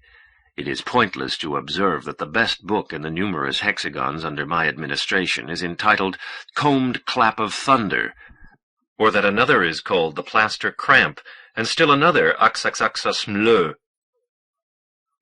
Such propositions as are contained in these titles, at first sight incoherent, doubtless yield a cryptographic or allegorical justification. Since they are verbal, these justifications already figure ex hypothesi in the library. I cannot combine certain letters as DHCMRLCHTDJ, which the Divine Library has not already foreseen in combination, and which in one of its secret languages does not encompass some terrible meaning. No one can articulate a syllable which is not full of tenderness and fear, and which is not, in one of those languages, the powerful name of some god. To speak is to fall into tautologies. This useless and wordy epistle itself already exists in one of the 30 volumes of the 5 shelves in one of the uncountable hexagons, and so does its refutation. An n number of possible languages makes use of the same vocabulary. In some of them, the symbol library admits of the correct definition ubiquitous and everlasting system of hexagonal galleries. But library is bread, or pyramid, or anything else, and the 7 words which define it possess another value. You who read me, are you sure you understand my language? Methodical writing distracts me from the present condition of men, but the certainty that everything has been already written nullifies or makes phantoms of us all. I know of districts where the youth prostrate themselves before books and barbarously kiss the pages, though they do not know how to make out a single letter. Epidemics, heretical disagreements, the pilgrimages which inevitably degenerate into banditry, have decimated the population. I believe I have mentioned the suicides more frequent each year. Perhaps I am deceived by old age and fear, but I suspect that the human species, the unique human species, is on the road to extinction, while the library will last on forever, illuminated, solitary, infinite, perfectly immovable, filled with precious volumes, useless, incorruptible, secret. Infinite, I have just written. I have not interpolated this adjective merely from rhetorical habit. It is not illogical, I say, to think that the world is infinite. Those who judge it to be limited postulate that in remote places the corridors and stairs and hexagons could inconceivably cease, a manifest absurdity. Those who imagine it to be limitless forget that the possible number of books is limited. I dare insinuate the following solution to this ancient problem. The library is limitless and periodic. If an eternal voyager were to traverse it in any direction, he would find after many centuries that the same volumes are repeated in the same disorder, which, repeated, would constitute an order itself. My solitude rejoices in this elegant hope. Note: Leticia Alvarez de Toledo has observed that the vast library is useless. Strictly speaking, one single volume should suffice, a single volume of ordinary format, printed in 9 or 10 type body, and consisting of an infinite number of infinitely thin pages. At the beginning of the 17th century, Cavalieri said that any solid body is the superposition of an infinite number of planes. This silky vademecum would scarcely be handy. Each apparent leaf of the book would divide into other analogous leaves. The inconceivable central leaf would have no reverse. End of note. Mar del Plata, 1941. Translated by Anthony Carrigan. The Garden of Forking Paths, to Victoria Ocampo. In his A History of the World War, page 212, Captain Little Hart reports that a planned offensive by 13 British divisions, supported by 1,400 artillery pieces, against the German line at Serre-Montauban, scheduled for July 24, 1916, had to be postponed until the morning of the 29th. He comments that torrential rain caused this delay, which lacked any special significance. The following deposition, dictated by, read over, and then signed by Dr. Yu Tlön, former teacher of English at the Tsingtao Hochschule, casts unsuspected light upon this event. The first 2 pages are missing. And I hung up the phone. Immediately I recollected the voice that had spoken in German. It was that of Captain Richard Madden. Madden in Victor Runeberg's office meant the end of all our work, and, though this seemed a secondary matter, or should have seemed so to me, of our lives also. His being there meant that Runeberg had been arrested or murdered. Note: a malicious and outlandish statement. In point of fact, Captain Richard Madden had been attacked by the Prussian spy Hans Rabner, alias Victor Runeberg, who drew an automatic pistol when Madden appeared with orders for the spy's arrest. Madden, in self-defense, had inflicted wounds of which the spy later died. End of note by the manuscript editor. Before the sun set on this same day, I ran the same risk. Madden was implacable. Rather, to be more accurate, he was obliged to be implacable. An Irishman in the service of England, a man suspected of equivocal feelings, if not of actual treachery, how could he fail to welcome and seize upon this extraordinary piece of luck, the discovery, capture, and perhaps the deaths of 2 agents of Imperial Germany? I went up to my bedroom. Absurd though the gesture was, I closed and locked the door. I threw myself down on my narrow iron bed and waited on my back. The never-changing rooftops filled the window, and the hazy 6 o'clock sun hung in the sky. It seemed incredible that this day, a day without warnings or omens, might be that of my implacable death. In despite of my dead father, in despite of having been a child in one of the symmetrical gardens of Haifeng, was I to die now? Then I reflected that all things happen to one precisely now. Century follows century, and things happen only in the present. There are countless men in the air, on land and at sea, and all that really happens to me. The almost unbearable memory of Madden's long horse face put an end to these wandering thoughts. In the midst of my hatred and terror, now that it no longer matters to me to speak of terror, now that I have outwitted Richard Madden, now that my neck hankers for the hangman's noose, I knew that the fast-moving and doubtless happy soldier did not suspect that I possessed the secret, the name of the exact site of the new British artillery park on the Ancre. A bird streaked across the misty sky, and absently I turned it into an airplane, and then that airplane into many in the skies of France, shattering the artillery park under a rain of bombs. If only my mouth, before it should be silenced by a bullet, could shout this name in such a way that it could be heard in Germany. My voice, my human voice, was weak. How could it reach the ear of the chief, the ear of that sick and hateful man who knew nothing of Runeberg or of me except that we were in Staffordshire? A man who, sitting in his arid Berlin office, leafed infinitely through newspapers, looking in vain for news from us. I said aloud, "I must flee." I sat up on the bed, in senseless and perfect silence, as if Madden was already peering at me. Something, perhaps merely a desire to prove my total penury to myself, made me empty out my pockets. I found just what I knew I was going to find. The American watch, the nickel-plated chain and the square coin, the key-ring with the useless but compromising keys to Runeberg's office, the notebook, a letter which I decided to destroy at once, and which I did not destroy, a 5-shilling piece, 2 single shillings and some pennies, a red and blue pencil, a handkerchief, and a revolver with a single bullet. Absurdly I held it and weighed it in my hand, to give myself courage. Vaguely I thought that a pistol shot can be heard for a great distance. In 10 minutes I had developed my plan. The telephone directory gave me the name of the one person capable of passing on the information. He lived in a suburb of Fenton, less than half an hour away by train. I am a timorous man. I can say it now that I have brought my incredibly risky plan to an end.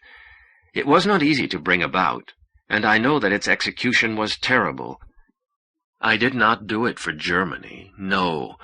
Such a barbarous country is of no importance to me, particularly since it had degraded me by making me become a spy. Furthermore, I knew an Englishman, a modest man, who for me is as great as Goethe. I did not speak with him for more than an hour, but during that time he was Goethe. I carried out my plan because I felt the chief had some fear of those of my race, of those uncountable forebears whose culmination lies in me. I wished to prove to him that a yellow man could save his armies. Besides, I had to escape the captain. His hands and voice could, at any moment, knock and beckon at my door. Silently, I dressed, took leave of myself in the mirror, went down the stairs, sneaked a look at the quiet street, and went out. The station was not far from my house, but I thought it more prudent to take a cab. I told myself that I thus ran less chance of being recognized. The truth is that in the deserted street I felt infinitely visible and vulnerable. I recall that I told the driver to stop short of the main entrance.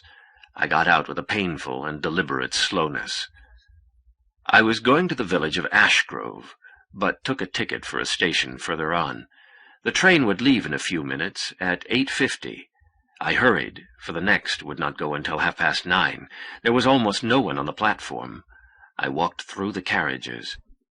I remember some farmers, a woman dressed in mourning, a youth deep in Tacitus's annals, and a wounded, happy soldier. At last the train pulled out. A man I recognized ran furiously but vainly the length of the platform. It was Captain Richard Madden. Shattered, trembling, I huddled in the distant corner of the seat, as far as possible from the fearful window. From utter terror I passed into a state of almost abject happiness. I told myself that the duel had already started, and that I had won the first encounter by besting my adversary in his first attack, even if it was only for 40 minutes, by an accident of fate. I argued that so small a victory prefigured a total victory. I argued that it was not so trivial, that, were it not for the precious accident of the train schedule, I would be in prison, or dead. I argued with no less sophism that my timorous happiness was proof that I was man enough to bring this adventure to a successful conclusion. From my weakness, I drew strength that never left me. I foresee that man will resign himself each day to new abominations, that soon only soldiers and bandits will be left. To them, I offer this advice. Whosoever would undertake some atrocious enterprise should act as if it were already accomplished, should impose upon himself a future as irrevocable as the past. Thus I proceeded, while with the eyes of a man already dead, I contemplated the fluctuations of the day which would probably be my last, and watched the diffuse coming of night. The train crept along gently amid ash trees. It slowed down and stopped, almost in the middle of a field. No one called the name of a station. "Ashgrove?" I asked some children on the platform. "Ashgrove," they replied. I got out. A lamp lit the platform, but the children's faces remained in a shadow. One of them asked me, "Are you going to Dr. Stephen Albert's house?" Without waiting for my answer, another said, "The house is a good distance away, but you won't get lost if you take the road to the left, and bear to the left at every crossroad." I threw them a coin, my last, went down some stone steps, and started along a deserted road. At a slight incline, the road ran downhill. It was a plain dirt way, and overhead the branches of trees intermingled, while a round moon hung low in the sky as if to keep me company. For a moment, I thought that Richard Madden might in some way have divined my desperate intent. At once I realized that this would be impossible. The advice about turning always to the left reminded me that such was the common formula for finding the central courtyard of certain labyrinths. I know something about labyrinths. Not for nothing am I the great-grandson of Cui Peng. He was governor of Yunnan, and gave up temporal power to write a novel with more characters than there are in the Hung Lu Meng, and to create a maze in which all men would lose themselves. He spent 13 years on these oddly assorted tasks before he was assassinated by a stranger. His novel had no sense to it, and nobody ever found his labyrinth. Under the trees of England, I meditated on this lost and perhaps mythical labyrinth. I imagined it untouched and perfect on the secret summit of some mountain. I imagined it drowned under rice paddies or beneath the sea. I imagined it infinite, made not only of 8-sided pavilions and of twisting paths, but also of rivers, provinces, and kingdoms. I thought of a maze of mazes, of a sinuous, ever-growing maze which would take in both past and future and would somehow involve the stars. Lost in these imaginary illusions, I forgot my destiny, that of the hunted. For an undetermined period of time I felt myself cut off from the world, an abstract spectator. The hazy and murmuring countryside, the moon, the decline of the evening stirred within me. Going down the gently sloping road, I could not feel fatigue. The evening was at once intimate and infinite. The road kept descending and branching off, through meadows misty in the twilight. A high-pitched and almost syllabic music kept coming and going, moving with the breeze, blurred by the leaves and by distance. I thought that a man might be an enemy of other men, of the differing moments of other men, but never an enemy of a country, not of fireflies, words, gardens, streams, or the west wind. Meditating thus, I arrived at a high, rusty iron gate. Through the railings I could see an avenue bordered with poplar trees, and also a kind of summer-house or pavilion. Two things dawned on me at once, the first trivial and the second almost incredible. The music came from the pavilion, and that music was Chinese. That was why I had accepted it fully without paying it any attention. I do not remember whether there was a bell, a push-button, or whether I attracted attention by clapping my hands. The stuttering sparks of the music kept on. But from the end of an avenue, from the main house, a lantern approached, a lantern which alternately from moment to moment was crisscrossed or put out by the trunks of the trees. A paper lantern shaped like a drum and colored like the moon. A tall man carried it. I could not see his face, for the light blinded me. He opened the gate and spoke slowly in my language. I see that the worthy Shi Peng has troubled himself to see to relieving my solitude. No doubt you want to see the garden. Recognizing the name of one of our consuls, I replied, somewhat taken aback, "The garden? The garden of forking paths." Something stirred in my memory, and I said, with incomprehensible assurance, "The garden of my ancestor, Cui Peng." "Your ancestor? Your illustrious ancestor? Come in." The damp path zigzagged like those of my childhood. When we reached the house, we went into a library filled with books from both East and West. I recognized some large volumes bound in yellow silk, manuscripts of the lost encyclopedia which was edited by the third emperor of the Luminous dynasty. They had never been printed. A phonograph record was spinning near a bronze phoenix. I remember also a rose-glazed jar, and yet another, older by many centuries, of that blue color which our potters copied from the Persians. Stephen Albert was watching me with a smile on his face. He was, as I have said, remarkably tall. His face was deeply lined, and he had gray eyes and a gray beard. There was about him something of the priest and something of the sailor. Later, he told me he had been a missionary in Tientsin before he had aspired to become a sinologist. We sat down, I upon a large, low divan, he with his back to the window and to a large circular clock. I calculated that my pursuer, Richard Madden, could not arrive in less than an hour. My irrevocable decision could wait. "A strange destiny," said Stephen Albert, "that of Cui Peng, governor of his native province, learned in astronomy, in astrology, and tireless in the interpretation of the canonical books, a chess-player, a famous poet, and a calligrapher. Yet he abandoned all to make a book and a labyrinth. He gave up all the pleasures of oppression, justice, of a well-stocked bed, of banquets, and even of erudition, and shut himself up in the pavilion of the limpid sun for 13 years. At his death, his heirs found only a mess of manuscripts. The family, as you doubtless know, wished to consign them to the fire, but the executor of the estate, a Taoist or a Buddhist monk, insisted on their publication. "Those of the blood of Cui Peng," I replied, "still curse the memory of that monk. Such a publication was madness. The book is a shapeless mass of contradictory rough drafts. I examined it once upon a time. The hero dies in the 3rd chapter, while in the 4th he is alive.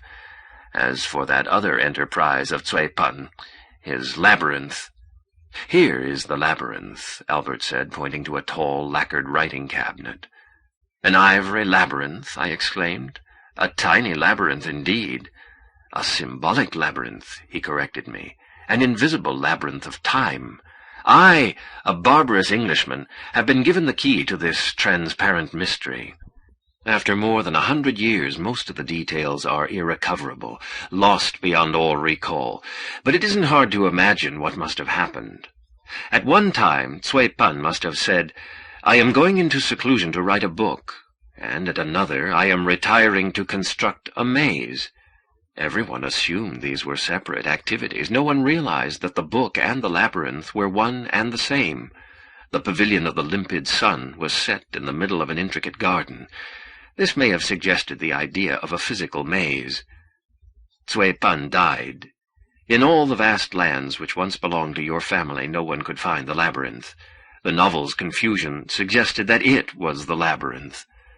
2 circumstances showed me the direct solution to the problem. First, the curious legend that Cui Peng had proposed to create an infinite maze. Second, a fragment of a letter which I discovered." Albert rose. For a few moments he turned his back to me. He opened the top drawer in the high black and gilded writing cabinet. He returned, holding in his hand a piece of paper which had once been crimson, but which had faded with the passage of time. It was rose-colored, tenuous, quadrangular.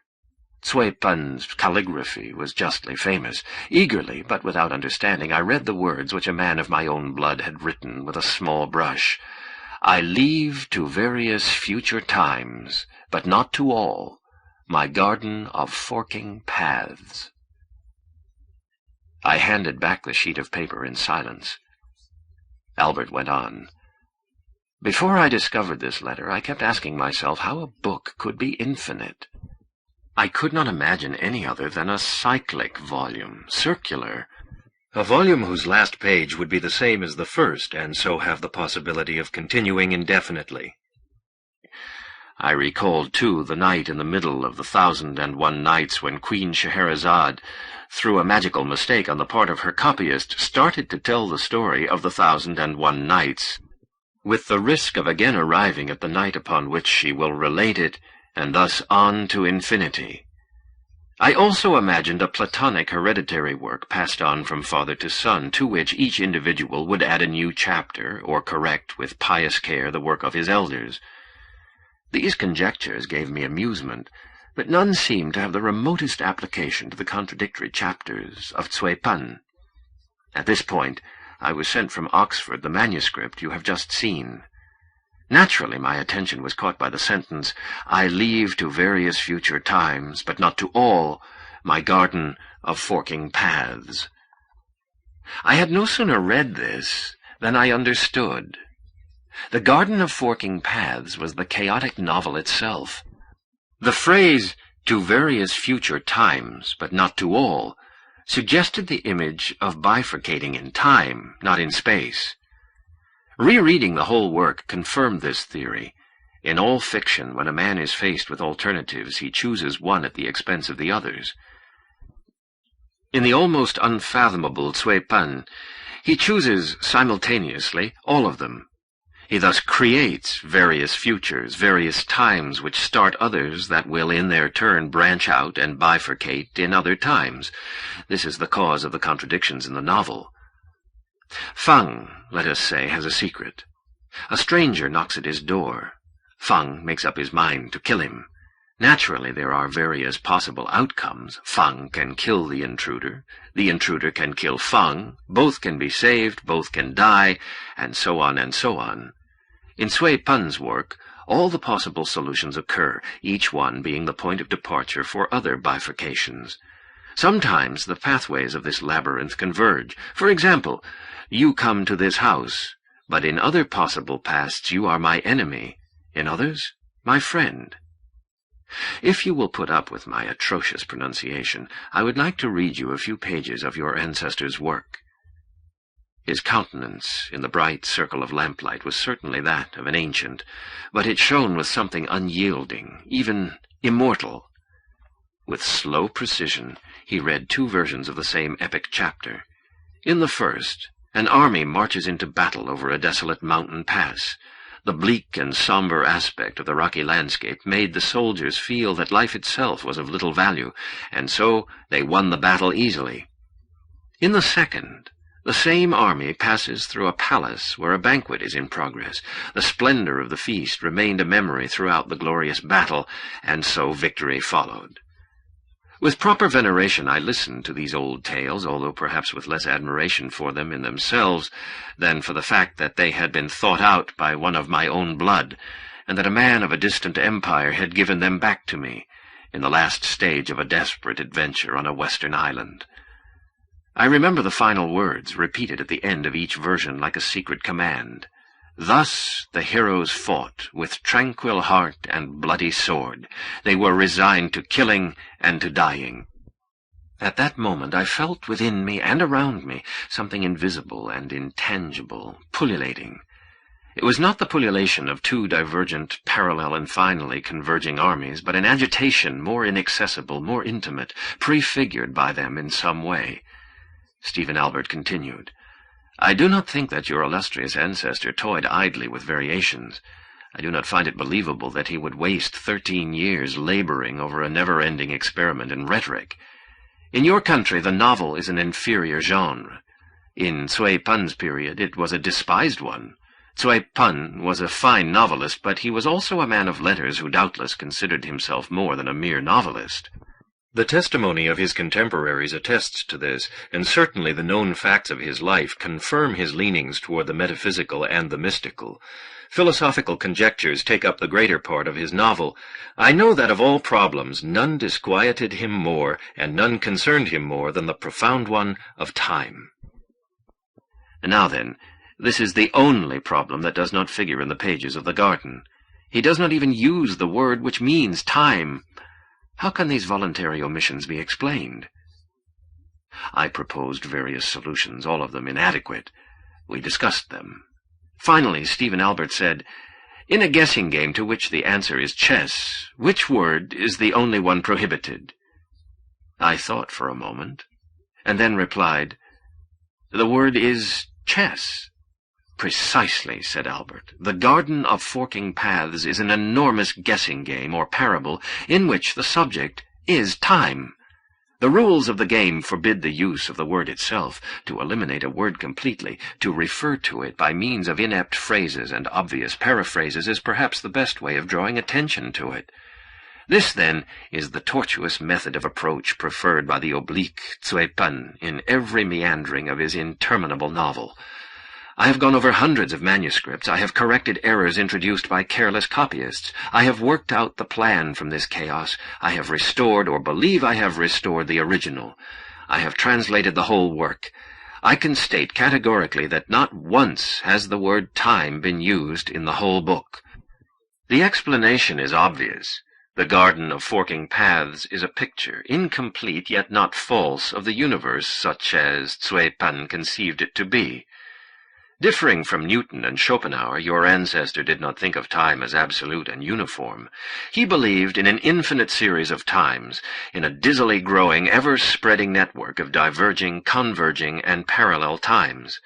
This web of time, the strands of which approach one another, bifurcate, intersect, or ignore each other through the centuries, embraces every possibility. We do not exist in most of them. In some, you exist and not I, while in others I do and you do not. And in yet others, both of us exist. In this one, in which chance has favored me, you have come to my gate. In another, you, crossing the garden, have found me dead. In yet another, I say these very same words, but am an error, a phantom. In all of them, I enunciated with a tremor in my voice, I deeply appreciate and am grateful to you for the restoration of Quain's garden. Not at all, he murmured with a smile. Time is forever dividing itself toward innumerable futures, and in one of them I am your enemy.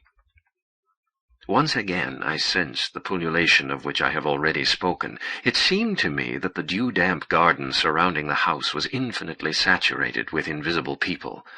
All were Albert and myself, secretive, busy, and multiform in other dimensions of time.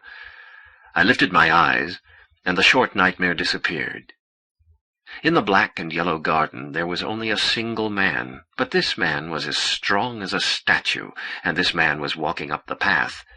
And he was Captain Richard Madden. "The future exists now," I replied, "but I am your friend. Can I take another look at the letter?" Albert rose from his seat. He stood up tall as he opened the top drawer of the high writing cabinet. For a moment his back was again turned to me. I had the revolver ready. I fired with the utmost care. Albert fell without a murmur at once. I swear that his death was instantaneous, as if he had been struck by lightning. What remains is unreal and unimportant. Madden broke in and arrested me. I have been condemned to hang. Abominably, I have yet triumphed. The secret name of the city to be attacked got through to Berlin. Yesterday it was bombed. I read the news in the same English newspapers which were trying to solve the riddle of the murder of the learned sinologist Stephen Albert by the unknown Tlön. The chief, however, had already solved this mystery. He knew that my problem was to shout with my feeble voice above the tumult of war the name of the city called Albert, and that I had no other course open to me than to kill someone of that name. He does not know, for no one can, of my infinite penitence and sickness of the heart. Translated by Helen Temple and Ruthven Todd. Part 2. Artifices, 1944. Prologue. Though less torpidly executed, the pieces of this section are similar to those which form the first part of the book. Two of them allow perhaps separate mention, Death and the Compass, and Funes, the Memorious. The second is a long metaphor of insomnia. The first, despite the German or Scandinavian names, occurs in a Buenos Aires of dreams. The twisted Rue de Tlön is the Paseo de Julio. Triste le Roi is the hotel where Herbert received and probably did not read the 11th volume of an illusory encyclopedia. After composing this narrative, I have come to consider the soundness of amplifying the time and space in which it occurs. Vengeance could be inherited. The periods of time might be computed in years, perhaps in centuries. The first letter of the name might be spoken in Iceland, the second in Mexico, the third in Hindustan. Should I add that the Hasidim included saints, and that the sacrifice of 4 lives in order to obtain the 4 letters imposed by the name is a fantasy dictated by the form of my story. Postscript, 1956. I have added 3 stories to the series: The South, The Sect of the Phoenix, The End.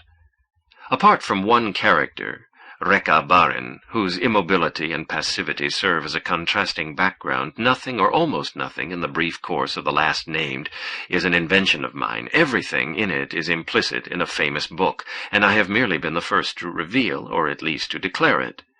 In the allegory of the Phoenix, I imposed upon myself the problem of hinting at an ordinary fact, the secret, in an irresolute and gradual manner, which, in the end, would prove to be unequivocal. I do not know how fortunate I have been. Of the South, which is perhaps my best story, let it suffice for me to suggest that it can be read as a direct narrative of novelistic events, and also in another way. The heterogeneous census of the authors whom I continually reread is made up of Schopenhauer, De Quincey, Stevenson, Mautner, Shaw, Chesterton, Léon Blois. I believe I perceive the remote influence of the last mentioned in the Christological fantasy entitled 3 Versions of Judas.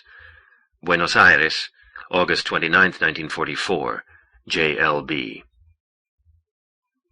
Funes, the Memorious.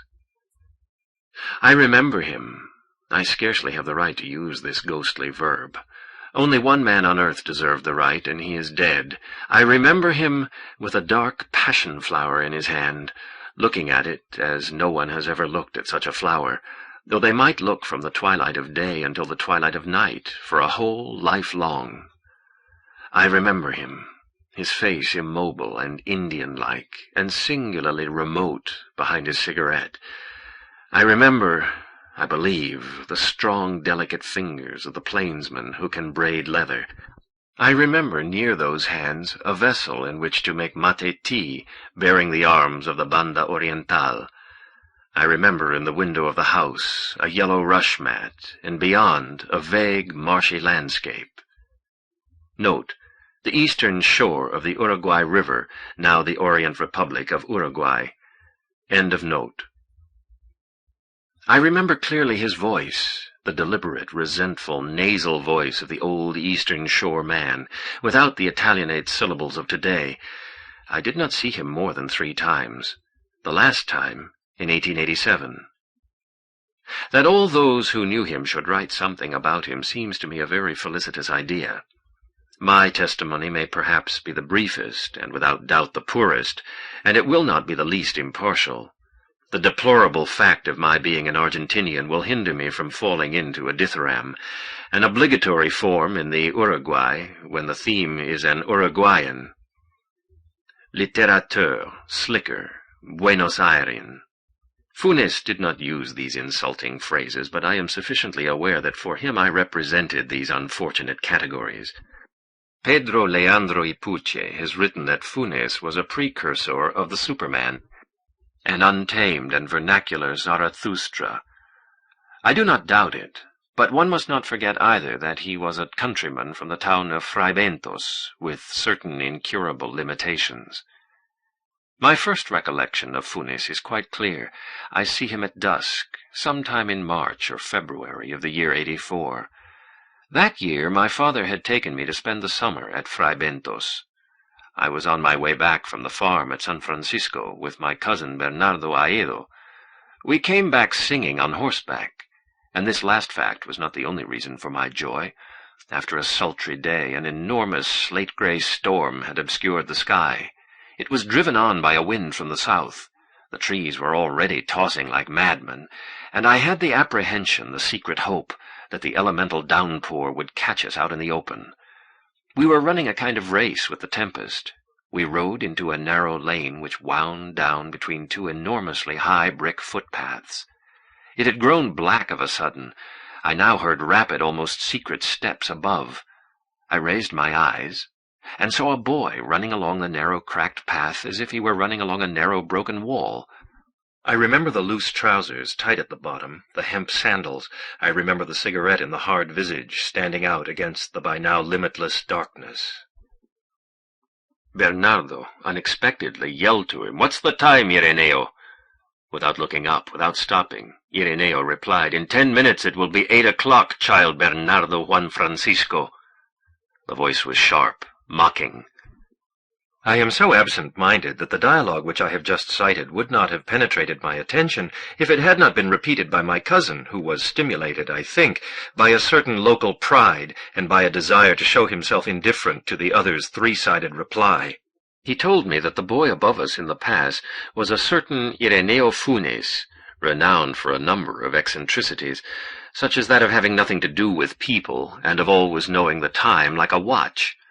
He added that Ireneo was the son of Maria Clementina Funes, an ironing woman in the town, and that his father, some people said, was an Englishman named O'Connor, a doctor in the salting fields, though some said the father was a horsebreaker or scout from the province of El Salto. Ireneo lived with his mother at the edge of the country house of the Laurels. In the years 85 and 86, we spent the summer in the city of Montevideo. We returned to Fray Bentos in 87. As was natural, I inquired after all my acquaintances, and finally about the chronometer Funes. I was told that he had been thrown by a wild horse at the San Francisco ranch, and that he had been hopelessly crippled. I remember the impression of uneasy magic which the news provoked in me. The only time I had seen him we were on horseback coming from San Francisco, and he was in a high place. From the lips of my cousin Bernardo, the affair sounded like a dream elaborated with elements out of the past. They told me that Ireneo did not move now from his cot, but remained with his eyes fixed on the backyard fig tree, or on a cobweb. At sunset he allowed himself to be brought to the window. He carried pride to the extreme of pretending that the blow which had befallen him was a good thing. Twice I saw him behind the iron grate which sternly delineated his eternal imprisonment. Unmoving once, his eyes closed, unmoving also another time, absorbed in the contemplation of a sweet-smelling sprig of lavender cotton. At the time I had begun, not without some ostentation, the methodical study of Latin. My valise contained the De Viris Illustribus of Lomond, the Thesaurus of Kishra, Caesar's Commentaries, and an odd-numbered volume of the Historia Naturalis of Pliny, which exceeded and still exceeds my modest talents as a Latinist. Everything is noised around in a small town. Ireneo at his small farm on the outskirts was not long in learning of the arrival of these anomalous books. He sent me a flowery, ceremonious letter in which he recalled our encounter, unfortunately brief, on the 7th day of February of the year 84, and alluded to the glorious services which Don Gregorio Aedo, my uncle, dead the same year, had rendered to the two fatherlands in the glorious campaign of Ituzaingó. And he solicited the loan of any one of the volumes to be accompanied by a dictionary for the better intelligence of the original text, for I do not know Latin as yet. He promised to return them in good condition, almost immediately. The letter was perfect, very nicely constructed. The orthography was of the type sponsored by Andrés Bello, I for Y, J for G. At first I naturally suspected a jest. My cousins assured me it was not so, that these were the ways of Ireneo. I did not know whether to attribute to impudence, ignorance, or stupidity the idea that the difficult Latin required no other instrument than a dictionary.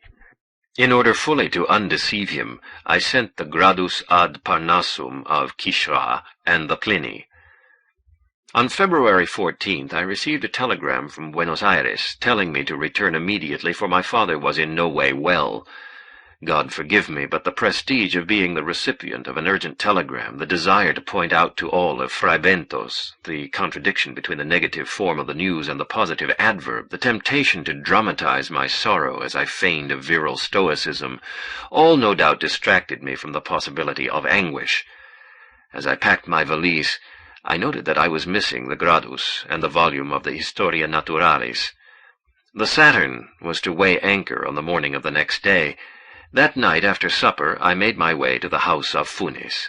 Outside, I was surprised to find the night no less oppressive than the day.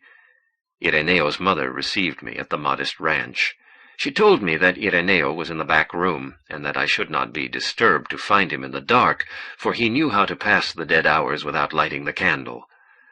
I crossed the cobblestone patio, a small corridor. I came to the second patio. A great vine covered everything, so that the darkness seemed complete. Of a sudden I heard the high-pitched, mocking voice of Ireneo. The voice spoke in Latin. The voice, which came out of the obscurity, was reading, with obvious delight, a treatise or prayer or incantation.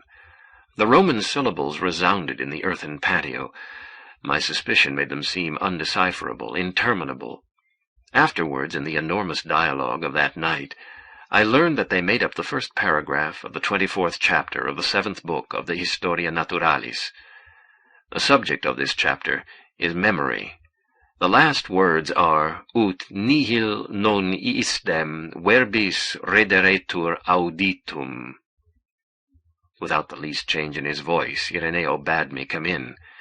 He was lying on the cot, smoking. It seems to me that I did not see his face until dawn. I seem to recall the momentary glow of the cigarette. The room smelled vaguely of dampness.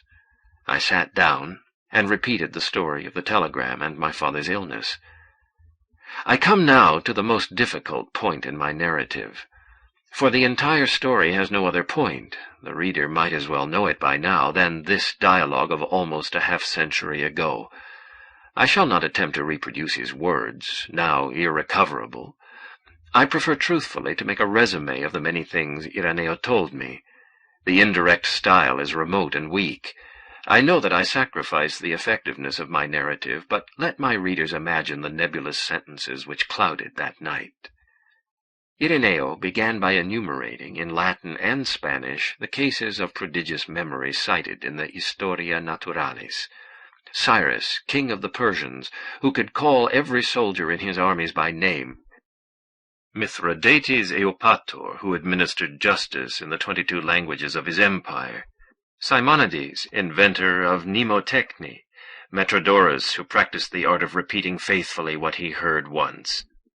With evident good faith, Funes marveled that such things should be considered marvelous. He told me that previous to the rainy afternoon when the blue-tinted horse threw him, he had been, like any Christian, blind, deaf-mute, somnambulistic, memoryless.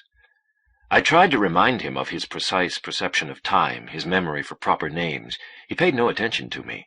For 19 years, he said, he had lived like a person in a dream. He looked without seeing, heard without hearing, forgot everything, almost everything. On falling from the horse, he lost consciousness. When he recovered it, the present was almost intolerable. It was so rich and bright. The same was true of the most ancient and most trivial memories. A little later he realized that he was crippled. This fact scarcely interested him. He reasoned or felt that immobility was a minimum price to pay, and now his perception and his memory were infallible. We, in a glance, perceived 3 wine-glasses on the table. Funes saw all the shoots, clusters, and grapes of the vine. He remembered the shapes of the clouds in the south at dawn on the 30th of April of 1882, and he could compare them in his recollection with the marbled grain in the design of a leather-bound book, which he had seen only once, and with the lines in the spray which an oar raised in the Rio Negro on the eve of the battle of the Quebracho. These recollections were not simple. Each visual image was linked to muscular sensations, thermal sensations, etc. He could reconstruct all his dreams, all his fancies. 2 or 3 times he had reconstructed an entire day. He told me, "I have more memories in myself alone than all men have had since the world was a world." And again, "My dreams are like your vigils." And again, toward dawn, "My memory, sir, is like a garbage disposal." A circumference on a blackboard, a rectangular triangle, a rhomb, are forms which we can fully intuit. The same held true with Ireneo for the tempestuous mane of a stallion, a herd of cattle in a pass, the ever-changing flame, or the innumerable ash, the many faces of a dead man during the course of a protracted wake. He could perceive I do not know how many stars in the sky. These things he told me. Neither then nor at any time later did they seem doubtful. In those days neither the cinema nor the phonograph yet existed. Nevertheless, it seems strange, almost incredible, that no one should have experimented on Funes. The truth is that we all live by leaving behind. No doubt we all profoundly know that we are immortal, and that sooner or later every man will do all things and know everything. The voice of Funes, out of the darkness, continued. He told me that toward 1886 he had devised a new system of enumeration, and that in a very few days he had gone beyond 24,000. He had not written it down, for what he once meditated would not be erased. The first stimulus to his work, I believe, had been his discontent with the fact that 33 Uruguayans required 2 symbols and 3 words rather than a single word and a single symbol. Later, he applied his extravagant principle to the other numbers.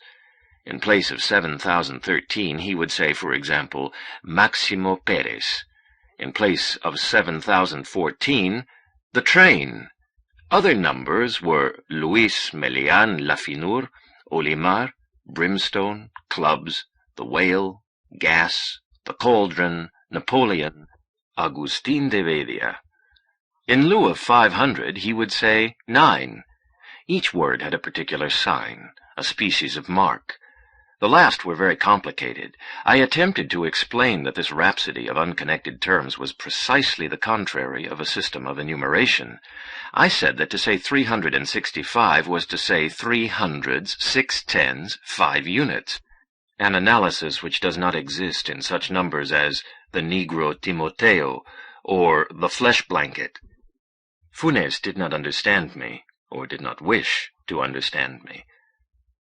Locke, in the 17th century, postulated and rejected an impossible idiom in which each individual object, each stone, each bird and branch, had an individual name.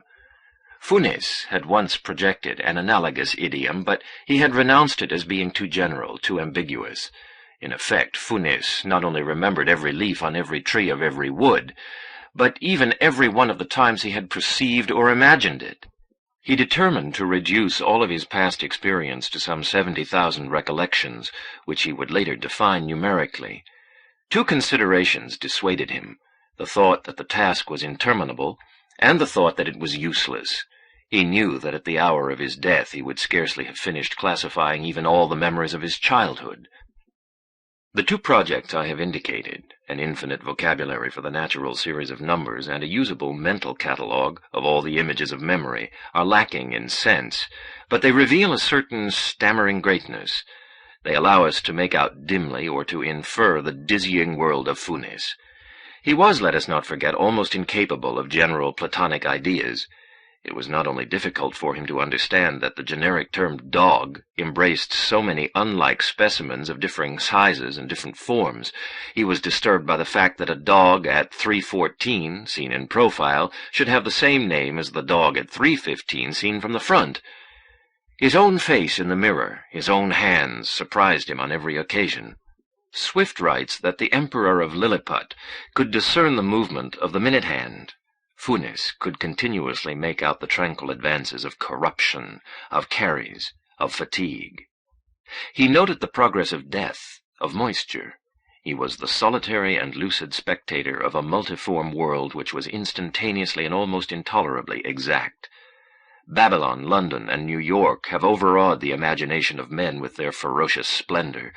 No one in those populous towers or upon those surging avenues has felt the heat and pressure of a reality as indefatigable as that which day and night converged upon the unfortunate Ireneo in his humble South American farmhouse. It was very difficult for him to sleep.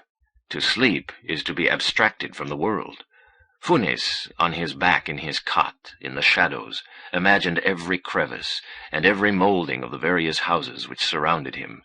I repeat, the least important of his recollections was more minutely precise and more lively than our perception of a physical pleasure or a physical torment. Toward the east, in a section which was not yet cut into blocks of homes, there were some new, unknown houses. Funes imagined them black, compact, made of a single obscurity. He would turn his face in this direction in order to sleep. He would also imagine himself at the bottom of the river, being rocked and annihilated by the current. Without effort, he had learned English, French, Portuguese, Latin. I suspect, nevertheless, that he was not very capable of thought. To think is to forget a difference, to generalize, to abstract. In the overly replete world of Funes, there were nothing but details, almost contiguous details. The equivocal clarity of dawn penetrated along the earthen patio. Then it was that I saw the face of the voice which had spoken all through the night. Ireneo was 19 years old. He had been born in 1868. He seemed as monumental as bronze, more ancient than Egypt, anterior to the prophecies and the pyramids. It occurred to me that each one of my words, each one of my gestures, would live on in his implacable memory. I was benumbed by the fear of multiplying superfluous gestures. Ireneo Funes died in 1889 of a pulmonary congestion. 1942. Translated by Anthony Carrigan. The Form of the Sword, to E.H.M.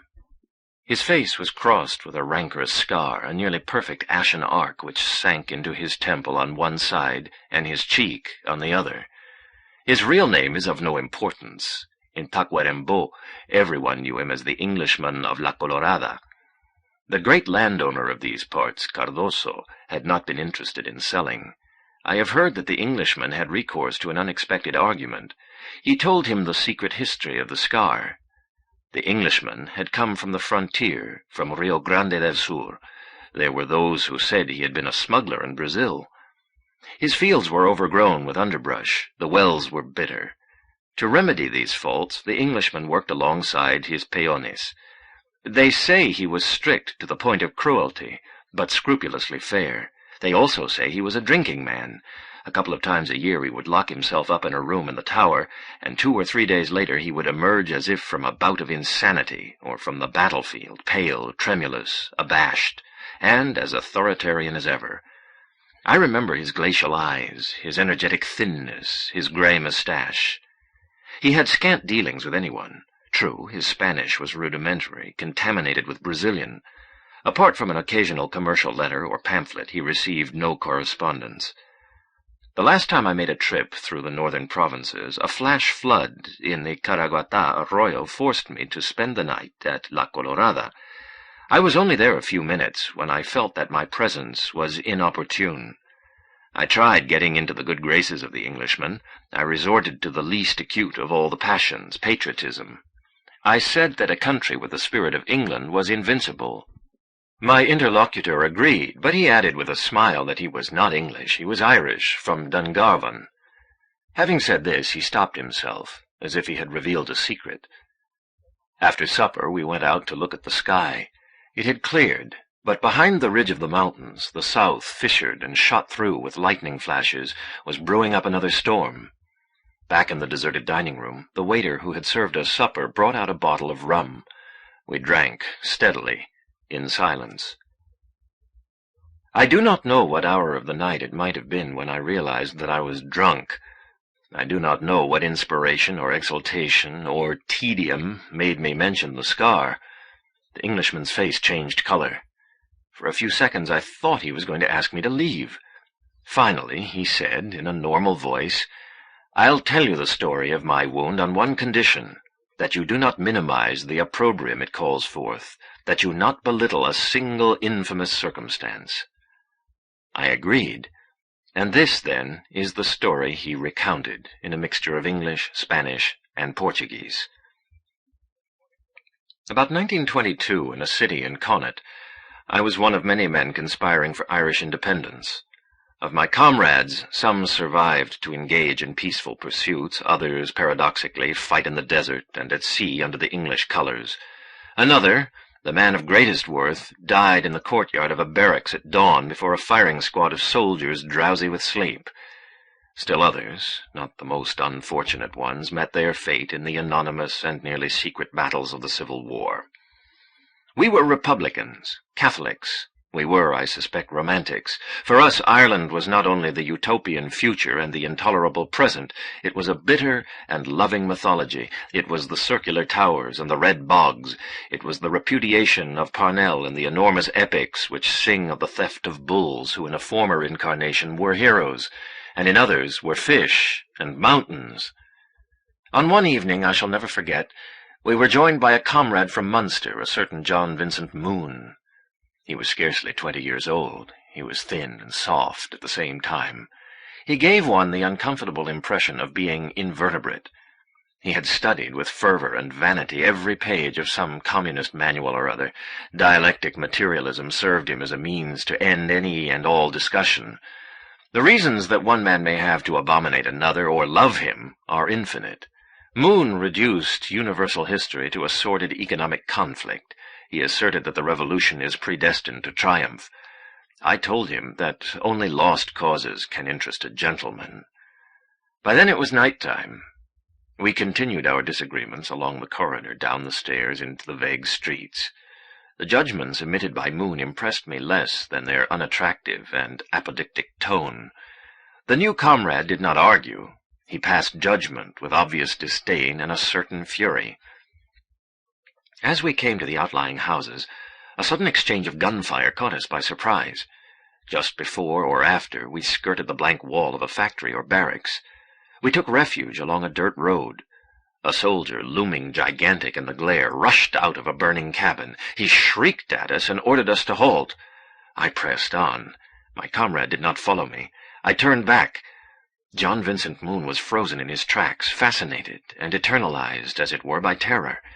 I rushed to his side, brought down the soldier with a single blow, shook and pounded Vincent Moon, berated him, and ordered him to follow me. I was forced to yank him by his arm. A passionate fear paralyzed him. We fled through a night suddenly shot through with blazes. A burst of rifle fire sought us out. A bullet grazed Moon's right shoulder. While we ran among the pines, he broke into feeble sobbing.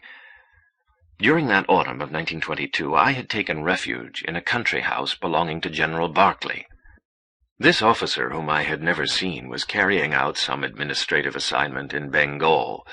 His house, though it was less than 100 years old, was dark and deteriorated, and abounded in perplexing corridors and vain antechambers. A museum and an enormous library usurped the ground floor. Controversial and incompatible books which somehow make up the history of the 19th century, scimitars from Nishapur, in whose arrested circular arcs the wind and violence of battle seemed to last. We entered, I seem to remember, through the back part of the house. Moon, his lips dry and quivering, muttered that the events of the evening had been very interesting. I dressed his wound and brought him a cup of tea. His wound, I saw, was superficial. Suddenly he stammered perplexedly, "But you took a considerable chance." I told him not to worry. The routine of the Civil War had impelled me to act as I had acted. Besides, the capture of a single one of our men could have compromised our cause. The following day, Moon had recovered his aplomb. He accepted a cigarette and severely cross-questioned me concerning the economic resources of our revolutionary party. His questions were quite lucid. I told him, in all truth, that the situation was serious. Shattering volleys of rifle fire reverberated in the south. I told Moon that our comrades expected us. My trench coat and revolver were in my room. When I returned, I found Moon stretched on the sofa, his eyes shut. He thought he had a fever. He spoke of a painful shoulder spasm. I realized then that his cowardice was irreparable. I awkwardly urged him to take care of himself, and took my leave. I blushed for this fearful man, as if I and not Vincent Moon were the coward. What one man does is something done in some measure by all men. For that reason, a disobedience committed in a garden contaminates the human race. For that reason, it is not unjust that the crucifixion of a single Jew suffices to save it. Perhaps Schopenhauer is right. I am all others. Any man is all men. Shakespeare is in some way the wretched John Vincent Moon. We spent 9 days in the enormous house of the general. Of the agony and splendor of the battle I shall say nothing. My intention is to tell the story of this scar which affronts me. In my memory, those 9 days form a single day, except for the next to the last, when our men rushed a barracks and we were able to avenge, man for man, the 16 comrades who had been machine-gunned at Elphin. I would slip out of the house toward dawn in the confusion of the morning twilight. I was back by dusk. My companion would be waiting for me upstairs. His wound did not allow him to come down to meet me. I can see him with some book of strategy in his hand, F.N. Maud or Clausewitz. The artillery is my preferred arm, he conceded one night. He would inquire into our plans. He liked to censure or revamp them. He was also in the habit of denouncing our deplorable economic base. Dogmatic and somber, he would prophesy a ruinous end. C'est une affaire flambée, he would murmur. In order to show that his being a physical coward made no difference to him, he increased his intellectual arrogance. Thus, for better or for worse, passed 9 days. On the 10th, the city definitely fell into the hands of the Black and Tans. Tall, silent horsemen patrolled the streets. The wind was filled with ashes and smoke. At an intersection, in the middle of a square, I saw a corpse, less tenacious in my memory than a mannequin, upon which some soldiers interminably practiced their marksmanship. I had left my quarters as the sunrise hung in the sky. I returned before midday. In the library, Moon was talking to someone. By his tone of voice I realized that he was using the telephone. Then I heard my name. Then, that I would return at 7. Then, the suggestion that I be arrested as I crossed the garden. My reasonable friend was selling me reasonably. I heard him requesting certain guarantees of personal security. At this point, my story becomes confused. Its thread is lost. I know I pursued the informer down the dark corridors of nightmare and the deep stairs of vertigo. Moon had come to know the house very well, much better than I. Once or twice I lost him. I cornered him before the soldiers arrested me. From one of the general's mounted sets of arms I snatched down a cutlass. With a steel half-moon I sealed his face forever with a half-moon of blood. Borges, I have confessed this to you, a stranger. Your contempt will not wound me as much. Here the narrator stopped. I noticed that his hands were trembling. "And Moon?" I asked him. He was paid the Judas money and fled to Brazil, and that afternoon he watched some drunks in an impromptu firing squad in the town square shoot down a mannequin. I waited in vain for him to go on with his story. At length I asked him to continue. A sob shook his body, and then, with feeble sweetness, he pointed to the white arced scar. "You don't believe me?" he stammered. "Don't you see the mark of infamy written on my face? I told you the story the way I did, so that you would hear it to the end. I informed on the man who took me in. I am Vincent Moon. Despise me." 1942. Translated by Anthony Kerrigan. Theme of the Traitor and Hero. So the Platonic year whirls out new right and wrong, whirls in the old instead. All men are dancers, and their tread goes to the barbarous clangor of a gong. W. B. Yeats, The Tower. Under the influence of the flagrant Chesterton, contriver and embellisher of elegant mysteries, and of the court counsellor Leibniz, who invented pre-established harmony, I have imagined the following argument, which I shall doubtless develop, and which already justifies me in some way on profitless afternoons. Details, revisions, adjustments are lacking. There are areas of this history which are not yet revealed to me. Today, the 3rd of January of 1944, I dimly perceive it thus. The action transpires in some oppressed and stubborn country, Poland, Ireland, the Republic of Venice, some state in South America or the Balkans. Has transpired, we should say, for although the narrator is contemporary, the narrative related by him occurred toward the middle or beginnings of the 19th century. Let us say, for purposes of narration, that it was in Ireland in 1824. The narrator is named Ryan. He is a great-grandson of the young, heroic, handsome, assassinated Fergus Kilpatrick, whose sepulchre was mysteriously violated, whose name embellishes the verse of Browning and Hugo, whose statue presides over a grey hill amidst red moors. Kilpatrick was a conspirator, a secret and glorious captain of conspirators. He was like Moses in that, from the land of Moab, he descried the promised land, but would not ever set foot there, for he perished on the eve of the victorious rebellion which he had premeditated and conjured. The date of the first centenary of his death draws near.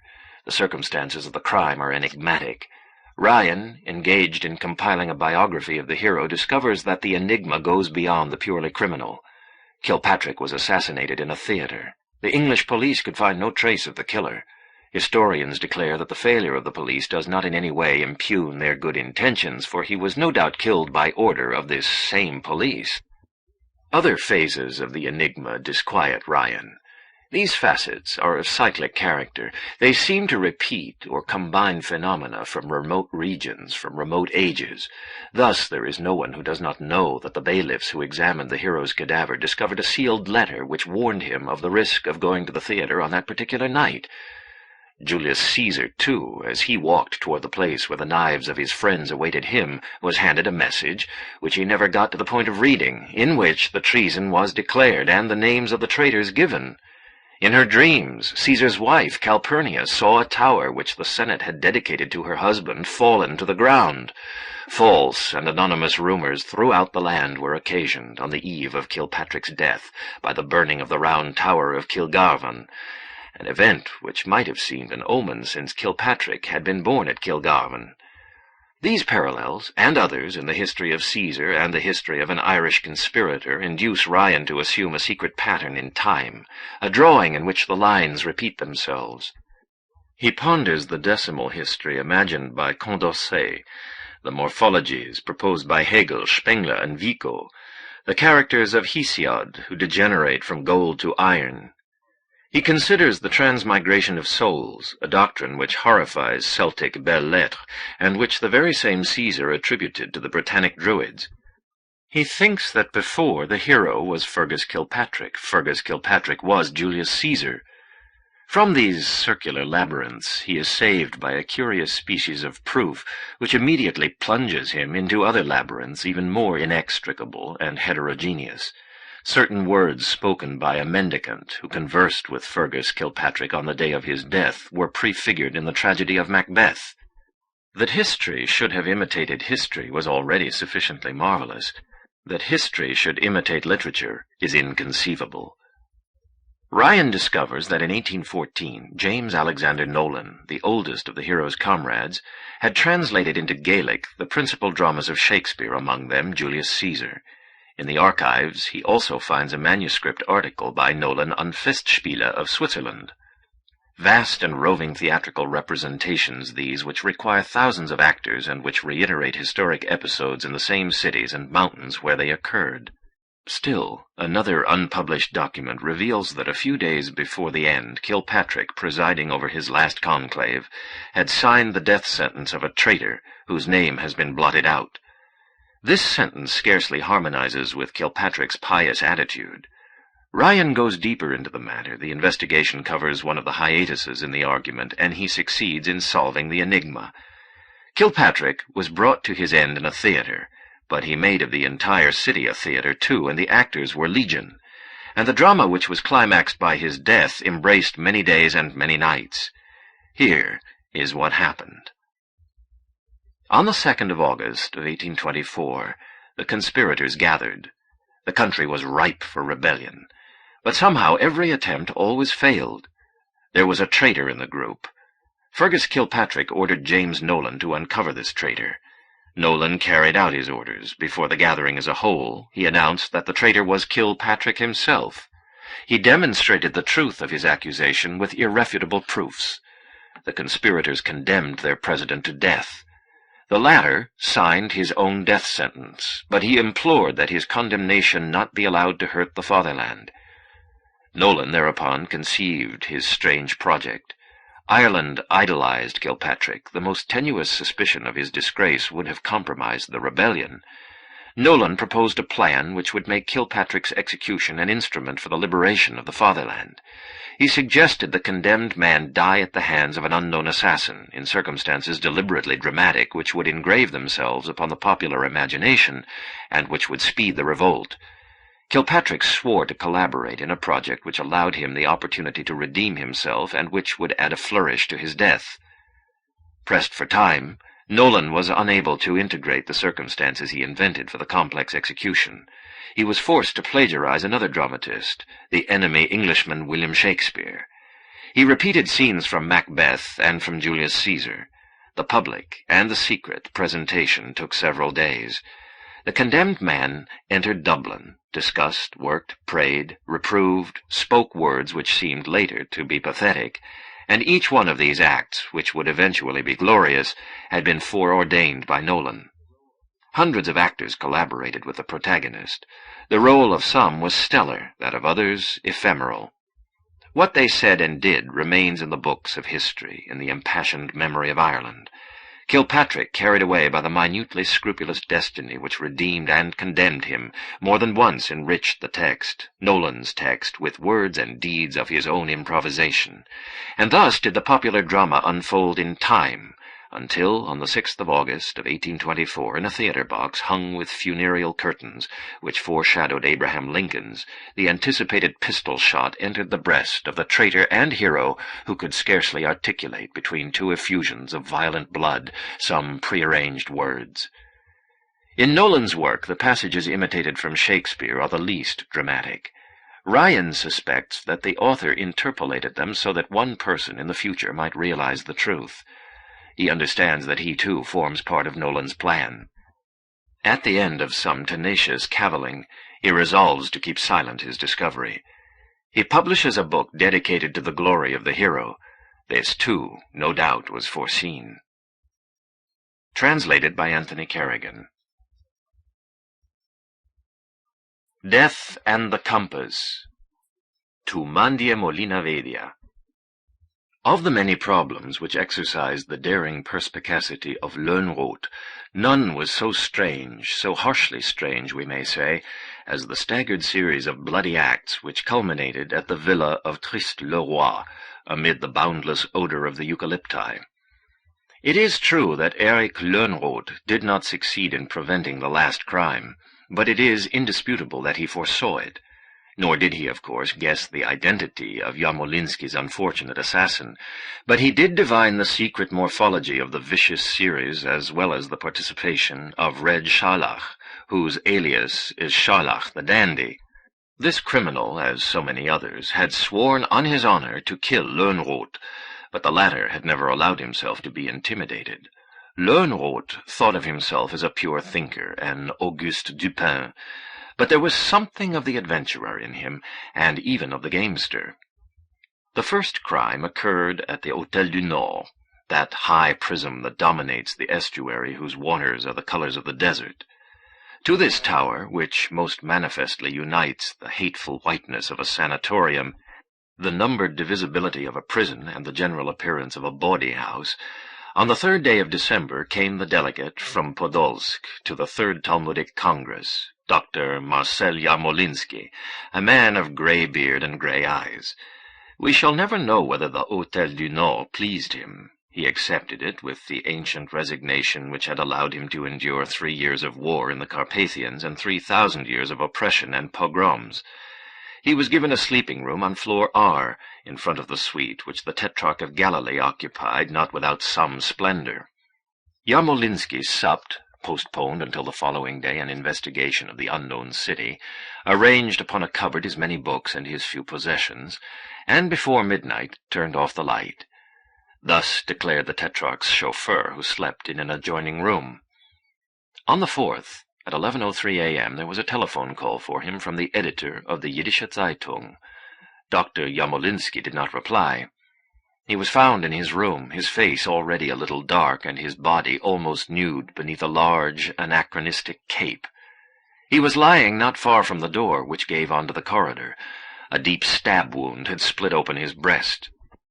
In the same room, a couple of hours later, in the midst of journalists, photographers, and police, Commissioner Treviranus and Tlön were discussing the problem with equanimity. "There's no need to look for a chimera or a cat with 3 legs, Treviranus was saying as he brandished an imperious cigar. "We all know that the Tetrarch of Galilee is the possessor of the finest sapphires in the world. Someone, intending to steal them, came in here by mistake. Yarmolinsky got up. The robber had to kill him. What do you think?" "It's possible, but not interesting," Tlön answered. "You will reply that reality hasn't the slightest need to be of interest, and I'll answer you that reality may avoid the obligation to be interesting, but that hypotheses may not. In the hypothesis you have postulated, chance intervenes largely. Here lies a dead rabbi. I should prefer a purely rabbinical explanation, not the imaginary mischances of an imaginary robber." Treviranus answered ill-humoredly, "I am not interested in rabbinical explanations. I am interested in the capture of the man who stabbed this unknown person." "Not so unknown," corrected Tlön. "Here are his complete works." He indicated a line of tall volumes. "A Vindication of the Kabbalah, an examination of the philosophy of Robert Flood, a literal translation of the Sefer Yetzirah, a biography of the Baal Shem, a history of the sect of the Hasidim, a monograph in German on the Tetragrammaton, another on the divine nomenclature of the Pentateuch." The commissioner gazed at them with suspicion, almost with revulsion. Then he fell to laughing. "I'm only a poor Christian," he replied. "Carry off all these moth-eaten classics if you like. I haven't got time to lose in Jewish superstitions." "Maybe this crime belongs to the history of Jewish superstitions," murmured Tlön. "Like Christianity," the editor of the Jiddische Zeitung dared to put in. He was a myope, an atheist, and very timid. No one answered him. One of the agents had found inserted in the small typewriter a piece of paper on which was written the following inconclusive sentence: "The first letter of the name has been spoken." Tlön abstained from smiling. Suddenly became a bibliophile, or Hebraist. He directed that the dead man's books be made into a parcel, and he carried them to his office. Indifferent to the police investigation, he dedicated himself to studying them. A large octavo volume revealed to him the teachings of Israel Baal Shem Tov, founder of the sect of the pious. Another volume, the virtues and terrors of the Tetragrammaton, which is the ineffable name of God. Another, the thesis that God has a secret name, in which is epitomized, as in the crystal sphere which the Persians attribute to Alexander of Macedon, his 9th attribute, eternity, that is to say, the immediate knowledge of everything that will exist, exists, and has existed in the universe. Tradition numbers 99 names of God.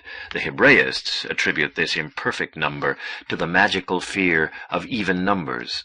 The Hasidim reason that this hiatus indicates a 100th name, the absolute name. From this erudition he was distracted within a few days by the appearance of the editor of the Jiddische Zeitung. This man wished to talk of the assassination. Tlön preferred to speak of the diverse names of God. The journalist declared in 3 columns that the investigator, Erich Tlön, had dedicated himself to studying the names of God in order to come up with the name of the assassin. Tlön, habituated to the simplifications of journalism, did not become indignant. One of those shopkeepers who have found that there are buyers for every book came out with a popular edition of the history of the sect of the Hasidim. The second crime occurred on the night of the 3rd of January, in the most deserted and empty corridor of the capital's western suburbs. Toward dawn, one of the gendarmes who patrol these lonely places on horseback detected a man in a cape lying prone in the shadow of an ancient paint shop. The hard visage seemed bathed in blood. A deep stab wound had split open his breast. On the wall, upon the yellow and red rhombs, there were some words written in chalk. The gendarme spelled them out. That afternoon, Treviranus and Tlön made their way toward the remote scene of the crime. To the left and right of the automobile, the city disintegrated. The firmament grew larger, and the houses meant less and less, and a brick kill or a poplar grove more and more. They reached their miserable destination, a final alley of rose-colored mud walls which in some way seemed to reflect the disordered setting of the sun. The dead man had already been identified. He was Daniel Simón Acevedo, a man of some fame in the ancient northern suburbs who had risen from wagoner to political tough, only to degenerate later into a thief and even an informer. The singular style of his death struck them as appropriate. Acevedo was the last representative of a generation of bandits who knew how to handle a dagger but not a revolver. The words in chalk were the following: "The second letter of the name has been spoken." The third crime occurred on the night of the 3rd of February. A little before 1 o'clock the telephone rang in the office of Commissioner Treviranus. In avid secretiveness, a man with a guttural voice spoke. He said his name was Ginsberg, or Ginsburg, and that he was disposed to communicate for a reasonable remuneration an explanation of the 2 sacrifices of Acevedo and Yarmolinsky. The discordant sound of whistles and horns drowned out the voice of the informer. Then the connection was cut off.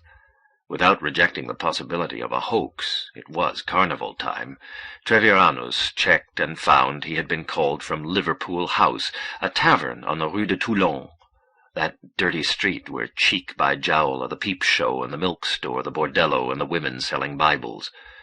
Treviranus called back and spoke to the owner. This personage, Black Finnegan by name, an old Irish criminal who was crushed, annihilated almost by respectability, told him that the last person to use the establishment's phone had been a lodger, a certain Griffius, who had just gone out with some friends. Treviranus immediately went to Liverpool House, where Finnegan related the following facts. 8 days previously, Griffius had taken a room above the saloon. He was a man of sharp features, a nebulous grey beard, shabbily clothed in black. Finnegan, who put the room to a use which Treviranus guessed, demanded a rent which was undoubtedly excessive. Griffius immediately paid the stipulated sum. He scarcely ever went out. He dined and lunched in his room. His face was hardly known in the bar. On this particular night, he came down to telephone from Finnegan's office. A closed coupe stopped in front of the tavern. The driver did not move from his seat. Several of the patrons recalled that he was wearing a bear mask. 2 harlequins descended from the coupe. They were short in stature, and no one could fail to observe that they were very drunk. With a tooting of horns they burst into Finnegan's office. They embraced Griffius, who seemed to recognize them, but who replied to them coldly. They exchanged a few words in Yiddish. He in a low guttural voice, they in shrill falsetto tones, and then the party climbed to the upstairs room. Within a quarter hour the 3 descended very joyous. Griffius, staggering, seemed as drunk as the others.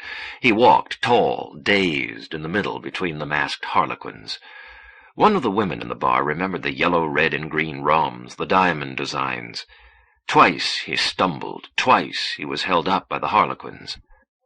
Alongside the adjoining dock basin, whose water was rectangular, the trio got into the coupe and disappeared.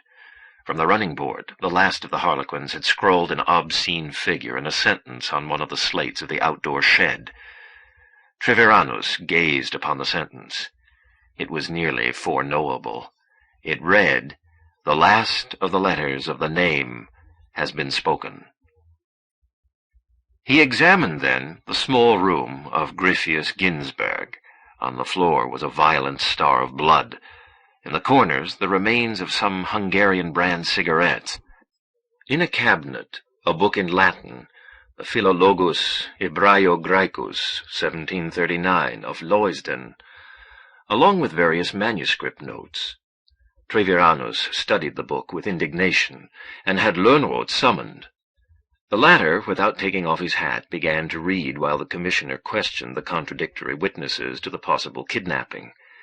At 4 in the morning they came out.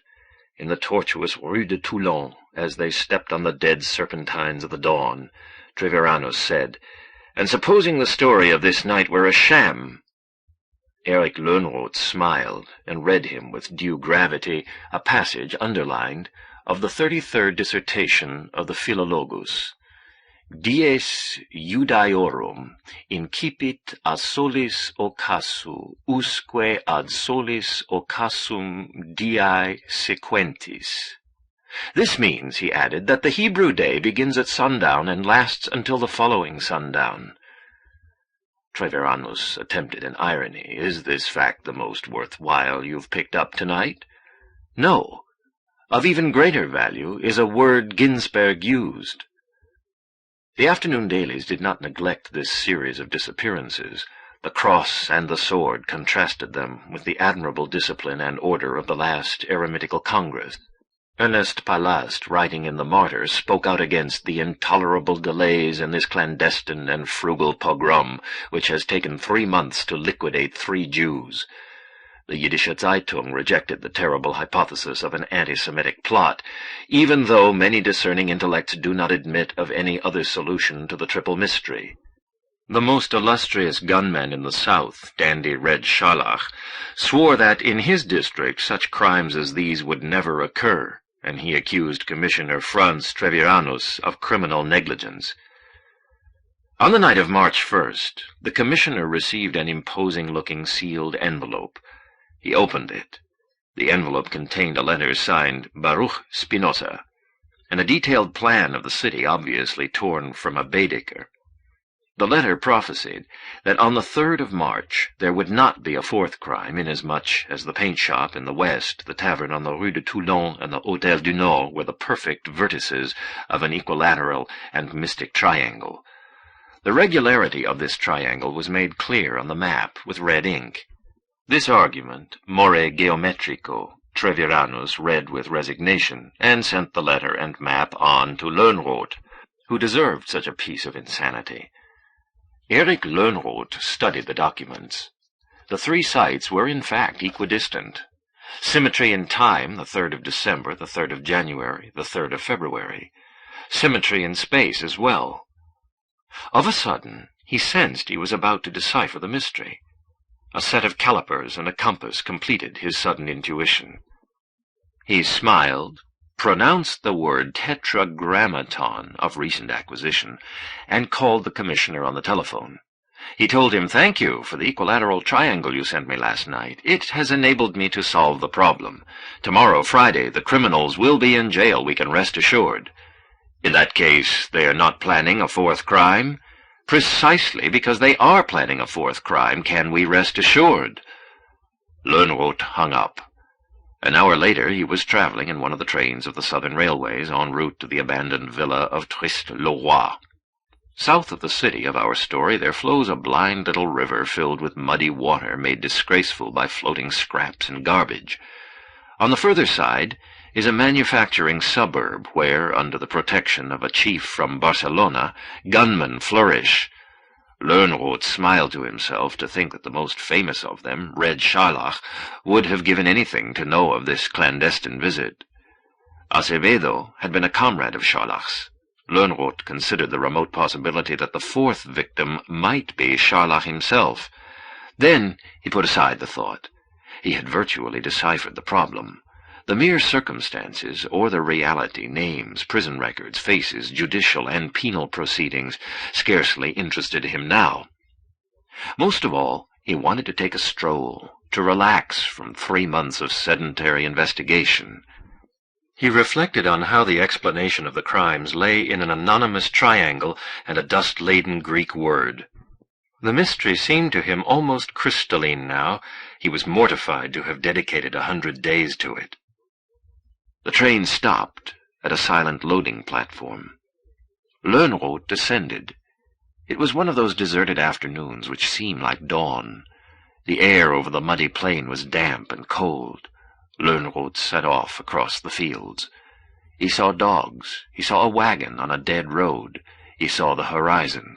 He saw a silvery horse drinking the crapulous water of a puddle. Dusk was falling when he saw the rectangular belvedere of the villa of Trist-le-Roi, almost as tall as the black eucalypti which surrounded it. He thought of the fact that only one more dawn and one more nightfall, an ancient splendor in the east and another in the west, separated him from the hour so much desired by the seekers of the name. A rust-colored wrought-iron fence defined the irregular perimeter of the villa. The main gate was closed. Without much expectation of entering, Tlön made a complete circuit. In front of the insurmountable gate once again, he put his hand between the bars almost mechanically, and chanced upon the bolt. The creaking of the iron surprised him. With laborious passivity the entire gate gave way. Tlön advanced among the eucalypti, stepping amidst confused generations of rigid broken leaves. Close up, the house on the estate of Trist-le-Roi was seen to abound in superfluous symmetries and in maniacal repetitions. A glacial Diana in one lugubrious niche was complemented by another Diana in another niche. One balcony was repeated by another balcony. Double steps of stairs opened into a double balustrade. A two-faced Hermes cast a monstrous shadow. Tlön circled the house as he had the estate. He examined everything. Beneath the level of the terrace he noticed a narrow, shuttered door. He pushed against it. Some marble steps descended to a vault. Versed now in the architect's preferences, Tlön divined that there would be a set of stairs on the opposite wall. He found them, ascended, raised his hands, and pushed up a trap door. The diffusion of light guided him to a window. He opened it. A round yellow moon outlined two stopped-up fountains in the melancholy garden. Tlön explored the house. He traveled through antechambers and galleries to emerge upon duplicate patios. Several times he emerged upon the same patio. He ascended dust-covered stairways and came out into circular antechambers. He was infinitely reflected in opposing mirrors. He grew weary of opening or half-opening windows which revealed the same desolate garden outside from various heights and various angles. Inside, the furniture was wrapped in yellow covers and the chandeliers bound up with cretonne. A bedroom detained him. In the bedroom, a single rose in a porcelain vase. At the first touch, the ancient petals fell apart. On the second floor, on the top story, the house seemed to be infinite and growing. The house is not this large, he thought. It is only made larger by the penumbra, the symmetry, the mirrors, the years, my ignorance, the solitude. Going up a spiral staircase, he arrived at the observatory. The evening moon shone through the rhomboid diamonds of the windows, which were yellow, red, and green. He was brought to a halt by a stunning and dizzying recollection. Two men of short stature, ferocious and stocky, hurled themselves upon him and took his weapon. Another man, very tall, saluted him gravely and said, "You are very thoughtful. You've saved us a night and a day." It was Red Scharlach. His men manacled Tlön's hands. Tlön at length found his voice. "Are you looking for the secret name, Scharlach?" Scharlach remained standing, indifferent. He had not participated in the short struggle. He scarcely stretched out his hand to receive Tlön's revolver. He spoke. In his voice Tlön detected a fatigued triumph, a hatred the size of the universe, a sadness no smaller than that hatred. "No," answered Scharlach. "I am looking for something more ephemeral and slippery. I am looking for Eric Tlön. 3 years ago in a gambling house on the Rue de Toulon, you arrested my brother and had him sent to prison. In the exchange of shots that night, my men got me away in a coupe with a police bullet in my chest.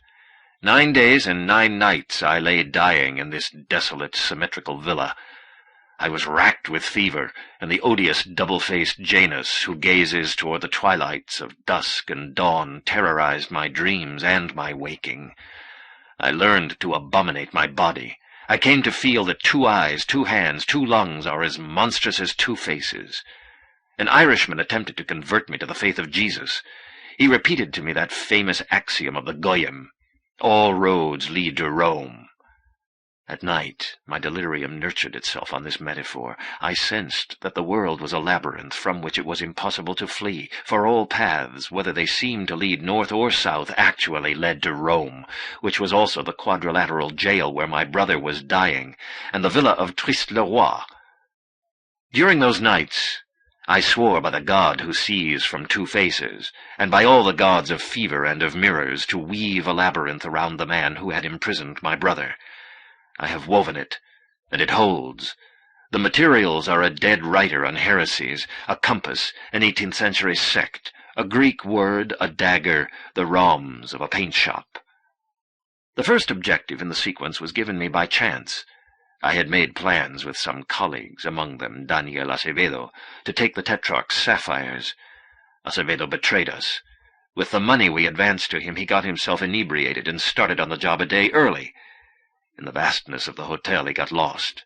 At 2 in the morning, he blundered into Yarmolinsky's room. The latter, harassed by insomnia, had set himself to writing. He was editing some notes, apparently, or writing an article on the name of God. He had just written the words, "The first letter of the name has been spoken." Acevedo enjoined him to be quiet. Yarmolinsky reached out his hand for the bell which would arouse the hotel's forces. Acevedo at once stabbed him in the chest. It was almost a reflex action. Half a century of violence had taught him that it was easiest and surest to kill. 10 days later, I learned through the Yiddish Zeitung that you were perusing the writings of Yarmolinsky for the key to his death. For my part, I read the history of the sect of the Hasidim. I learned that the reverent fear of pronouncing the name of God had given rise to the doctrine that this name is all-powerful and mystic. I learned that some Hasidim, in search of this secret name, had gone as far as to offer human sacrifices. I knew you would conjecture that the Hasidim had sacrificed the rabbi. I set myself to justifying this conjecture. Marcel Yarmolinsky died on the night of December 3rd. For the second sacrifice, I selected the night of January 3rd. Yarmolinsky died in the north. For the second sacrifice, a place in the west was preferable. Daniel Acevedo was the inevitable victim. He deserved death. He was an impulsive person, a traitor. His capture could destroy the entire plan. One of our men stabbed him. In order to link his corpse to the other one, I wrote on the paint shop diamonds, "The second letter of the name has been spoken." The third crime was produced on the 3rd of February. It was, as Treviranus must have guessed, a mere mockery, a simulacrum. I am Griffius Ginsburg. I endured an interminable week filled out with a tenuous false beard in that perverse cubicle on the Rue de Toulon until my friends spirited me away. From the running board, one of them wrote on a pillar, "The last of the letters of the name has been spoken." This sentence revealed that the series of crimes was triple, and the public thus understood it. Nevertheless, I interspersed repeated signs that would allow you, Eric Lönnroth, the reasoner, to understand that it is quadruple. A portent in the north, others in the east and west demand a fourth portent in the south. The tetragrammaton, the name of God, J-H-V-H, is made up of 4 letters. The Harlequins and the paint shop sign suggested 4 points. In the manual of Loisden, I underlined a certain passage. It manifested that the Hebrews calculate a day counting from dusk to dusk, and that therefore the deaths occurred on the 4th day of each month. To Treviranus, I sent the equilateral triangle. I sensed that you would supply the missing point, the point which would form a perfect ROM, the point which fixes where death exactly awaits you. In order to attract you, I have premeditated everything, Eric Lönnroth, so as to draw you to the solitude of Triste-le-Roi. Lönnroth avoided Sherlock's eyes. He was looking at the trees, and the sky divided into ROMs of turbid yellow, green, and red. He felt a little cold. and felt, too, an impersonal, almost anonymous sadness. It was already night. From the dusty garden arose the useless cry of a bird. For the last time, Lönnrot considered the problem of symmetrical and periodic death. "In your labyrinth there are 3 lines too many," he said at last. "I know of a Greek labyrinth which is a single straight line. Along this line so many philosophers have lost themselves that a mere detective might well do so too. Sherlock, when in some other incarnation you hunt me, feign to commit, or do commit, a crime at A, then a second crime at B, 8 kilometers from A, then a third crime at C, 4 kilometers from A and B, halfway en route between the two. Wait for me later at D, 2 kilometers from A and C, halfway once again between both. Kill me at D, as you are now going to kill me at Trist-le-Roi." "The next time I kill you," said Sherlock, "I promise you the labyrinth made of the single straight line which is invisible and everlasting." He stepped back a few paces. Then, very carefully, he fired. 1942. Translated by Anthony Carrigan. The Secret Miracle. "And God made him die during the course of 100 years, and then he revived him and said, 'How long have you been here?' 'A day, or part of a day,' he replied." The Koran, 261. On the night of March 14th, 1939, in an apartment on the Zeltnergasse in Prague, Jaromir Hladík, author of the unfinished tragedy The Enemies, of A Vindication of Eternity, and of an inquiry into the indirect Jewish sources of Jacob Böhme, dreamt a long, drawn-out chess game. The antagonists were not 2 individuals, but 2 illustrious families. The contest had begun many centuries before. No one could any longer describe the forgotten prize, but it was rumored that it was enormous, and perhaps infinite. The pieces and the chessboard were set up in a secret tower. Jaromir, in his dream, was the firstborn of one of the contending families. The hour for the next move, which could not be postponed, struck on all the clocks.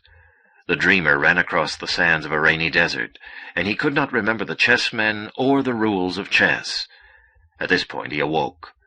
The din of the rain and the clangor of the terrible clocks ceased. A measured unison, sundered by voices of command, arose from the Zeltnergasse. Day had dawned, and the armored vanguards of the Third Reich were entering Prague. On the 19th, the authorities received an accusation against Jaromir Hladík. On the same day, at dusk, he was arrested. He was taken to a barracks, aseptic and white, on the opposite bank of the Moldau. He was unable to refute a single one of the charges made by the Gestapo. His maternal surname was Yaroslavsky. His blood was Jewish. His study of Böhme was Judaizing. His signature had helped to swell the final census of those protesting the Anschluss. In 1928, he had translated the Sefer Yetzirah for the publishing house of Hermann Barsdorf. The effusive catalogue issued by this firm had exaggerated, for commercial reasons, the translator's renown. This catalogue was leafed through by Julius Rothe, one of the officials in whose hands lay Hladík's fate. The man does not exist who, outside his own specialty, is not credulous. 2 or 3 adjectives in Gothic script suffice to convince Julius Rothe of Hladík's preeminence and of the need for the death penalty pour encourager les autres. The execution was set for the 29th of March at 9 in the morning. This delay, whose importance the reader will appreciate later, was due to a desire on the part of the authorities to act slowly and impersonally in the manner of planets or vegetables. Hladík's first reaction was simply one of horror. He was sure he would not have been terrified by the gallows, the block, or the knife, but to die before a firing squad was unbearable. In vain he repeated to himself that the pure and general act of dying, not the concrete circumstances, was the dreadful fact. He did not grow weary of imagining these circumstances. He absurdly tried to exhaust all the variations. He infinitely anticipated the process, from the sleepless dawn to the mysterious discharge of the rifles. Before the day set by Julius Rothe, he died hundreds of deaths in courtyards whose shapes and angles defied geometry, shot down by changeable soldiers whose number varied and who sometimes put an end to him from close up and sometimes from far away. He faced these imaginary executioners with true terror, perhaps with true courage. Each simulacrum lasted a few seconds. Once the circle was closed, Jaromir returned interminably to the tremulous eve of his death. Then he would reflect that reality does not tend to coincide with forecasts about it. With perverse logic, he inferred that to foresee a circumstantial detail is to prevent its happening. Faithful to this feeble magic, he would invent, so that they might not happen, the most atrocious particulars. Naturally, he finished by fearing that these particulars were prophetic. During his wretched nights, he strove to hold fast somehow to the fugitive substance of time. He knew that time was precipitating itself toward the dawn of the 29th. He reasoned aloud, "I am now in the night of the 22nd. While this night lasts, and for 6 more nights to come, I am invulnerable, immortal." His nights of sleep seemed to him deep, dark pools into which he might submerge. Sometimes he yearned impatiently for the firing squad's definitive volley, which would redeem him, for better or for worse, from the vain compulsion of his imagination. On the 28th, as the final sunset reverberated across the high barred windows, he was distracted from all these abject considerations by thought of his drama, The Enemies. Sladjik was past 40. Apart from a few friendships and many habits, the problematic practice of literature constituted his life. Like every writer, he measured the virtues of other writers by their performance, and asked that they measure him by what he conjectured or planned. All of the books he had published merely moved him to a complex repentance. His investigation of the work of Böhme, of Ibn Ezra, and of Flood was essentially a product of mere application. His translation of the Sefer Yetzirah was characterized by negligence, fatigue, and conjecture. He judged his vindication of eternity to be perhaps less deficient. The first volume is a history of the diverse eternities devised by man, from the immutable being of Parmenides to the alterable past of Hinton. The second volume denies, with Francis Bradley, that all the events in the universe make up a temporal series. He argues that the number of experiences possible to man is not infinite, and that a single repetition suffices to demonstrate that time is a fallacy. Unfortunately, the arguments that demonstrate this fallacy are not any less fallacious. Sladjik was in the habit of running through these arguments with a certain disdainful perplexity. He had also written a series of expressionist poems. These, to the discomfiture of the author, were included in an anthology in 1924, and there was no anthology of later date which did not inherit them. Sladjik was anxious to redeem himself from his equivocal and languid past with his verse drama, The Enemies. He favored the verse form in the theater because it prevents the spectators from forgetting unreality, which is the necessary condition of art. This opus preserved the dramatic unities, time, place, and action. It transpires in Hradčany, in the library of the Baron Römerstadt, on one of the last evenings of the 19th century. In the first scene of the first act, a stranger pays a visit to Römerstadt. A clock strikes 7. The vehemence of a setting sun glorifies the window panes. The air transmits familiar and impassioned Hungarian music. This visit is followed by others. Römerstadt does not know the people who come to importune him, but he has the uncomfortable impression that he has seen them before, perhaps in a dream. All the visitors fawn upon him, but it is obvious, first to the spectators of the drama, and then to the Baron himself, that they are secret enemies, sworn to ruin him. Römerstadt manages to outwit or evade their complex intrigues. In the course of the dialogue, mention is made of his betrothed, Julia de Weidnau, and of a certain Jaroslav Kubin, who at one time had been her suitor. Kubin has now lost his mind, and thinks he is Römerstadt. The dangers multiply. Römerstadt, at the end of the second act, is forced to kill one of the conspirators. The third and final act begins. The incongruities gradually mount up. Actors who seem to have been discarded from the play reappear. The man who had been killed by Römerstadt returns for an instant. Someone notes that the time of day has not advanced. The clock strikes 7. The western sun reverberates in the high window panes. Impassioned Hungarian music is carried on the air. The first speaker in the play reappears and repeats the words he had spoken in the first scene of the first act. Römerstadt addresses him without the least surprise. The spectator understands that Römerstadt is the wretched Yaroslav Quain. The drama has never taken place. It is the circular delirium which Quain unendingly lives and relives. Hladík had never asked himself whether this tragicomedy of errors was preposterous or admirable, deliberate or casual. Such a plot, he intuited, was the most appropriate invention to conceal his defects and to manifest his strong points, and it embodied the possibility of redeeming symbolically the fundamental meaning of his life. He had already completed the first act and a scene or two of the third. The metrical nature of the work allowed him to go over it continually, rectifying the hexameters without recourse to the manuscript. He thought of the 2 acts still to do, and of his coming death. In the darkness, he addressed himself to God. If I exist at all, if I am not one of your repetitions and errata, I exist as the author of the enemies.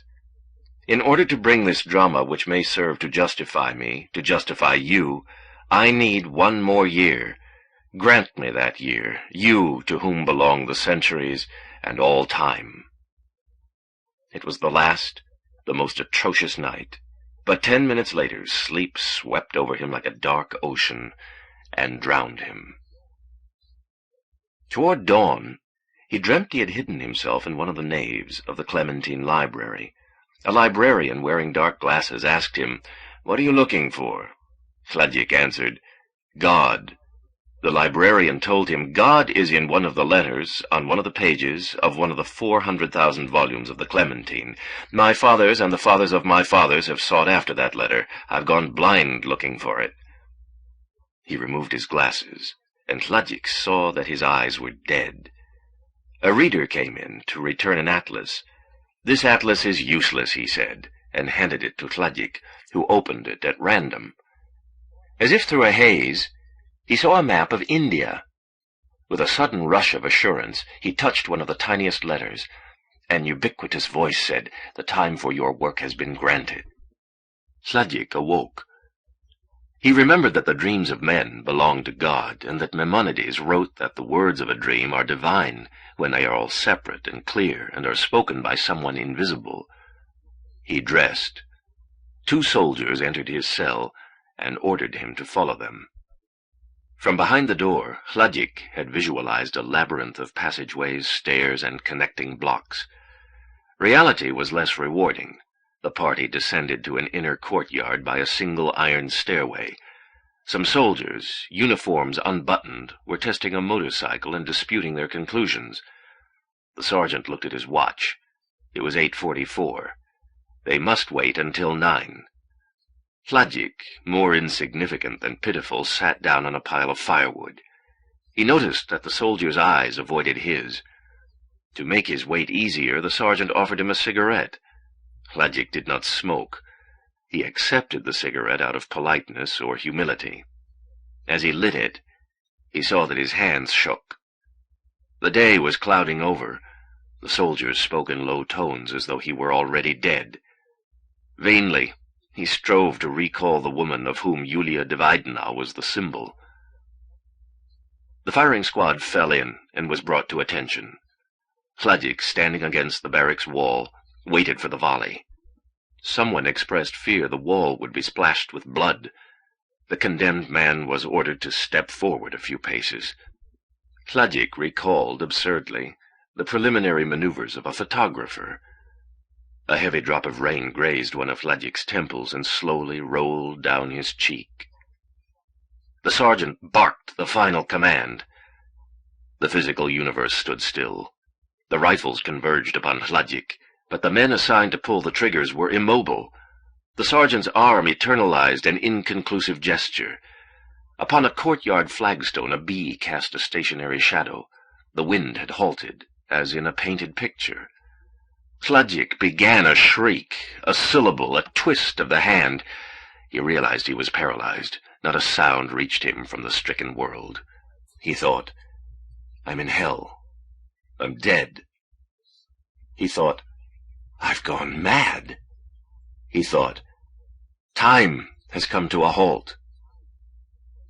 Then he reflected that in that case his thought, too, would have come to a halt. He was anxious to test this possibility. He repeated, without moving his lips, the mysterious fourth eclogue of Virgil.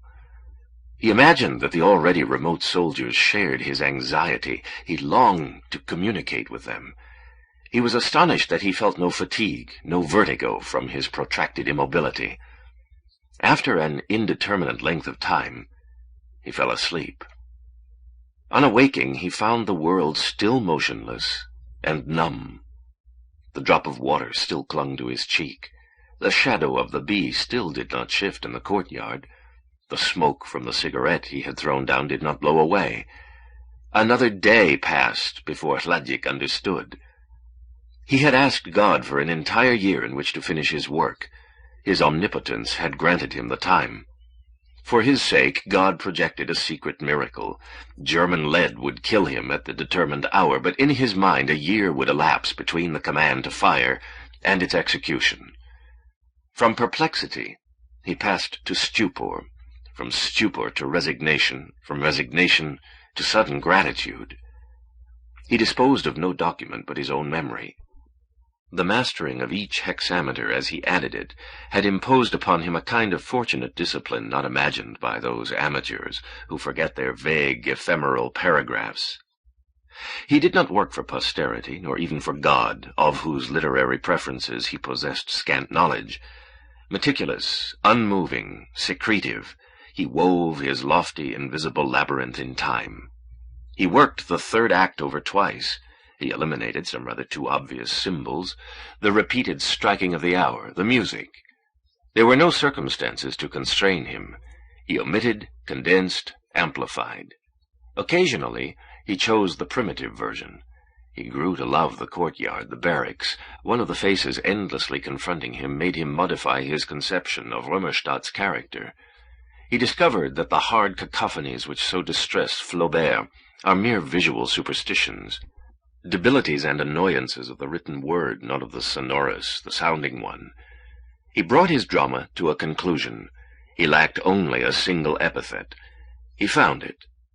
The drop of water slid down his cheek. He began a wild cry, moved his face aside. A quadruple blast brought him down. Jaromir Tlön died on March 29th at 9:02 in the morning.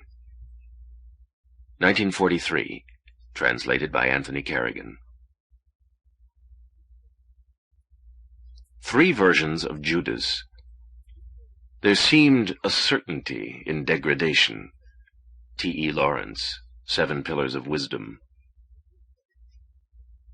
In Asia Minor, or in Alexandria, in the 2nd century of our faith, when Basilides was announcing that the cosmos was a rash and malevolent improvisation engineered by defective angels, Niels Runeberg might have directed, with a singular intellectual passion, one of the Gnostic conventicles.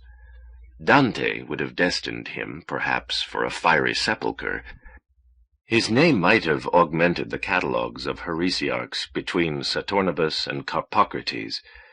Some fragment of his preaching, embellished with invective, might have been preserved in the apocryphal Liber Adversus Omnes Haereses, or might have perished when the firing of a monastic library consumed the last example of the Syntagma. Instead, God assigned him to the 20th century and to the university city of Lund. There, in 1904, he published the first edition of Christus och Judas. There, in 1909, his masterpiece, Dem Heimlige Frälsaren, appeared. Of this last-mentioned work there exists a German version called Der Heimliche Heiland, executed in 1912 by Emil Schering. Before undertaking an examination of the foregoing works, it is necessary to repeat that Niels Runeberg, a member of the National Evangelical Union, was deeply religious. In some salon in Paris, or even in Buenos Aires, a literary person might well rediscover Runeberg's theses. But these arguments, presented in such a setting, would seem like frivolous and idle exercises in irrelevance or blasphemy. To Runeberg, they were the key with which to decipher a central mystery of theology. They were a matter of meditation and analysis, of historic and philologic controversy, of loftiness, of jubilation, and of terror. They justified and destroyed his life. Whoever peruses this essay should know that it states only Runeberg's conclusions, not his dialectic or his proof. Someone may observe that no doubt the conclusion preceded the proofs. For who gives himself up to looking for proofs of something he does not believe in, or the predication of which he does not care about? The first edition of Christus och Judas bears the following categorical epigraph, whose meaning some years later Niels Runeberg himself would monstrously dilate. Not one thing, but everything tradition attributes to Judas Iscariot is false. De Quincey, 1857. Preceded in his speculation by some German thinker, De Quincey opined that Judas had betrayed Jesus Christ in order to force him to declare his divinity, and thus set off a vast rebellion against the yoke of Rome. Runeberg offers a metaphysical vindication. Skillfully he begins by pointing out how superfluous was the act of Judas. He observes, as did Robertson, that in order to identify a master who daily preached in the synagogue, and who performed miracles before gatherings of thousands, the treachery of an apostle is not necessary. This, nevertheless, occurred. To suppose an error in Scripture is intolerable. No less intolerable is it to admit that there was a single haphazard act in the most precious drama in the history of the world.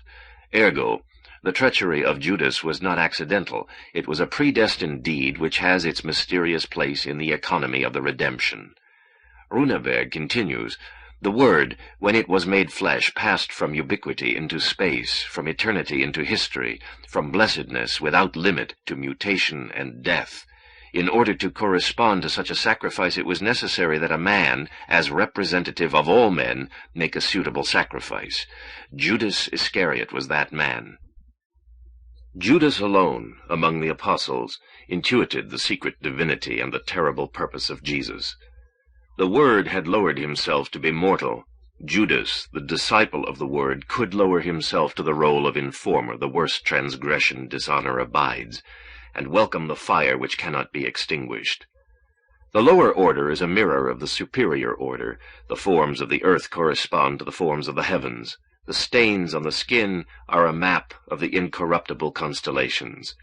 Judas, in some way, reflects Jesus. Thus the 30 pieces of silver and the kiss. Thus deliberate self-destruction in order to deserve damnation all the more. In this manner did Niels Runeberg elucidate the enigma of Judas. The theologians of all the confessions refuted him. Lars Peter Engström accused him of ignoring or of confining to the past the hypostatic union of the divine Trinity. Axel Borelius charged him with renewing the heresy of the Docetists, who denied the humanity of Jesus.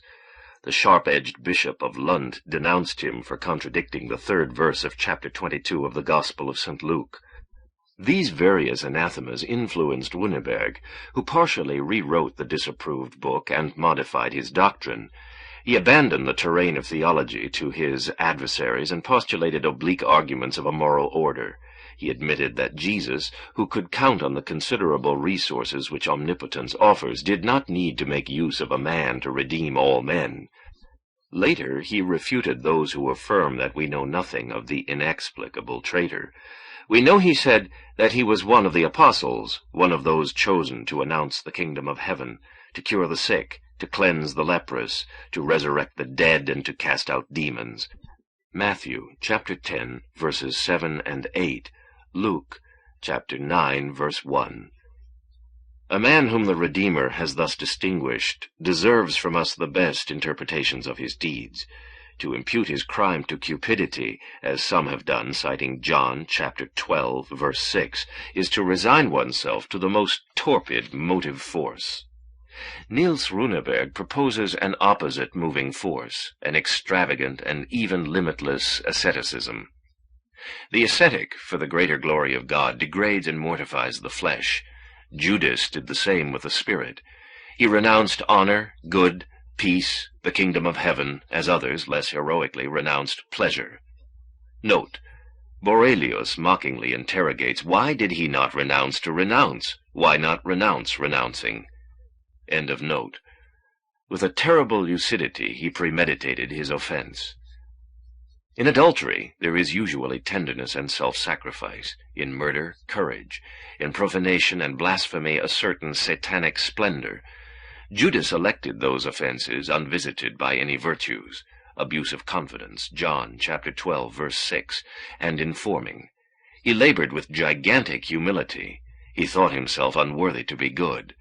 Paul has written, "Whoever glorifieth himself, let him glorify himself in God," 1 Corinthians chapter 1, verse 31. Judas sought hell because the felicity of the Lord sufficed him. He thought that happiness, like good, is a divine attribute, and not to be usurped by men. Note: Euclides da Cunha, in a book ignored by Runeberg, notes that for the heresiarch of Canudos, Antonio Consigliero, virtue was a kind of impiety almost. An Argentine reader could recall analogous passages in the work of Almafuerte. Runeberg published, in the symbolist sheet Su Insegel, an assiduously descriptive poem, The Secret Water. The first stanzas narrate the events of one tumultuous day, the last the finding of a glacial pool. The poet suggests that the eternalness of this silent water checks our useless violence, and in some way allows and absolves it. The poem concludes in this way: "The water of the forest is still and felicitous, and we can be vicious and full of pain." End of note. Many have discovered post factum that in the justifiable beginnings of Runeberg lies his extravagant end, and that Dem Himmliche Frälsaren is a mere perversion or exacerbation of Christus och Judas. Toward the end of 1907, Runeberg finished and revised the manuscript text. Almost 2 years passed without his handing it to the printer. In October of 1909, the book appeared with a prologue, tepid to the point of being enigmatic, by the Danish Hebraist Erik Erfjord, and bearing this perfidious epigraph: "In the world he was, and the world was made by him, and the world knew him not." John, chapter 1, verse 10. The general argument is not complex, even if the conclusion is monstrous. God, argues Niels Runeberg, lowered himself to be a man for the redemption of the human race. It is reasonable to assume that the sacrifice offered by him was perfect, not invalidated or attenuated by any omission. To limit all that happened to the agony of one afternoon on the cross is blasphemous.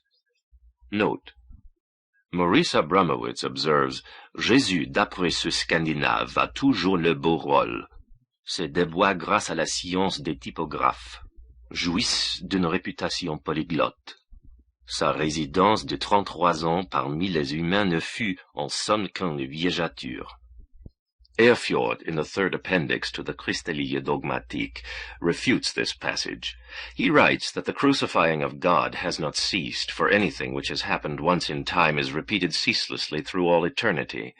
Judas now continues to receive the pieces of silver. He continues to hurl the pieces of silver in the temple. He continues to knot the hangman's noose on the field of blood. Erfjord, to justify this affirmation, invokes the last chapter of the first volume of The Vindication of Eternity by Jaromir Hladík. End of note. To affirm that he was a man, and that he was incapable of sin, contains a contradiction. The attributes of impeccabilitas and of humanitas are not compatible. Chemnitz admits that the Redeemer could feel fatigue, cold, confusion, hunger, and thirst. It is reasonable to admit that he could also sin and be damned.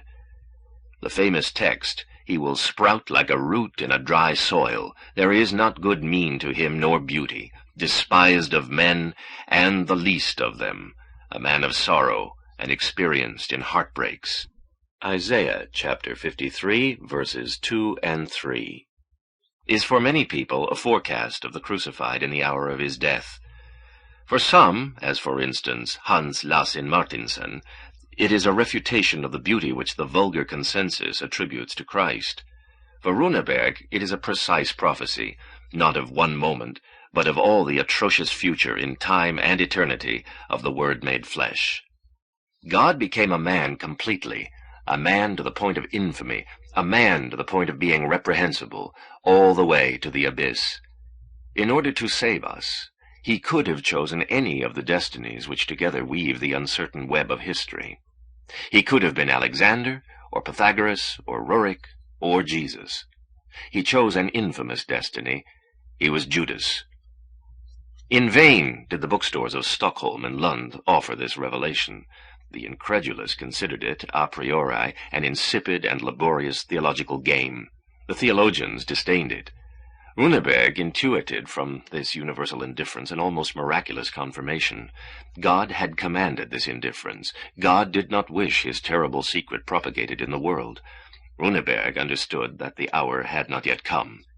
He sensed ancient and divine curses converging upon him. He remembered Elijah and Moses, who covered their faces on the mountaintop so as not to see God. He remembered Isaiah, who prostrated himself when his eyes saw that one whose glory fills the earth. Saul, who was blinded on the road to Damascus. The rabbi Simon ben Azai, who saw paradise and died. The famous soothsayer John of Viterbo, who went mad when he was able to see the Trinity. The Midrashim, abominating the impious who pronounced the Shem HaMeforash, the secret name of God. Wasn't he perchance guilty of this dark crime? Might not this be the blasphemy against the Spirit, the sin which will not be pardoned? Matthew chapter 12, verse 3. Valerius Soranus died for having revealed the occult name of Rome. What infinite punishment would be his for having discovered and divulged the terrible name of God? Intoxicated with insomnia and with vertiginous dialectic, Niels Runeberg wandered through the streets of Malmö, praying aloud that he be given the grace to share hell with the Redeemer. He died of the rupture of an aneurysm the first day of March, 1912. The writers on heresy, the heresiologists, will no doubt remember him. He added to the concept of the sun, which seemed exhausted, the complexities of calamity and evil. 1944, translated by Anthony Kerrigan. The End. Note: this account of a knife fight with Martín Fierro, the Argentine gaucho of José Hernández's great folk poem, takes up the story of Fierro where the popular poem leaves off. A singing encounter or challenge with a black man, one of 10 brothers, the eldest of whom has been killed, occurs toward the end of the poem. A fight is at that time averted. Borges here gives us the account of a subsequent meeting, and see prologue to Artifices. End of note. Lying prone, Recabarren half opened his eyes, and saw the slanting rattan ceiling. The thrumming of a guitar reached him from the other room. The invisible instrument was a kind of meager labyrinth, infinitely winding and unwinding. Little by little, he returned to reality, to the daily details which now would never change. He gazed without sorrow at his great, useless body, at the poncho of coarse wool wrapped around his legs. Outside, beyond the barred windows, stretched the plain and the afternoon. He had been sleeping, but the sky was still filled with light. Groping about with his left arm, he finally touched a bronze cowbell hanging at the foot of the cot. He banged on it 2 or 3 times. From the other side of the door the humble chords continued to reach him. The guitarist was a Negro who had shown up one night to display his pretensions as a singer. He had challenged another stranger to a drawn-out contest of singing to guitar accompaniment. Bested, he nevertheless continued to haunt the general store as if waiting for someone. He passed the hours playing on his guitar, but he no longer ventured to sing. Perhaps his defeat had embittered him. The other customers had grown accustomed to this inoffensive player. Recabarren, the shop-owner, would never forget the songs of the guitar contest. The next day, as he adjusted a load of mate upon a mule's back, his right side had suddenly died, and he had lost his power of speech. By dint of taking pity on the misfortunes of the heroes of novels, we come to take too much pity on our own misfortunes. Not so the enduring Recabarren, who accepted his paralysis as he had previously accepted the rude solitude of America.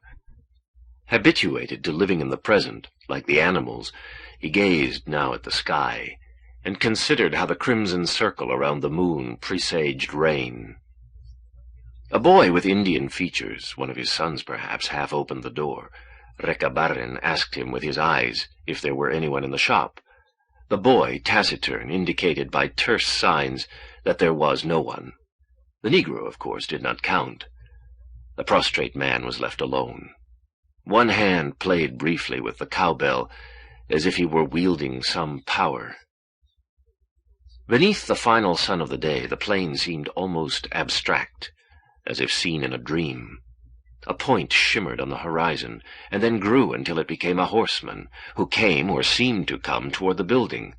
Recabarren saw the wide-brimmed hat, the long, dark poncho, the dappled horse, but not the man's face.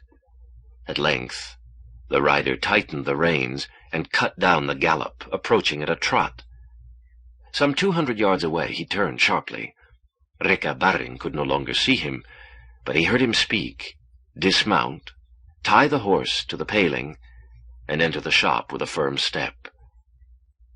Without raising his eyes from his instrument, where he seemed to be searching for something, the Negro said gently, "I was sure, senor, that I could count on you." The other man replied with a harsh voice, "And I on you, colored man. I made you wait a pack of days, but here I am." There was a silence. At length the Negro responded, "I'm getting used to waiting. I've waited 7 years. Without haste, the other explained, "I went longer than 7 years without seeing my children. I saw them that day, but I didn't want to seem like a man always fighting." "I realize that. I understand what you say," said the Negro. "I trust you left them in good health." The stranger, who had taken a seat at the bar, laughed a deep laugh. He asked for a rum. He drank with relish, but did not drain it down. "I gave them some good advice," he declared. "That's never amiss, and it doesn't cost anything. I told them, among other things, that one man should not shed another man's blood." A slow chord preceded the Negro's reply. "You did well. That way they won't be like us." "At least they won't be like me," said the stranger. And then he added, as if he were ruminating aloud, "Destiny has made me kill, and now, once more, it has put a knife in my hand." The Negro, as if he had not heard, observed, "Autumn is making the days grow shorter." "The light that's left is enough for me," replied the stranger, getting to his feet. He stood in front of the Negro and said, with weariness, "Leave off the guitar. Today there's another kind of counterpoint waiting for you." The two men walked toward the door. As he went out, the Negro murmured, "Perhaps this time it will go as hard on me as the first time." The other answered seriously, "It didn't go hard on you the first time. What happened was that you were anxious for the second try." They moved away from the houses for a good bit, walking together. One point on the plain was as good as another, and the moon was shining. Suddenly, they looked at each other, halted, and the stranger began taking off his spurs. They already had their ponchos wound around their forearms when the Negro said, "I want to ask you a favor before we tangle. I want you to put all your guts into this meeting just as you did 7 years ago, when you killed my brother." Perhaps for the first time in the dialogue, Martin Fierro heard the sound of hate. He felt his blood like a goad. They clashed, and the sharp-edged steel marked the Negro's face. There is an hour of the afternoon when the plain is on the verge of saying something. It never says it, or perhaps it says it infinitely, or perhaps we do not understand it, or we understand it, and it is as untranslatable as music. From his cot, Recabarren saw the end. A charge, and the Negro fell back. He lost his footing, fainted toward the other's face, and reached out in a great stab which penetrated the stranger's chest. Then there was another stab which the shop-owner did not clearly see, and Fierro did not get up. Immobile, the Negro seemed to watch over his enemy's laboring death agony. He wiped his blood-stained knife on the turf, and walked back toward the knot of houses slowly, without looking back. His righteous task accomplished, he was nobody. More accurately, he became the stranger. He had no further mission on earth, but he had killed a man. Translated by Anthony Carrigan. The Sect of the Phoenix.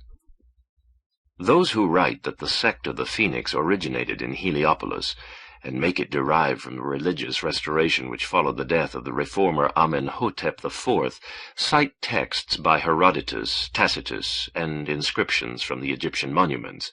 But they ignore, or try to ignore, the fact that the denomination of the sect by the name of Phoenix is not prior to Rabanus Maurus, and that the most ancient sources, the Saturnalia, or Flavius Josephus, let us say, speak only of the people of custom, or the people of the secret.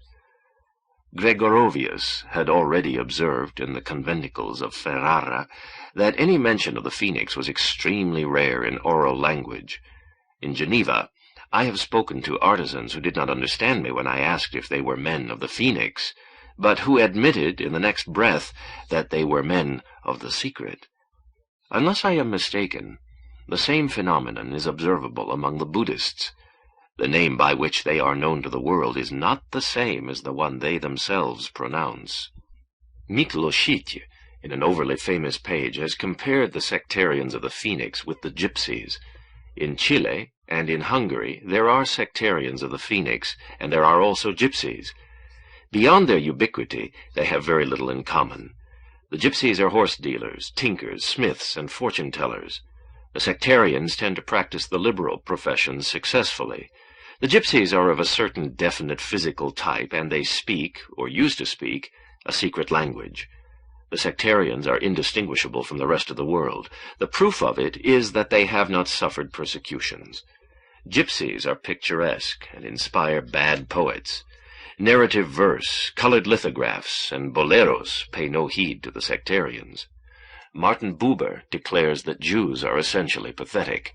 Not all sectarians are, and some of them despise pathos.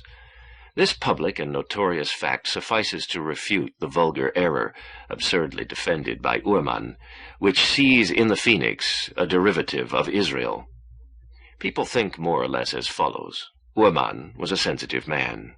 Uqbar was a Jew. Uqbar associated with the sectarians in the ghetto at Prague. The affinity felt by Uqbar serves to prove a fact. I cannot in good faith agree with this judgment. The fact that sectarians in a Jewish environment should resemble Jews does not prove anything. The undeniable fact is that they resemble, like Hazlitt's infinite Shakespeare, all the men in the world. They are everything to all men, like the apostle. Only a short time ago, Dr. Juan Francisco Amaro of Paysandú marveled at the ease with which they became Spanish Americans. I have mentioned that the history of the sect does not record persecutions. Still, since there is no human group which does not include partisans of the Phoenix, it is also true that there has never been a persecution which they have not suffered, or a reprisal they have not carried out. Their blood has been spilled through the centuries under opposing enemy flags, in the wars of the West, and in the remote battles of Asia. It has availed them little to identify themselves with all the nations of the earth. Lacking a sacred book to unify them, as the Scripture does Israel, lacking a common memory, lacking that other social memory which is language, scattered across the face of the earth, differing in color and features, only one thing, the secret, unites them, and will unite them until the end of time. Once upon a time, in addition to the secret, there was a legend, and perhaps also a cosmogonic myth, but the superficial men of the Phoenix have forgotten it, and today they conserve only the obscure tradition of some cosmic punishment, of a punishment, or a pact, or a privilege, for the versions differ, and they scarcely hint at the verdict of a god who grants eternity to a race of men if they will only carry out a certain rite, generation after generation. I have compared the testimony of travelers, I have conversed with patriarchs and theologians, and I can testify that the performance of the rite is the only religious practice observed by the sectarians. The rite itself constitutes the secret. And the secret, as I have already indicated, is transmitted from generation to generation. But usage does not favor mothers teaching it to their sons, nor is it transmitted by priests. Initiation into the mystery is the task of individuals of the lowest order. A slave, a leper, a beggar plays the role of mystagogue. A child can indoctrinate another child. In itself, the act is trivial, momentary, and does not require description. The necessary materials are cork, wax, or gum arabic. In the liturgy there is mention of silt. This too is often used. There are no temples specially dedicated to the celebration of this cult. A ruin, a cellar, an entranceway are considered propitious sites. The secret is sacred, but it is also somewhat ridiculous. The practice of the mystery is furtive and even clandestine, and its adepts do not speak about it. There are no respectable words to describe it, but it is understood that all words refer to it, or better, that they inevitably allude to it, and thus, in dialogue with initiates, when I have prattled about anything at all, they have smiled enigmatically or taken offense, for they have felt that I touched upon the secret. In Germanic literature there are poems written by sectarians whose nominal theme is the sea, say, or the evening twilight. But they are, I can hear someone say, in some measure symbols of the secret. As stated by Ducange in his glossary by way of apocryphal proverb, Orbis terrarum est speculum ludi, a kind of sacred horror prevents some of the faithful from practicing the extremely simple ritual. The others despise them for it, but they despise themselves even more. On the other hand, those sectarians who deliberately renounce the custom and manage to engage in direct communication with the divinity enjoy a large measure of credit. To make this commerce manifest, these latter sectarians have recourse to figures from the liturgy. Thus, John of the Rood wrote, "May the 9 firmaments know that God is as delightful as cork or muck." I have enjoyed the friendship of devotees of the Phoenix on 3 continents. It seems clear to me that at first the secret struck them as something paltry, distressing, vulgar, and, what is even stranger, incredible. They could not reconcile themselves to the fact that their ancestors had lowered themselves to such conduct. The odd thing is that the secret has not been lost long ago. Despite the vicissitudes of the world, despite wars and exoduses, it extends in its tremendous fashion to all the faithful. One commentator has not hesitated to assert that it is already instinctive. Translated by Anthony Carrigan. The South. The man who landed in Buenos Aires in 1871 bore the name of Johannes Dahlmann, and he was a minister in the Evangelical Church. In 1939, one of his grandchildren, Juan Dahlmann, was secretary of a municipal library on Calle Cordova, and he considered himself profoundly Argentinian. His maternal grandfather had been that Francisco Flores of the 2nd Line Infantry Division who had died on the frontier of Buenos Aires, run through with a lance by Indians from Catriel. In the discord inherent between his 2 lines of descent, Juan Dahlmann, perhaps driven to it by his Germanic blood, chose the line represented by his romantic ancestor, his ancestor of the romantic death. An old sword, a leather frame containing the daguerreotype of a blank-faced man with a beard, the dash and grace of certain music, the familiar strophes of Martín Fierro, the passing years, boredom and solitude all went to foster this voluntary but never ostentatious nationalism. At the cost of numerous small privations, Dahlmann had managed to save the empty shell of a ranch in the south which had belonged to the Flores family. He continually recalled the image of the balsamic eucalyptus trees and the great rose-colored house which had once been crimson. His duties, perhaps even indolence, kept him in the city. Summer after summer he contented himself with the abstract idea of possession and with the certitude that his ranch was waiting for him on a precise site in the middle of the plain. Late in February 1939, something happened to him. Blind to all fault, destiny can be ruthless at one's slightest distraction. Dahlmann had succeeded in acquiring, on that very afternoon, an imperfect copy of Weil's edition of The 1001 Nights. Avid to examine this find, he did not wait for the elevator, but hurried up the stairs. In the obscurity, something brushed by his forehead, a bat, a bird. On the face of the woman who opened the door to him, he saw horror engraved, and the hand he wiped across his face came away red with blood. The edge of a recently painted door which someone had forgotten to close had caused this wound. Dalman was able to fall asleep, but from the moment he awoke at dawn, the savor of all things was atrociously poignant. Fever wasted him, and the pictures in the 1001 Nights served to illustrate nightmares. Friends and relatives paid him visits, and with exaggerated smiles assured him that they thought he looked fine. Dalman listened to them with a kind of feeble stupor, and he marveled at their not knowing that he was in hell. A week, 8 days passed, and they were like 8 centuries. One afternoon, the usual doctor appeared, accompanied by a new doctor, and they carried him off to a sanitarium on the Calle Ecuador, for it was necessary to X-ray him. Dalman, in the hackney coach which bore them away, thought that he would at last be able to sleep in a room different from his own. He felt happy and communicative. When he arrived at his destination, they undressed him, shaved his head, bound him with metal fastenings to a stretcher. They shone bright lights on him until he was blind and dizzy, auscultated him, and a masked man stuck a needle into his arm. He awoke with a feeling of nausea, covered with a bandage, in a cell with something of a well about it. In the days and nights which followed the operation, he came to realize that he had merely been up until then in a suburb of hell. Ice in his mouth did not leave the least trace of freshness. During these days, Dalman hated himself in minute detail. He hated his identity, his bodily necessities, his humiliation, the beard which bristled upon his face. He stoically endured the curative measures, which were painful, but when the surgeon told him he had been on the point of death from septicemia, Dalman dissolved in tears of self-pity for his fate. Physical wretchedness and the incessant anticipation of horrible nights had not allowed him time to think of anything so abstract as death.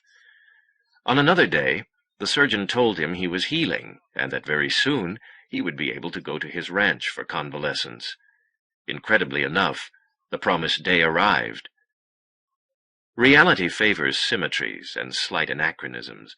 Dalman had arrived at the sanitarium in a hackney coach, and now a hackney coach was to take him to the Constitucion station. The first fresh tang of autumn, after the summer's oppressiveness, seemed like a symbol in nature of his rescue and release from fever and death. The city, at 7 in the morning, had not lost that air of an old house lent it by the night. The streets seemed like long vestibules. The plazas were like patios. Dalman recognized the city with joy on the edge of vertigo. A second before his eyes registered the phenomena themselves, he recalled the corners, the billboards, the modest variety of Buenos Aires. In the yellow light of the new day, all things returned to him. Every Argentine knows that the South begins at the other side of Rivadavia. Dalman was in the habit of saying that this was no mere convention, that whoever crosses this street enters a more ancient and sterner world. From inside the carriage he sought out among the new buildings the iron grill window, the brass knocker, the arched door, the entrance-way, the intimate patio. At the railroad station, he noted that he still had 30 minutes. He quickly recalled that in a café on the Calle Brasil, a few dozen feet from Irigoyen's house, there was an enormous cat which allowed itself to be caressed as if it were a disdainful divinity. He entered the café. There was the cat, asleep. He ordered a cup of coffee, slowly stirred the sugar, sipped it. This pleasure had been denied him in the clinic, and thought, as he smoothed the cat's black coat, that this contact was an illusion, and that the two beings, man and cat, were as good as separated by a glass. For man lives in time, in succession, while the magical animal lives in the present, in the eternity of the instant. Along the next to the last platform, the train lay waiting. Dalman walked through the coaches until he found one almost empty. He arranged his baggage in the network rack. When the train started off, He took down his valise and extracted, after some hesitation, the first volume of The 1001 Nights. To travel with this book, which was so much a part of the history of his ill fortune, was a kind of affirmation that his ill fortune had been annulled. It was a joyous and secret defiance of the frustrated forces of evil. Along both sides of the train the city dissipated into suburbs. This sight, and then a view of the gardens and villas, delayed the beginning of his reading. The truth was that Dalman read very little. The magnetized mountain and the genie who swore to kill his benefactor are, who would deny it, marvelous, but not so much more than the morning itself and the mere fact of being. The joy of life distracted him from paying attention to Scheherazade and her superfluous miracles. Dalman closed his book and allowed himself to live. Lunch. The bouillon served in shining metal bowls, as in the remote summers of childhood, was one more peaceful and rewarding delight. "Tomorrow I'll wake up at the ranch," he thought, and it was as if he was two men at a time, the man who traveled through the autumn day and across the geography of the fatherland, and the other one locked up in a sanitarium and subject to methodical servitude. He saw unplastered brick houses, long and angled, timelessly watching the trains go by. He saw horsemen along the dirt roads. He saw gullies and lagoons and ranches. He saw great luminous clouds that resembled marble. And all these things were accidental, casual, like dreams of the plain. He also thought he recognized trees and crop fields, but he would not have been able to name them, for his actual knowledge of the countryside was quite inferior to his nostalgic and literary knowledge. From time to time he slept, and his dreams were animated by the impetus of the train. The intolerable white sun of high noon had already become the yellow sun which precedes nightfall, and it would not be long before it would turn red. The railroad car was now also different. It was not the same as the one which had quit the station siding at Constitucion. The plain and the hours had transfigured it. Outside, the moving shadow of the railroad car stretched toward the horizon. The elemental earth was not perturbed either by settlements or other signs of humanity. The country was vast, but at the same time intimate and, in some measure, secret. The limitless country sometimes contained only a solitary bull. The solitude was perfect, perhaps hostile, and it might have occurred to Dalman that he was traveling into the past and not merely south. He was distracted from these considerations by the railroad inspector who, on reading his ticket, advised him that the train would not let him off at the regular station but at another, an earlier stop, one scarcely known to Dalman. The man added an explanation which Dalman did not attempt to understand, and which he hardly heard, for the mechanism of events did not concern him. The train laboriously ground to a halt, practically in the middle of the plain. The station lay on the other side of the tracks. It was not much more than a siding and a shed. There was no means of conveyance to be seen, but the station chief supposed that the traveler might secure a vehicle from a general store and inn to be found some 10 or 12 blocks away. Dalman accepted the walk as a small adventure. The sun had already disappeared from view, but a final splendor exalted the vivid and silent plain before the night erased its color. Less to avoid fatigue than to draw out his enjoyment of these sights, Dalman walked slowly, breathing in the odor of clover with sumptuous joy. The general store at one time had been painted a deep scarlet, but the years had tempered this violent color for its own good. Something in its poor architecture recalled a steel engraving, perhaps one from an old edition of Paul et Virginie. A number of horses were hitched up to the paling. Once inside, Dalman thought he recognized the shopkeeper. Then he realized that he had been deceived by the man's resemblance to one of the male nurses in the sanitarium. When the shopkeeper heard Dalman's request, he said he would have the shay made up. In order to add one more event to that day and to kill time, Dalman decided to eat at the general store. Some country louts to whom Dalman did not at first pay any attention were eating and drinking at one of the tables. On the floor, and hanging onto the bar, squatted an old man, immobile as an object. His years had reduced and polished him as water does a stone, or the generations of men do a sentence. He was dark, dried up, diminutive, and seemed outside time, situated in eternity. Dalman noted with satisfaction the kerchief, the thick poncho, the long chiripa, and the colt boots, and told himself, as he recalled futile discussions with people from the northern counties or from the province of Entre Rios, that gauchos like this no longer existed outside the south. Dalman sat down next to the window. The darkness began overcoming the plain, but the odor and sound of the earth penetrated the iron bars of the window. The shop-owner brought him sardines, followed by some roast meat. Dalman washed the meal down with several glasses of red wine. Idling, he relished the tart savor of the wine, and let his gaze, now grown somewhat drowsy, wander over the shop. A kerosene lamp hung from a beam. There were 3 customers at the other table. 2 of them appeared to be farm workers.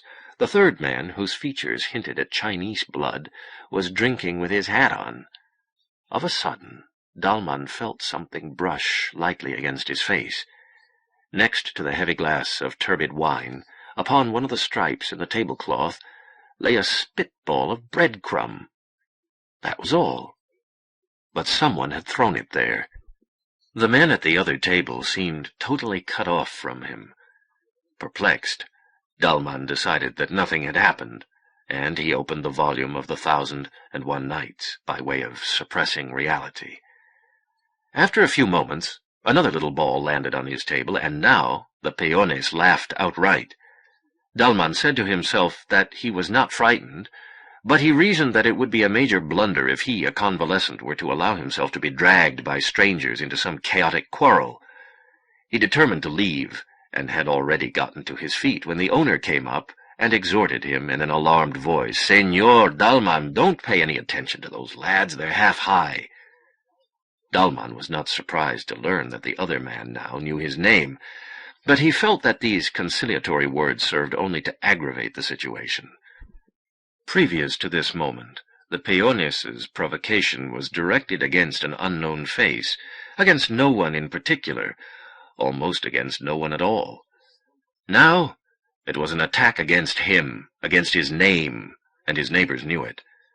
Dalman pushed the owner aside, confronted the peones, and demanded to know what they wanted of him. The tough, with a Chinese look, staggered heavily to his feet. Almost in Juan Dalman's face he shouted insults, as if he had been a long way off. His game was to exaggerate his drunkenness, and this extravagance constituted a ferocious mockery. Between curses and obscenities, he threw a long knife into the air, followed it with his eyes, caught and juggled it, and challenged Dalman to a knife fight. The owner objected in a tremulous voice, pointing out that Dalman was unarmed. At this point, something unforeseeable occurred. From a corner of the room, the old ecstatic gaucho, in whom Dalman saw a summary and cipher of the South, his South, threw him a naked dagger, which landed at his feet. It was as if the South had resolved that Dalman should accept the duel. Dalman bent over to pick up the dagger, and felt 2 things. The first, that this almost instinctive act bound him to fight. The second, that the weapon in his torpid hand was no defense at all, but would merely serve to justify his murder. He had once played with a poniard like all men, but his idea of fencing and knife play did not go further than the notion that all strokes should be directed upwards with the cutting edge held inwards. They would not have allowed such things to happen to me in the sanitarium, he thought. "Let's get on our way," said the other man. They went out, and if Dalman was without hope, he was also without fear. As he crossed the threshold, he felt that to die in a knife fight under the open sky and going forward to the attack would have been a liberation, a joy, and a festive occasion on the first night in the sanitarium, when they stuck him with the needle. He felt that if he had been able to choose then, or to dream his death, this would have been the death he would have chosen or dreamt. Firmly clutching his knife, which he perhaps would not know how to wield, Dalman went out into the plain.